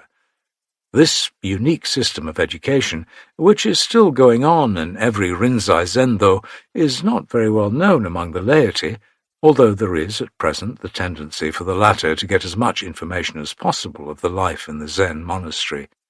But the merciless tide of modern commercialism and mechanization is rolling all over the East, so that almost no corners are left for a quiet retreat, and before long even this solitary island of Zen may be buried under the waves of sordid materialism. Even the monks themselves are beginning to misunderstand the spirit of the early masters, though we cannot deny the fact that there are some things in this monastic education which may be improved. Its highly religious and reverential spirit toward life and work must be preserved if Zen is to live at all for many years to come. Theoretically, Zen envelops the whole universe and is not bound by the rule of antithesis, but this is a very slippery ground, and there are many who fail to walk upright, and when they tumble, the fall is quite disastrous. Like some of the medieval mystics, Zen students sometimes turn into libertines, losing all control of themselves. History is a witness of such, and psychology can readily explain the process of such degeneration. A Zen master once said, "Let a man's ideal rise as high as the crown of Vairocana, highest divinity, but let his life be so full of humility as to be prostrate even at the feet of a baby." The life in a Zen monastery is minutely regulated, and all the details are enforced in strict obedience to the above spirit.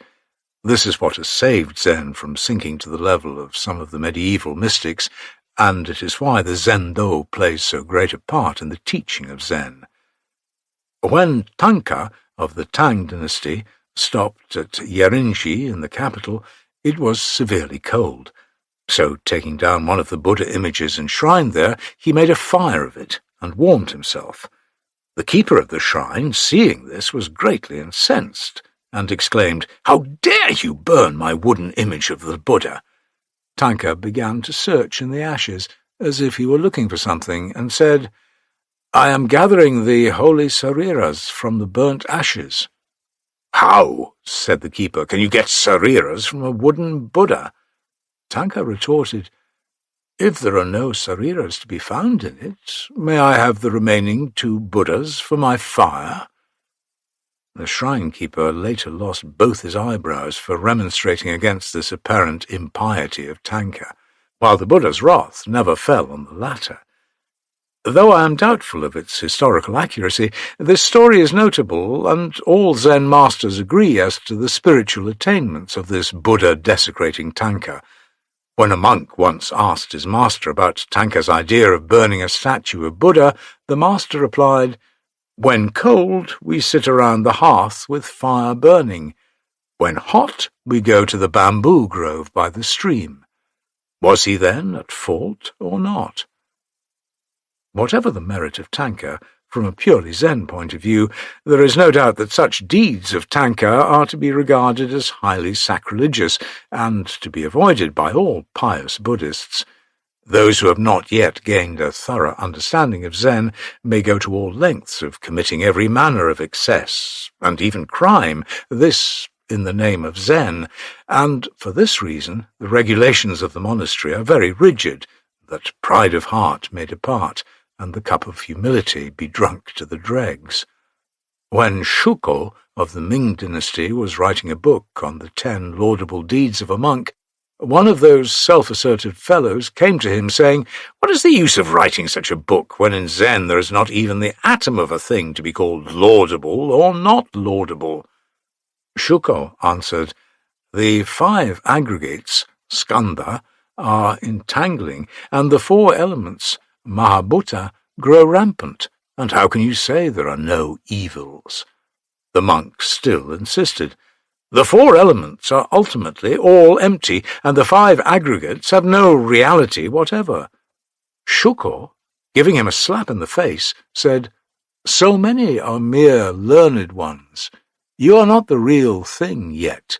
Give me another answer." But the monk made no answer, and started to go away, filled with angry feelings. "There," said the master smilingly, "why don't you wipe the dirt off your own face?" In the study of Zen, the power of an all-illuminating insight must go hand in hand with a deep sense of humility and meekness of heart. There is a period in the monastic life which is exclusively set apart for the mental discipline of the monks, when they are not hampered by any manual labour except such as is absolutely necessary. This period is known as sesshin. It takes place a few times, each time lasting a week, in the season known as the summer sojourn, ge-ango, and again in the one known as the winter sojourn, setsu-ango. Generally speaking, the summer sojourn begins in April and ends in August, while the winter one begins in October and ends in February. Sesshin means collecting or concentrating the mind. While these seshins last, the monks are confined in the zendo, get up earlier than usual, and sit further into the night. There is a lecture every day during the sesshin. The textbook used may be any one of the Zen books, such as the Hekiganshu, the Rinzai-roku, the Mumon-kwan, the Kidoroku, the Kwayan Kokugu, etc. The Rinzai-roku is a collection of sermons or sayings of the founder of the Rinzai Zen sect. The Hekiganshu, as mentioned before, is a collection of 100 koans, annotated, expounded, and appreciated. The Mumon-kwan is also a collection of koans, 48 in number, with comments peculiar to Zen and much simpler than the Hekigan. The Kidoroku contains the sayings, sermons, poems, and other works by Kido of the Sung dynasty. He was the teacher of Daito Kokushi, whose line of Zen transmission is the one still flourishing in Japan. The Kwayan Kokugu is the compilation by Hakuin of Daito Kokushi's sermons and critical commentary verses on some of the old masters. To an ordinary reader, these books are a sort of obscurum per obscurius. After listening to a series of lectures, the monk may be left in the same lurch as ever, unless he has opened an eye to the truth of Zen. This inscrutability is not necessarily caused by the abstruse nature of the books, but because the listener's mind is still encrusted with a hard shell of relative consciousness. During the sesshin, besides the lectures, the monks have what is known as sanzen. To do sanzen is to go to the master and present their views on the koan they have for the master's critical examination. In the days when a great sesshin is not going on, sanzen will probably take place twice a day, but during the special time of thought collection, which is the meaning of sesshin, the monk has to see the master 4 or 5 times a day. This seeing the master does not take place openly. The monk is required to go individually to the master's room, where the interview takes place in a most formal and solemn manner. When the monk is about to cross the threshold, he makes 3 bows, each time prostrating himself on the floor. He now enters the room, keeping his hands palm to palm in front of his chest, and when he comes near the master, he kneels down and makes still another prostration. This ceremony over, no further worldly considerations are entertained. If necessary, from the Zen point of view, even blows may be exchanged. To make manifest the truth of Zen with all sincerity of heart is the sole consideration. Everything else receives only subordinate attention. The presentation over, the monk retires from the room with the same elaborate ceremony with which he entered. This exercise may be very trying on the master, for one sanzen for 30 monks will occupy more than an hour and a half of most exacting attention. Absolute confidence is placed in the master, so far as his understanding of Zen goes, but if the monk thinks he has sufficient reason for doubting the master's ability, he may settle it with him personally at the time of sanzen. This presentation of views, therefore, is no idle play for either master or monk. It is, indeed, a most serious affair, and because it is so, this discipline of Zen has great moral value. To illustrate this, let us consider an incident from the life of Hakuin, the founder of modern Rinzai Zen in Japan. One summer evening, when Hakuin came to present his view to his old master, who was cooling himself on the veranda, the master rudely said, "Stuff and nonsense." Hakuin repeated loudly, "Stuff and nonsense." Thereupon the master seized him, boxed his ear, and finally pushed him off the veranda. As it had been raining, poor Hakuin found himself rolling in mud and water. When he recovered himself, he returned to the veranda and bowed to the master, who retorted, "Oh, you denizen of the dark cavern." Another day, thinking that the master failed to really appreciate the depths of his knowledge of Zen, Hakuin desired to have a settlement with him anyhow. When the time came, Hakuin entered the master's room and exhausted all his ingenuity in contest with him, making up his mind this time not to give up an inch of ground. The master was furious, and finally taking hold of Hakuin, gave him several slaps and pushed him off the porch. He fell several feet to the foot of a stone wall, where he remained for a while almost senseless. The master looked down at him and laughed heartily. This brought Hakuin back to consciousness, and when he came back to the master, he was all in perspiration. The master, however, did not release him yet, but stigmatized him as before. "Oh, you denizen of the dark cavern!" Hakuin grew desperate, and thought of leaving the old master altogether, when one day, as he was going about begging in the village, a certain accident suddenly opened his eye to the truth of Zen, which had hitherto been completely hidden from him. His joy knew no bounds, and he came back to the master in a most exalted state of mind. Before he could enter the front gate, the master recognized that something had happened to him, and beckoned to him, saying, "What good news have you brought home today? Come right in, be quick, quick." Hakuin then told him all about what he had gone through during the day. The master tenderly stroked him on the back and said, "You have it now. You have it at last." After this, the master never called him names.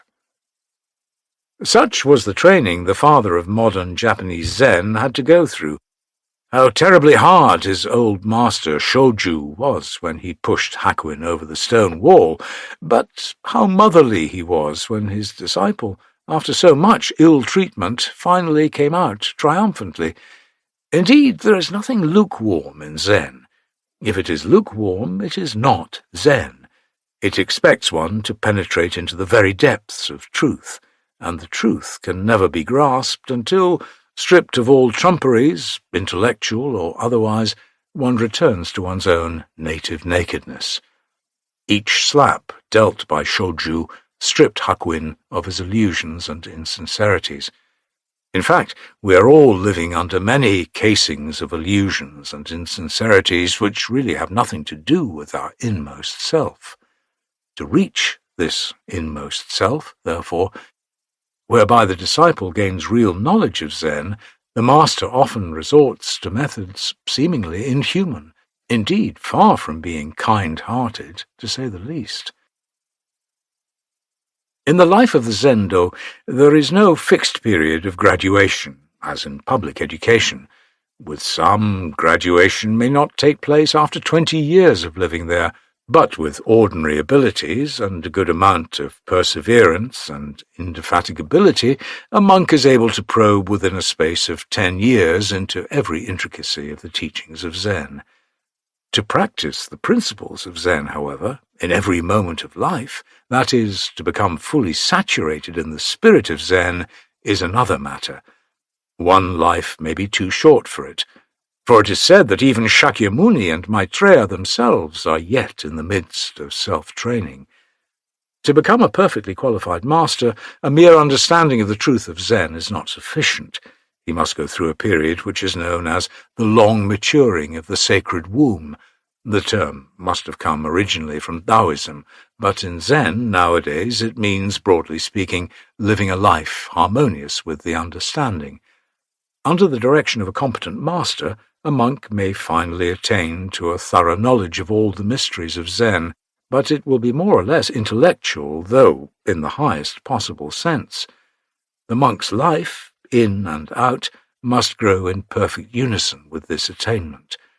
To do this, a further self-training is necessary, for what he has gained in the Zendo is, after all, only the pointing of the finger in the direction where his utmost efforts must further be put forth. But it is no longer imperative for him to remain in the Zendo. On the contrary, his intellectual attainments must be put on trial by coming into actual contact with the world. There are no prescribed rules for this maturing.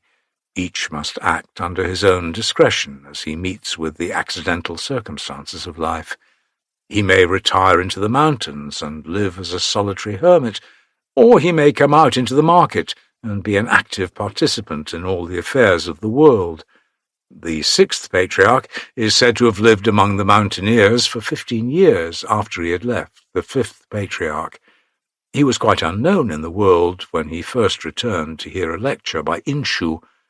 Shu, the national teacher, spent 40 years in Nanyang and never showed himself out in the city, but his holy life became known far and near, and at the earnest request of the emperor, he finally left his hut.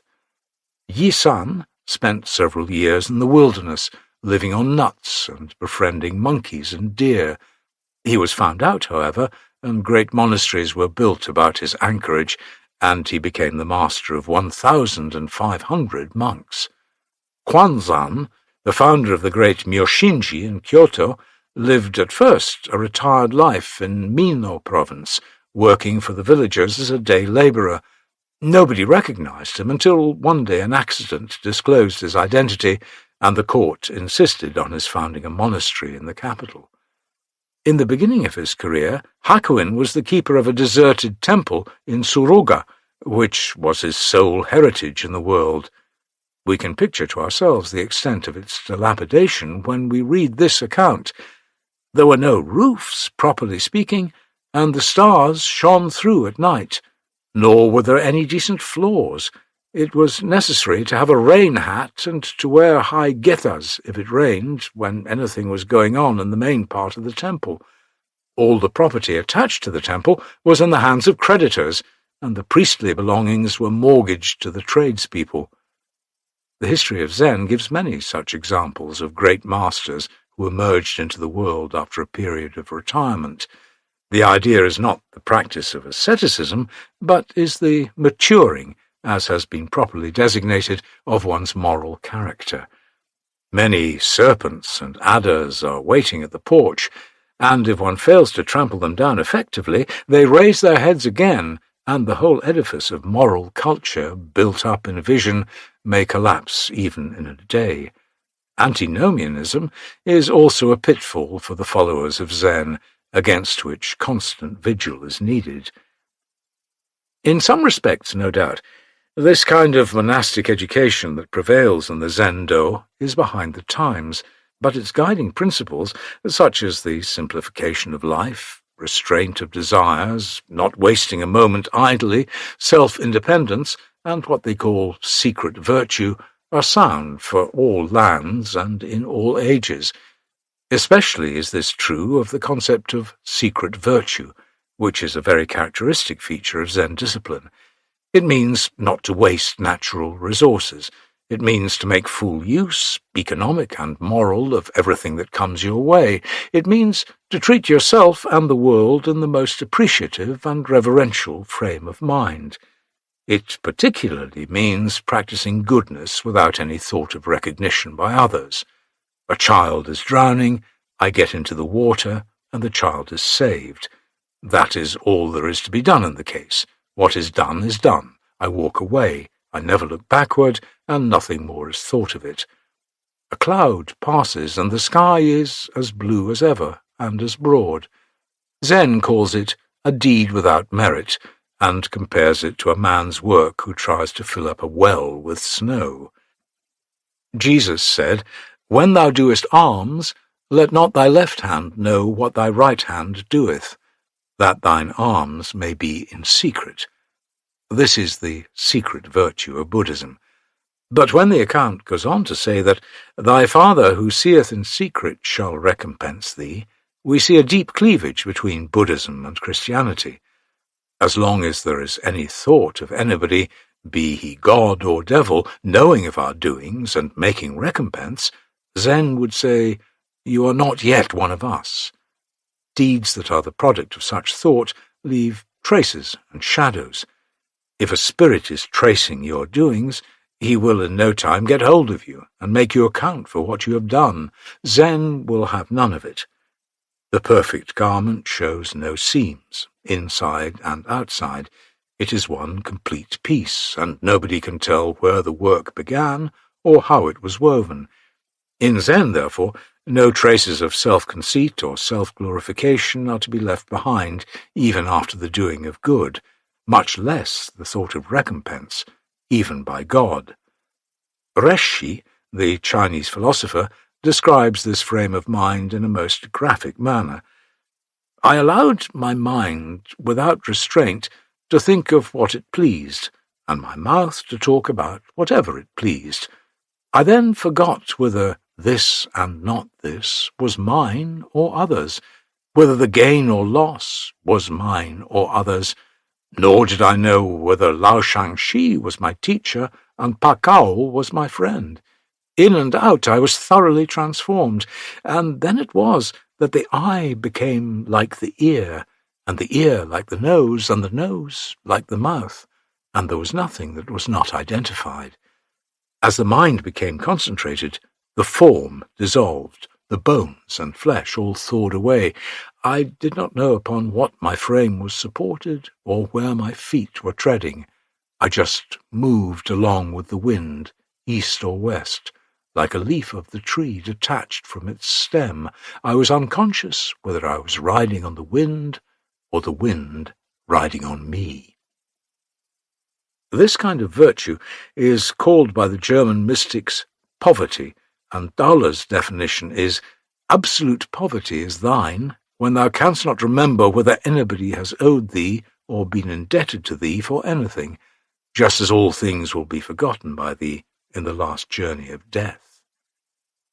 In Christianity, we seem to be too conscious of God, though we say that in him we live and move and have our being. Zen wants to have this last trace of God consciousness, if possible, obliterated. That is why Zen masters advise us not to linger where the Buddha is and to pass quickly away where he is not. All the training of the monk in the Zendo, in practice as well as in theory, is based on this principle of meritless deed. Poetically, this idea is expressed as follows. The bamboo shadows move over the stone steps, as if to sweep them, but no dust is stirred. The moon is reflected deep in the pool, but the water shows no trace of its penetration. Taking it all in all, Zen is emphatically a matter of personal experience. If anything can be called radically empirical, it is Zen. No amount of reading, no amount of teaching, no amount of contemplation will ever make one a Zen master. Life itself must be grasped in the midst of its flow. To stop it for examination and analysis is to kill it, leaving its cold corpse to be embraced. Therefore, everything in the meditation hall, and every detail of its disciplinary curriculum, is so arranged as to bring this idea into the most efficient prominence. The unique position maintained by the Zen sect among the other Buddhist sects in Japan and China throughout the history of Buddhism in the Far East is no doubt due to the institution known as the meditation hall, or Zendo. You have been listening to An Introduction to Zen Buddhism by D.T. Suzuki, narrated by David Rintoul, published by Dharma Audiobooks, an imprint of W.F. Howes Limited. This recording is copyrighted Ukemi Audiobooks, 2023.